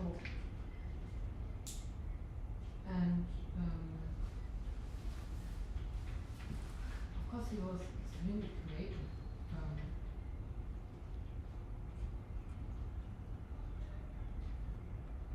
He was just a total human being. He was just a total human being. I think it was so, what is that? Is there a word in English, entrapment?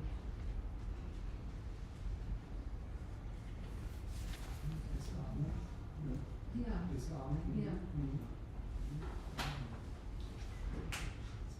That was one of the things I think that was for me a very that touched me a lot.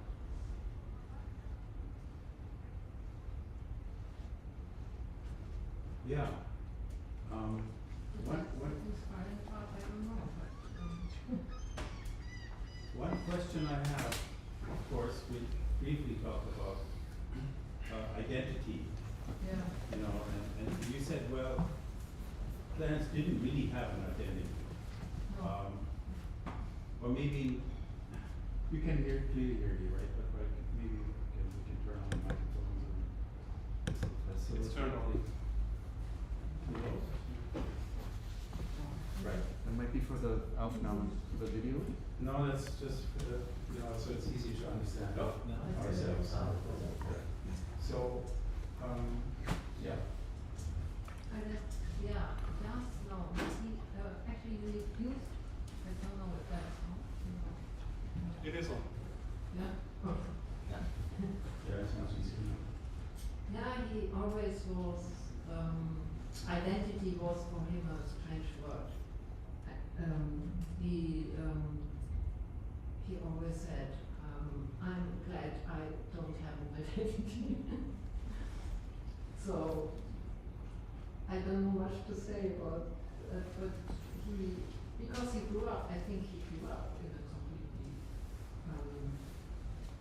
in an environment where that wasn't possible for him to identify anything. Not anything, but it was just a very small group in a very vibrant city, and there were so much other things, and then it was incredible. Let me ask you one thing. Let me try this. What if we state that Clarence didn't have an identity, but he had identities, and some aspect of his playfulness came out of the fact that he could just really move from one identity to another. He developed some sort of virtuosity to switch identities and to mix them and to, you know, to adapt quickly to the environment he was in. Yeah, he could adapt quickly, that's true.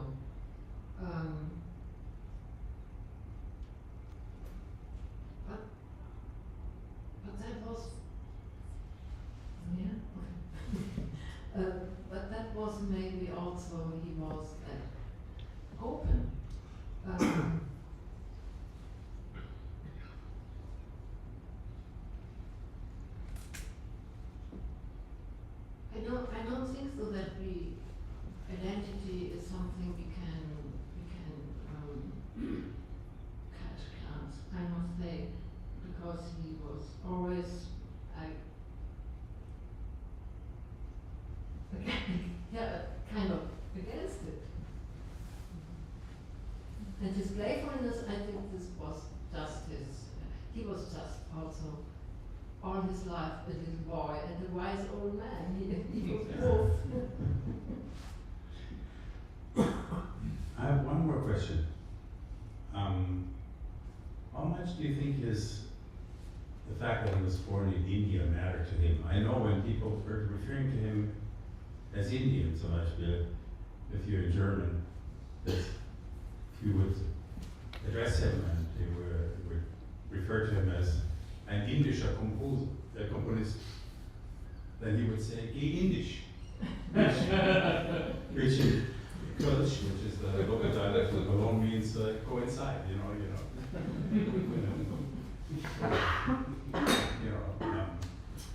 so in other words, of course, he was rejecting that kind of labeling. Labeling was something that he deeply...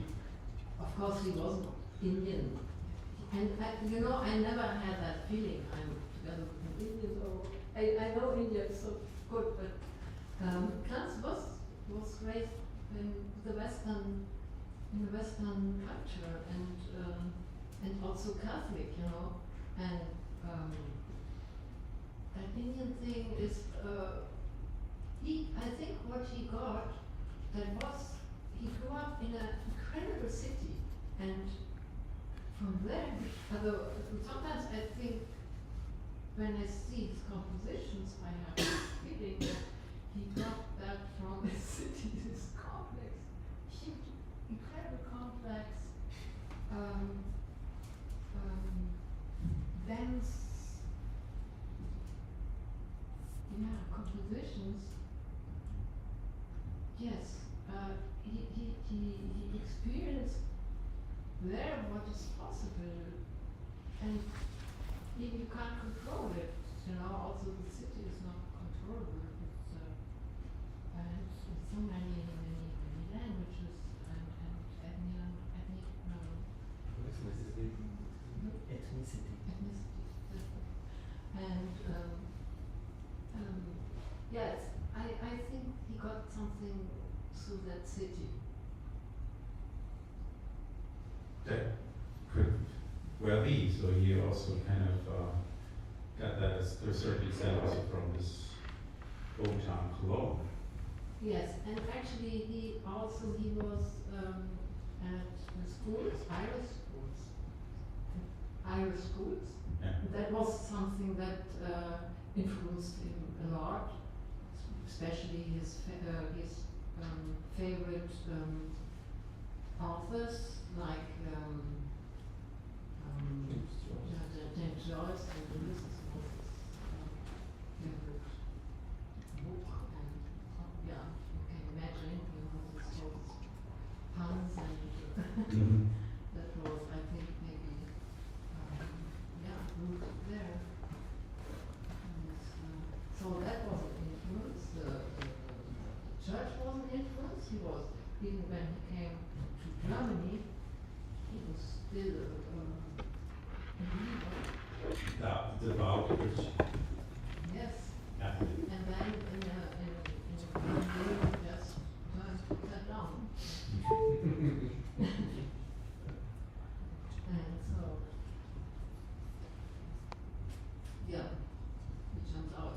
And how did that happen? The first year in Germany, and he went upside down.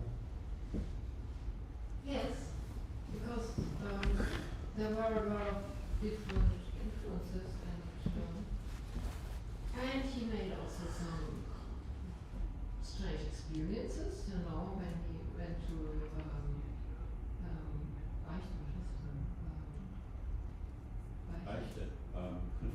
Confession, yeah. Right. Confession, yes. He made some strange experiences with this guy on the other side. That was, but even before it started, then he met people and discussions, and that was very fast.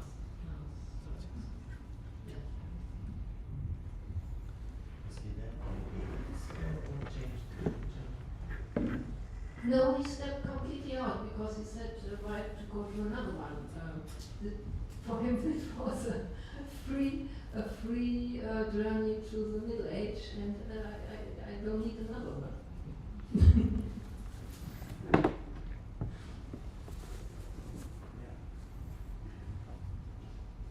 Also want to welcome Christy Becker.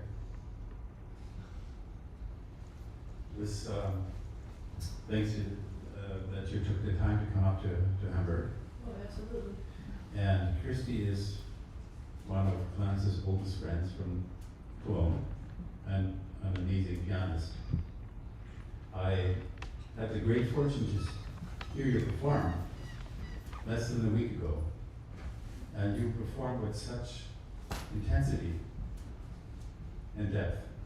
It was a memorable event, and I'm very grateful for that.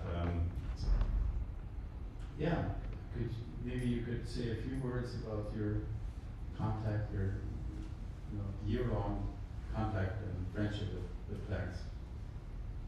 Okay, well, thank you, Georg. I really love playing Clarence's pieces. You know, when I think of Clarence, I thought, all these pieces, and I have never heard a piece of his that was really sad or bad or anything, you know. It's always, you can also really, every time you play his pieces, you realize how this is a joy of life, and fun, incredible compositions, but also finding a lot of joy in the pieces. Yeah, for me anyway. Yeah, I love it. Yeah. I met Clarence. I came to Cologne. I had a scholarship and studied in Freiburg, but I came up here and I was friends with someone in the Stockhausen class, and came up here, and then we all got together. And Clarence was there, and other people too. You know how it is when you all speak the same language. But it's easier to talk when you're your first year in Germany. And he became a very dear friend. We had all sorts of things that we did together. I've been playing his pieces since, my gosh, since '73, I believe.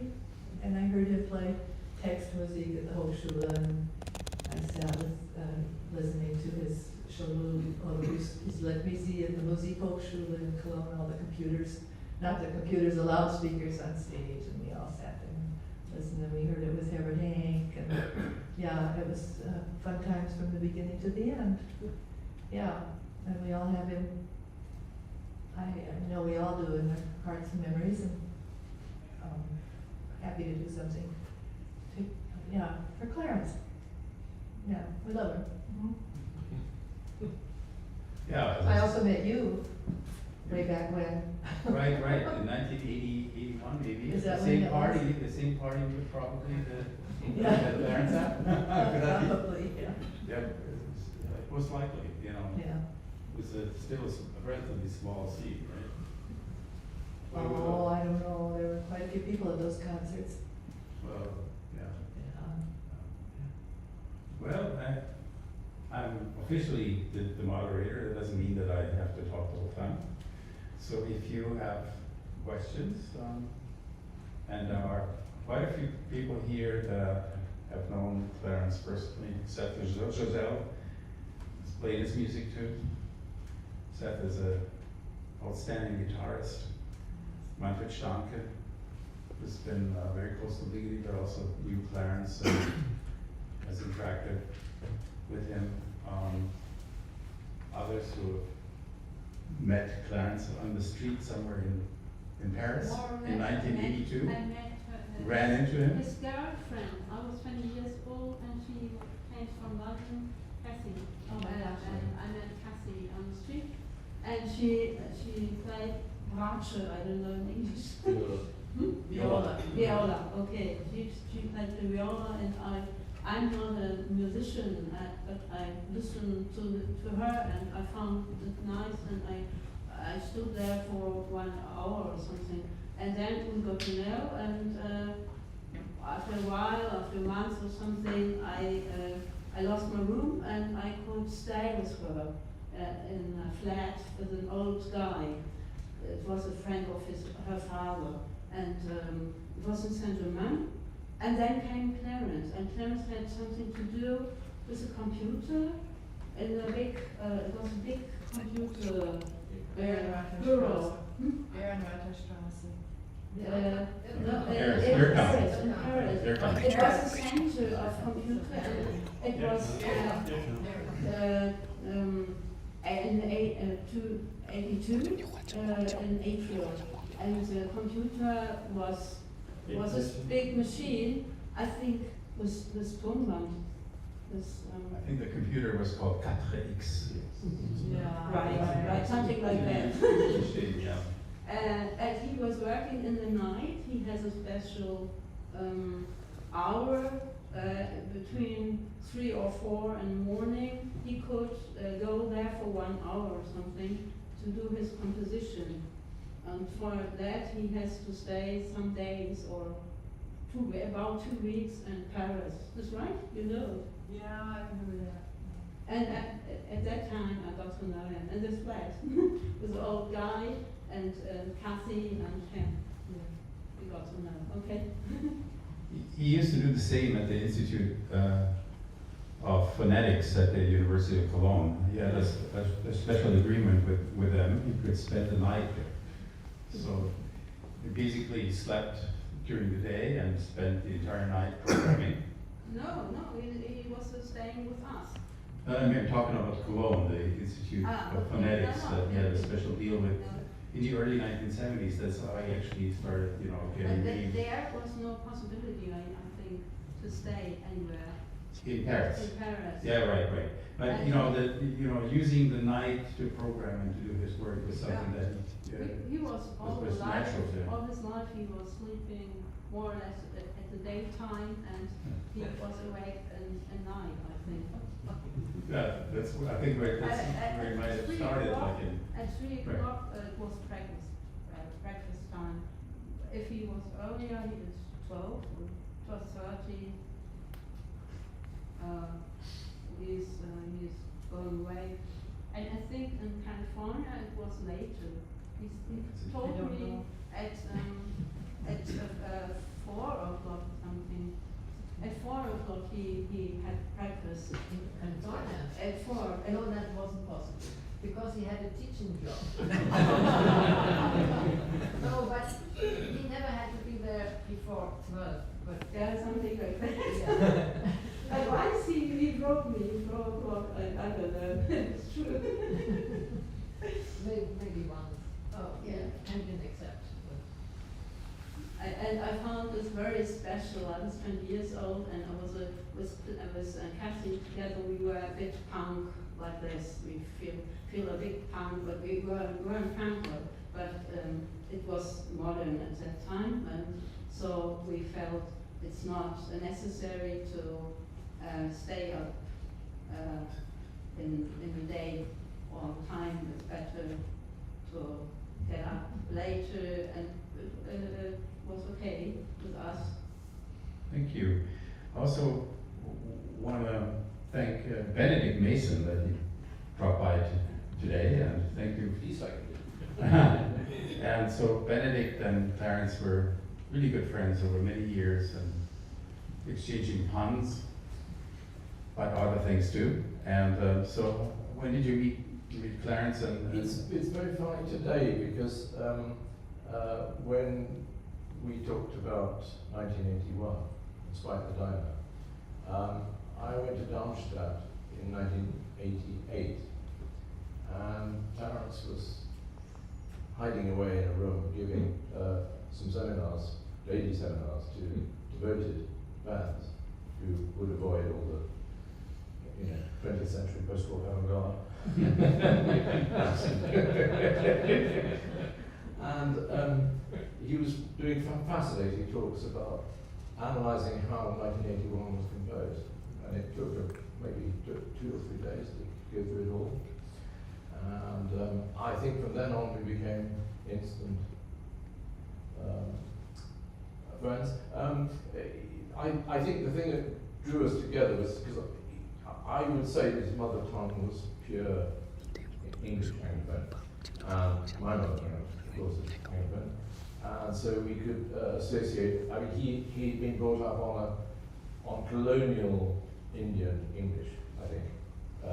So I would never have thought he was Indian. No, I mean, think I was wrong. And so we both had a rapport based on the same kind of old-fashioned English. And we would endlessly make jokes, and he of course was much better at jokes than I was. But usually quite a lot, I think probably the most amount of alcohol I consumed in my lifetime. A good percentage of it was with Clarence. he was very loyal, and he was very brilliant, and funny and genial. Somebody said that in an obituary. I think it was a Dutch obituary. Genial is a word that he never had any kind of bad feelings about people or anything like that. If he did, he would say it in such a funny way. He would be. Remember that, yeah. There's one, I just prepared this, if I can find it. I wrote it down, so it's slightly easier to say. There's one anecdote that I really love, and I bring it out here. This is an anecdote that I particularly like. In December 1999, he went round on a round-the-world trip, and I think he was making a Hörspiel, maybe would remember that. Yes, for a Hörspiel, a radio play for Westdeutsche Rundfunk or something. He got his travel funded by this Hörspiel production. And on the 31st of December 1999, he managed to find himself somewhere in the South Pacific. And organized his itinerary in such a way as to involve 2 plane trips across a famous line of longitude. And on the second trip back, I think he had a tape recorder all the time, the pilot came on the intercom to announce, "Ladies and gentlemen, we are now re-entering the 20th century." And I think he engineered this whole trip, his plane travel, typically Clarence, to do something very, very complicated and obscure to make a really fantastic joke. Well, not joke, more than a joke. Yeah, fantastic. Seth, would you like to say a few words about your interaction with him? I feel like some sort of, I don't know, are we in a Shiva session or here or something? Sorry about the format. Yeah, no, fine.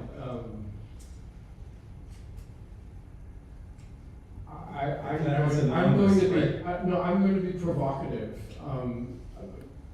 because we go back a long way, over 30 years, and I know Clarence since 1988. And I've seen or had the pleasure of experiencing him in Cologne and in Amsterdam and in Den Haag and also Santa Barbara. Unfortunately not Barcelona, because COVID came and torpedoed my plans. Yeah, and I missed him when he came to Berlin. He had the performance in the Paddhati. He called me and he said, "Can we get together?" And I was somewhere, I don't remember, but I started by saying I wanted to say something provocative because you always do. No, I don't. But I don't normally like to take part in sort of the public grief on social media. I normally stay out of these things, but I felt after Clarence passing that I had to write something, and I think I made reference to the fact that all of these years, I didn't quite understand the reception in Germany. And it goes back to Darmstadt, when he was in Darmstadt 88 and 90 and 92, is that correct? There were 2 or 3 summers, is that? No, it was earlier. He started Earlier. much earlier. Well, I was there during one of the summers where he was there, and it's like Ben said, it was just a removed thing. It was sort of, I don't know, it was some ghettoized situation, and nobody was really interested in like embracing his ideas about electronic music or computer music there at the time, at least as I recall. But all of these years, and in part that like motivated Christy and my desire to do the portrait CD consisting of 3 versions of Until. I just felt like he was underappreciated here. We know other instances of that. Perhaps somebody's sitting right next to me too. But, and it was a puzzle for me for decades. I have certain ideas about why it might have been the case, and his attitude about careerism, and the fact that he didn't like to, he liked to schmooze, but he didn't like to kiss ass, as we say. So I was wondering whether some people here that have had that overview of his life and his career, his work in Germany, whether they might be able to say something about that. Christy, maybe you. What means note in English? I don't know the word. Sorry. Note. Contrast. Note. Note. Oh, I wanted you to say something. Emergency. He has emergency. We got about money sometimes. And he didn't know how to, at which bank he had to go to get the credit, because this bank was not possible, this bank not, and he was getting credits for a credit to pay back and things like that. And so once he asked us, and my husband, he said, okay, we do it, we give you some could pay the credit. Once it was, I don't know, you know maybe what time it was, in the late of 80s. And I think it's a big problem for artists insgesamt, all over. If you're a musician or a composer, if you're not on the Oberfläche, and on top, you have to go down. It's really hard work. And I was amazed, and I lost the contact between 1990 until, I don't know, 91, 1991, or two was the last one. And then I started to search for him, because I couldn't forget him, and I'm not a musician, I'm an artist, and he was a friend of mine in my mind, and he das heißt prägen, print me in a way, because he has ideas I haven't heard before, that he put things together and make a bridge in between, but not a bridge, but the things are going together. He feels, he had a feeling of the things who had something like analogies, was a structure. And for my work, he was very, very inspiring. And I'm not a musician, and I don't know about any music theory or something. I just listen to the things and look in my own way to that, what he's talking to. But it's a shame that it took so long time, and he had so much pressure to go through the life. Money and things like that. Okay. I want to go back to, right. I want to go back to Seth's question very quick. maybe Christy can. Yeah, I just have one give an question. answer. Where can one buy the music? Clarence's scores. Well, that's something that we'll be answering soon, so we're working on that. Yeah. But it's not quite easy. There are We some have questions that need to be resolved. Yeah, we need to work on that. Okay. It was just a question. We want to make it available. Where's the feedback archive? It's in Berlin at the Akademie der Künste. Oh, yeah. Right, so that's that would be an obvious place for Clarence's archive. But I'd like to get back to Seth's question because it's a very deep one, and I just have like a hypothesis about why Clarence's work was ignored by the German establishment, music establishment. Is still ignored to this day. I believe it had to do with the fact, with the historical situation in Germany.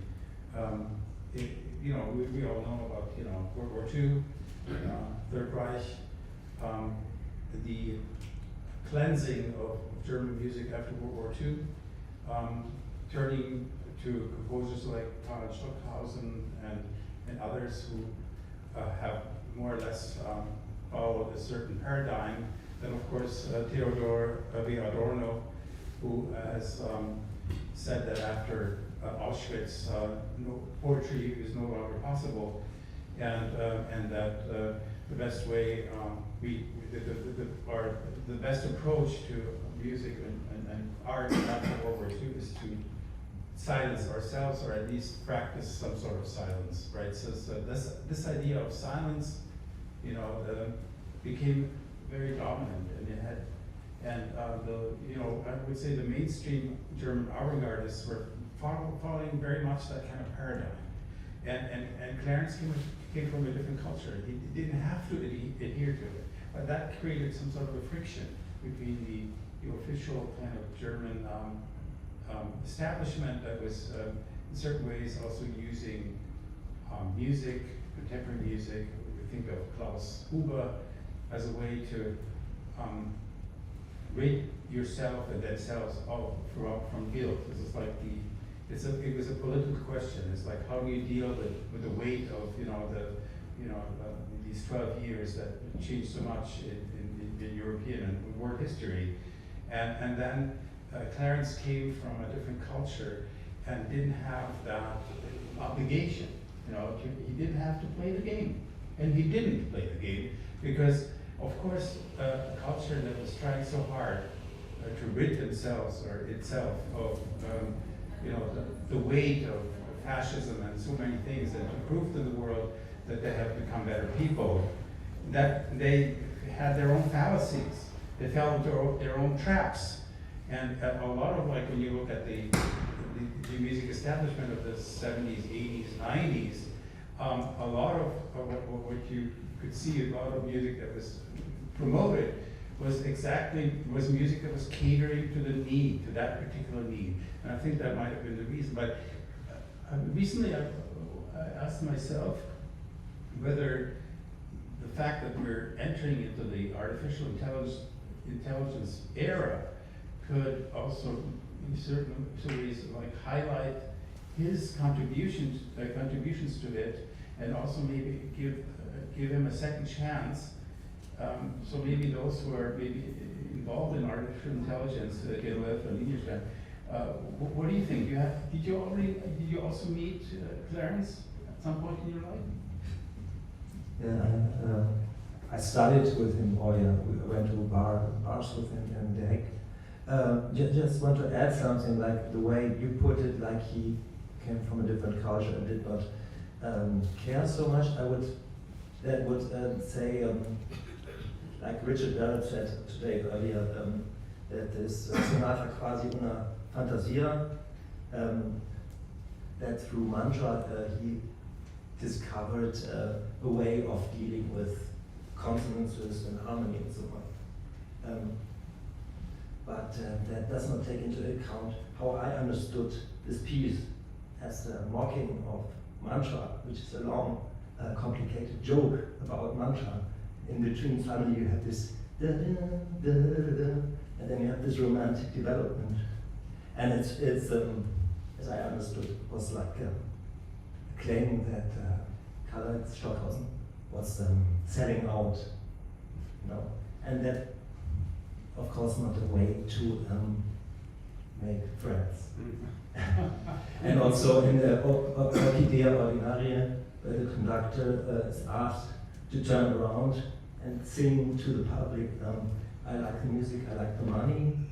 And I think Metzmacher didn't want to do it. And Clarence also said that was the last time he was invited to Donau Esching. So, I mean, there are answers why his heritage was not so mainstream. Sorry, I'm also not speaking. I said to Manfred earlier that one reason that we were such good friends was the interest in aria, which is very English.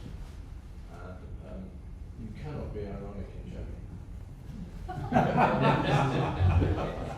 Because it's true. Everything is logical. Everything is taken seriously. It's very funny.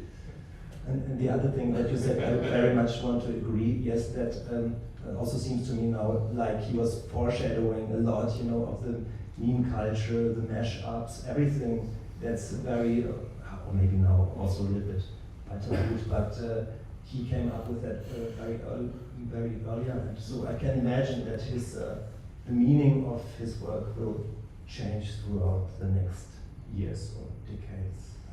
I'm convinced, actually.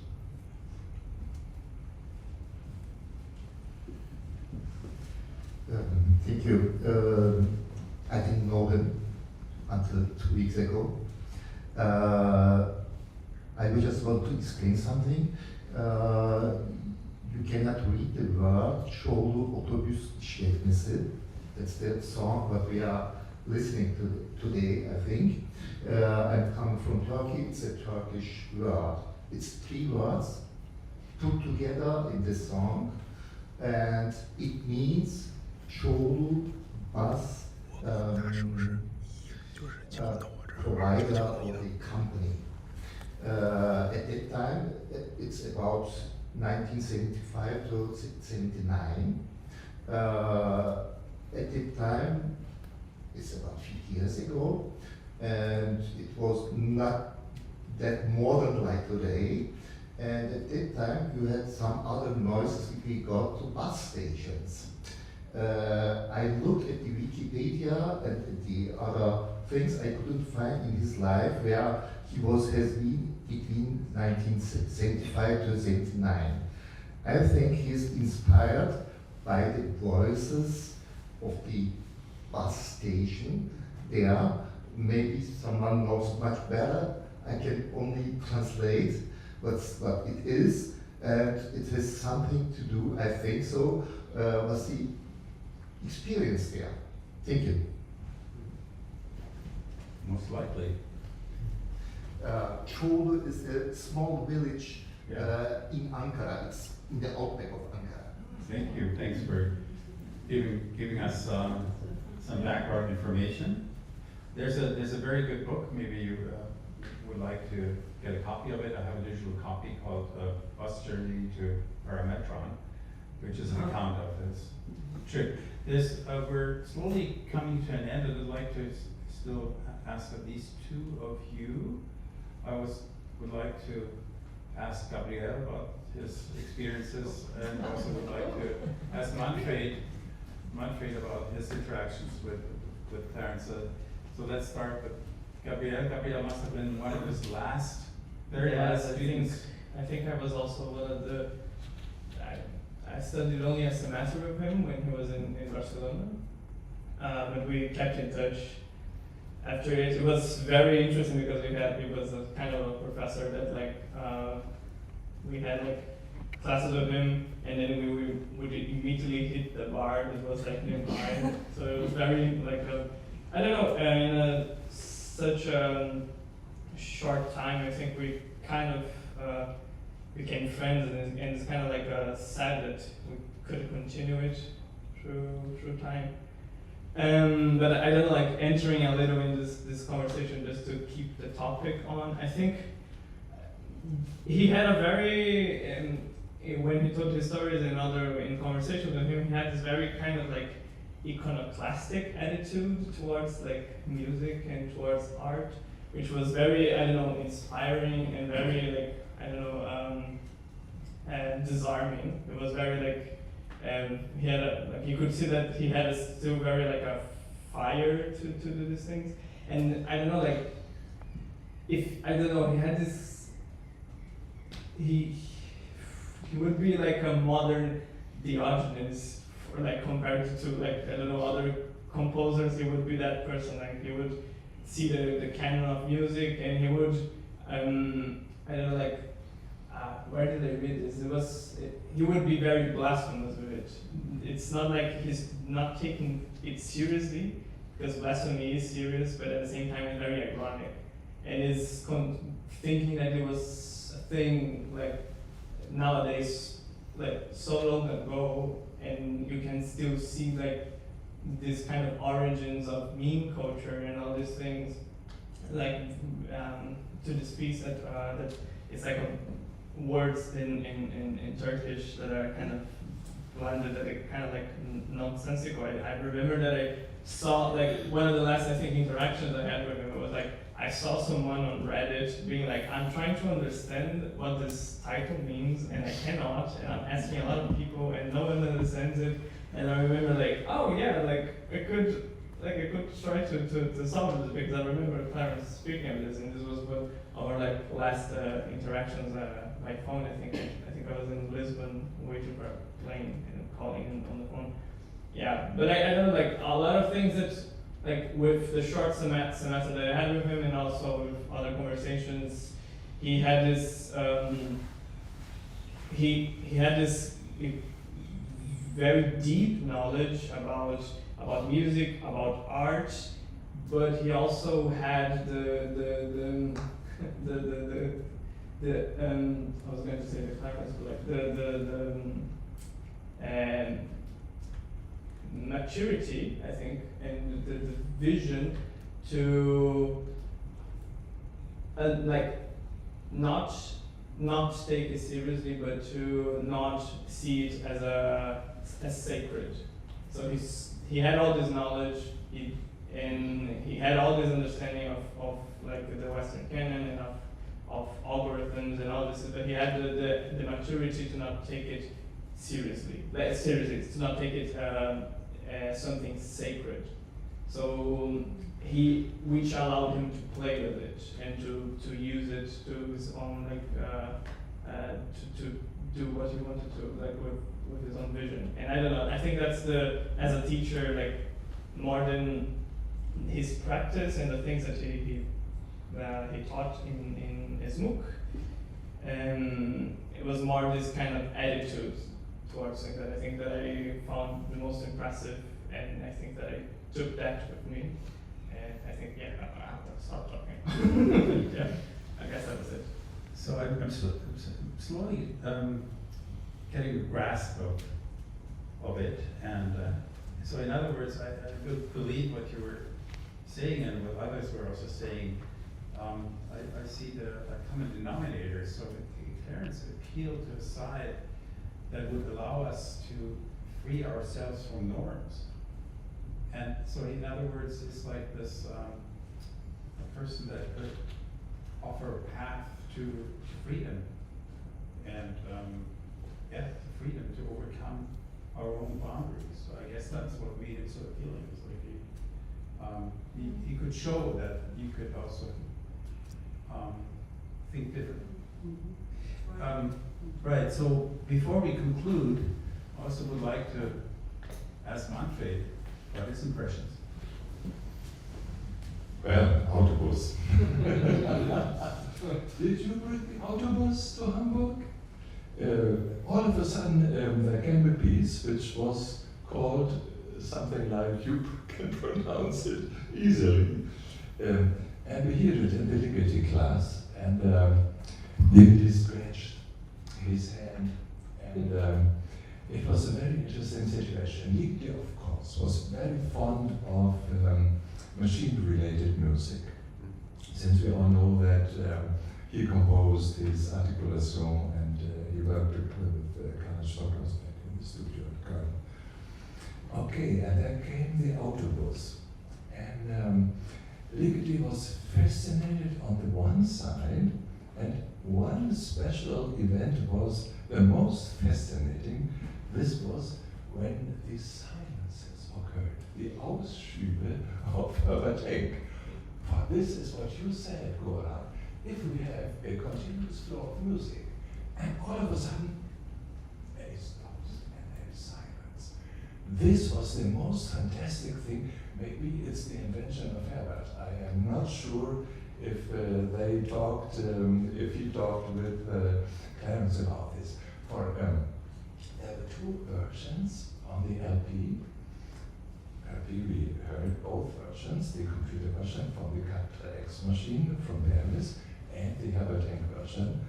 And the Cat-X machine does everything which is written precisely and wonderfully. I loved it.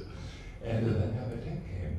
And since he is a human being, okay, he played whatever he could, and then he stopped. And then this was called the Ausschübe. Normally we have Einschübe in music, which is an elaboration of something which was before. But Herbert invented the Ausschübe. Wonderful. And then he went on, played, next Ausschübe. Okay, Ligeti, I think, missed something which is the filtering of what Herbert did not do. Maybe tonight we hear the filtering of the text. Because if you have so many things, so many layers, they kind of extinguish each other. And Ligeti always wants to have, I think, always, I say always, maybe it's not correct. He wants to have a kind of talking of human beings. And maybe he missed this. You can imagine, in the Ligeti class, we started at 3 o'clock in the afternoon, and we stopped at 11 or 12 o'clock in the night. And we discussed. And of course, the autobus was the starting point, I think, of a kind of love towards this Clarence Barlow. Who is this guy? And you mentioned it, Georg, they both met, and they are kind of similar, maybe in a different way. There was a meeting of Judge Ligeti with Harry Page in '72, 10 years before that. And they both were kind of hobos in this world. And I think Clarence was no hobos. You mentioned that he had no money in certain times. Okay, and you helped him. Or less money. Maybe he was a hobo also. But a very, very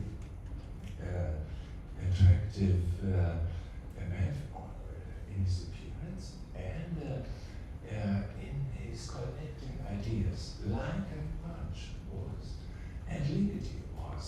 So I think this was what we got from you, maybe, Georg, since you brought other pieces later, like this wonderful Nile piece and other pieces. We heard the trio today also. We heard this in the class, and Ligeti was fascinated. We all were. So this is, and later we met also, and he was just overwhelmingly open. This is not that he loved all the people, but he looked, okay, who is that, and he collected possible. He was curious. He was curious, I would say. He was curious. To collect. To collect. Yeah. He was Curious.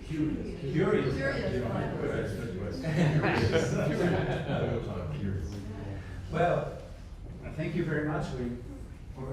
We're coming to an end now. If someone still has a question, this will be the moment. Anyone with a question? Other than that, no.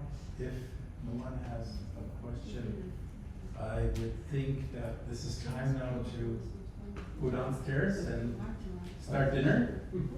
And since we are a bit over time, it's almost 6:30 now. I would say we'll start the concert 15 minutes late. So we'll start the concert at 7:15, right? And so enjoy the dinner, and thank you very much.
缺你了。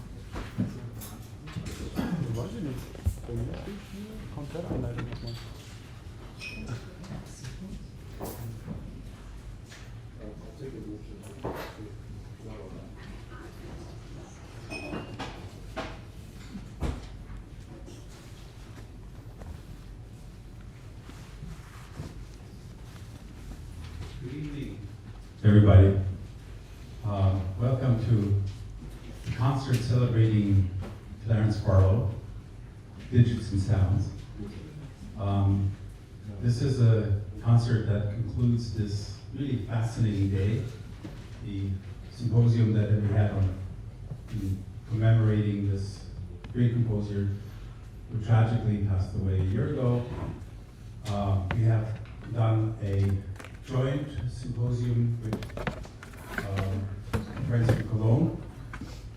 And so this is the second event in this series, so to speak. Last week we had a beautiful concert with predominantly acoustic music, and today we have a mix of acoustic and electroacoustic music, tape music. 4 pieces, so the concert is going to last about an hour. 4 pieces from different periods of Clarence Barlow's life. First piece is called Approximating Pi, which is like kind of a sonification of the approximation of this irrational number pi. Beautiful piece for 12 channel tape.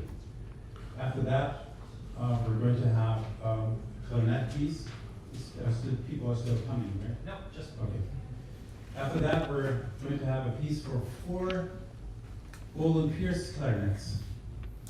And I'm fortunate enough, I was fortunate enough to commission this piece in 2010 when we had a Bowl and Pierce conference in Boston.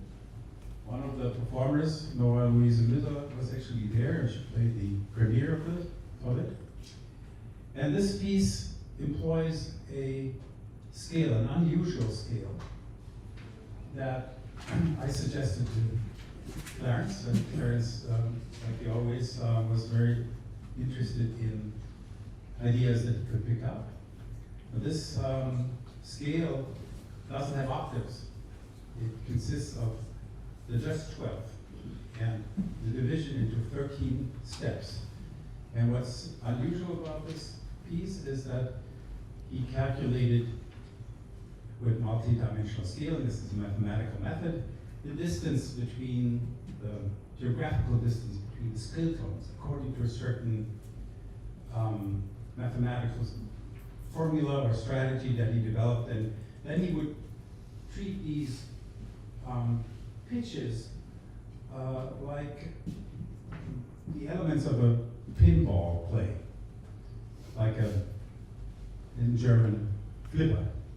So you would shoot tones into it that would bounce out these other tones and then eventually also leave the premises, and then he would shoot another tone, and what you hear is the result of this really fancy play with 4 Bowl and Pierce clarinets.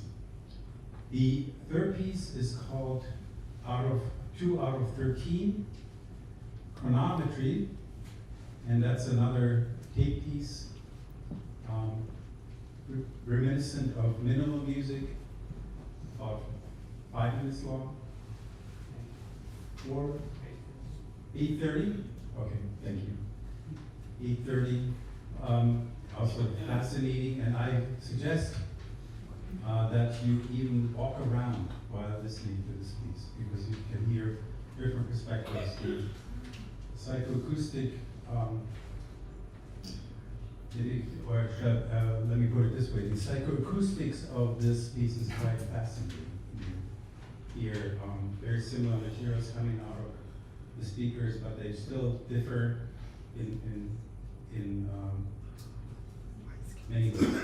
And the last piece is a real jewel. It's a piece that's really rarely heard. It's one of Clarence Barlow's masterpieces. It's a piece called Czoło Lucie Ślepneci.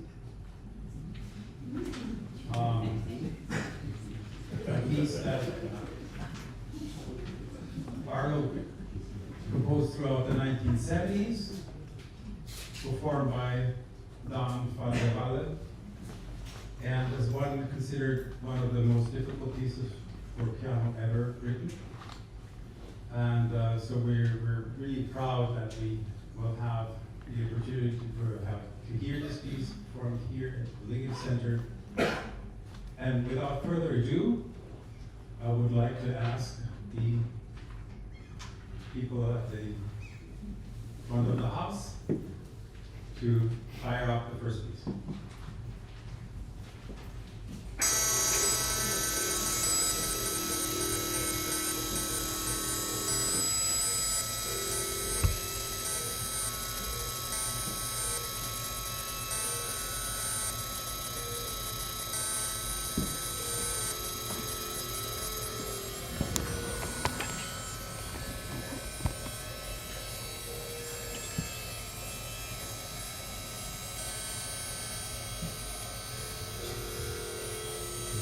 Ein bisschen lauter machen.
帮我把它往里面压。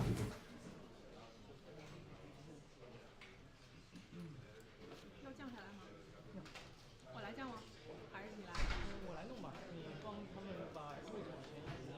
我们把它放最前，放最前，放最前。他帮我们摆画。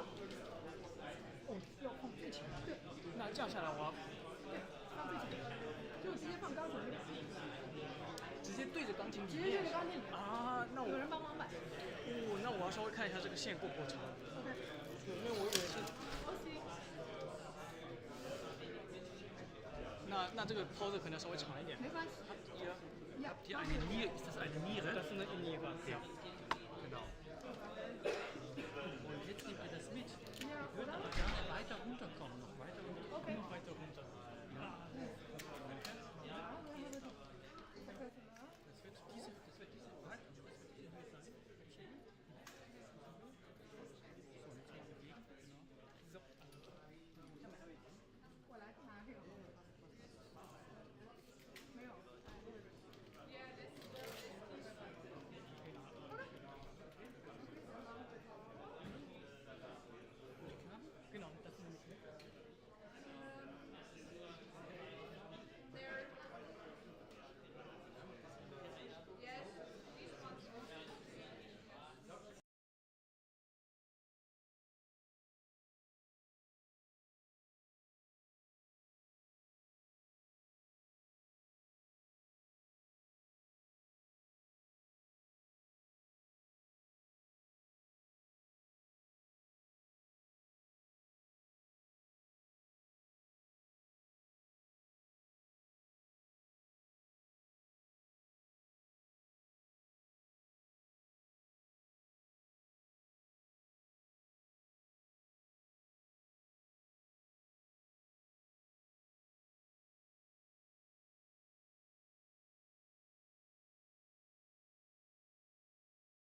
someone Lu.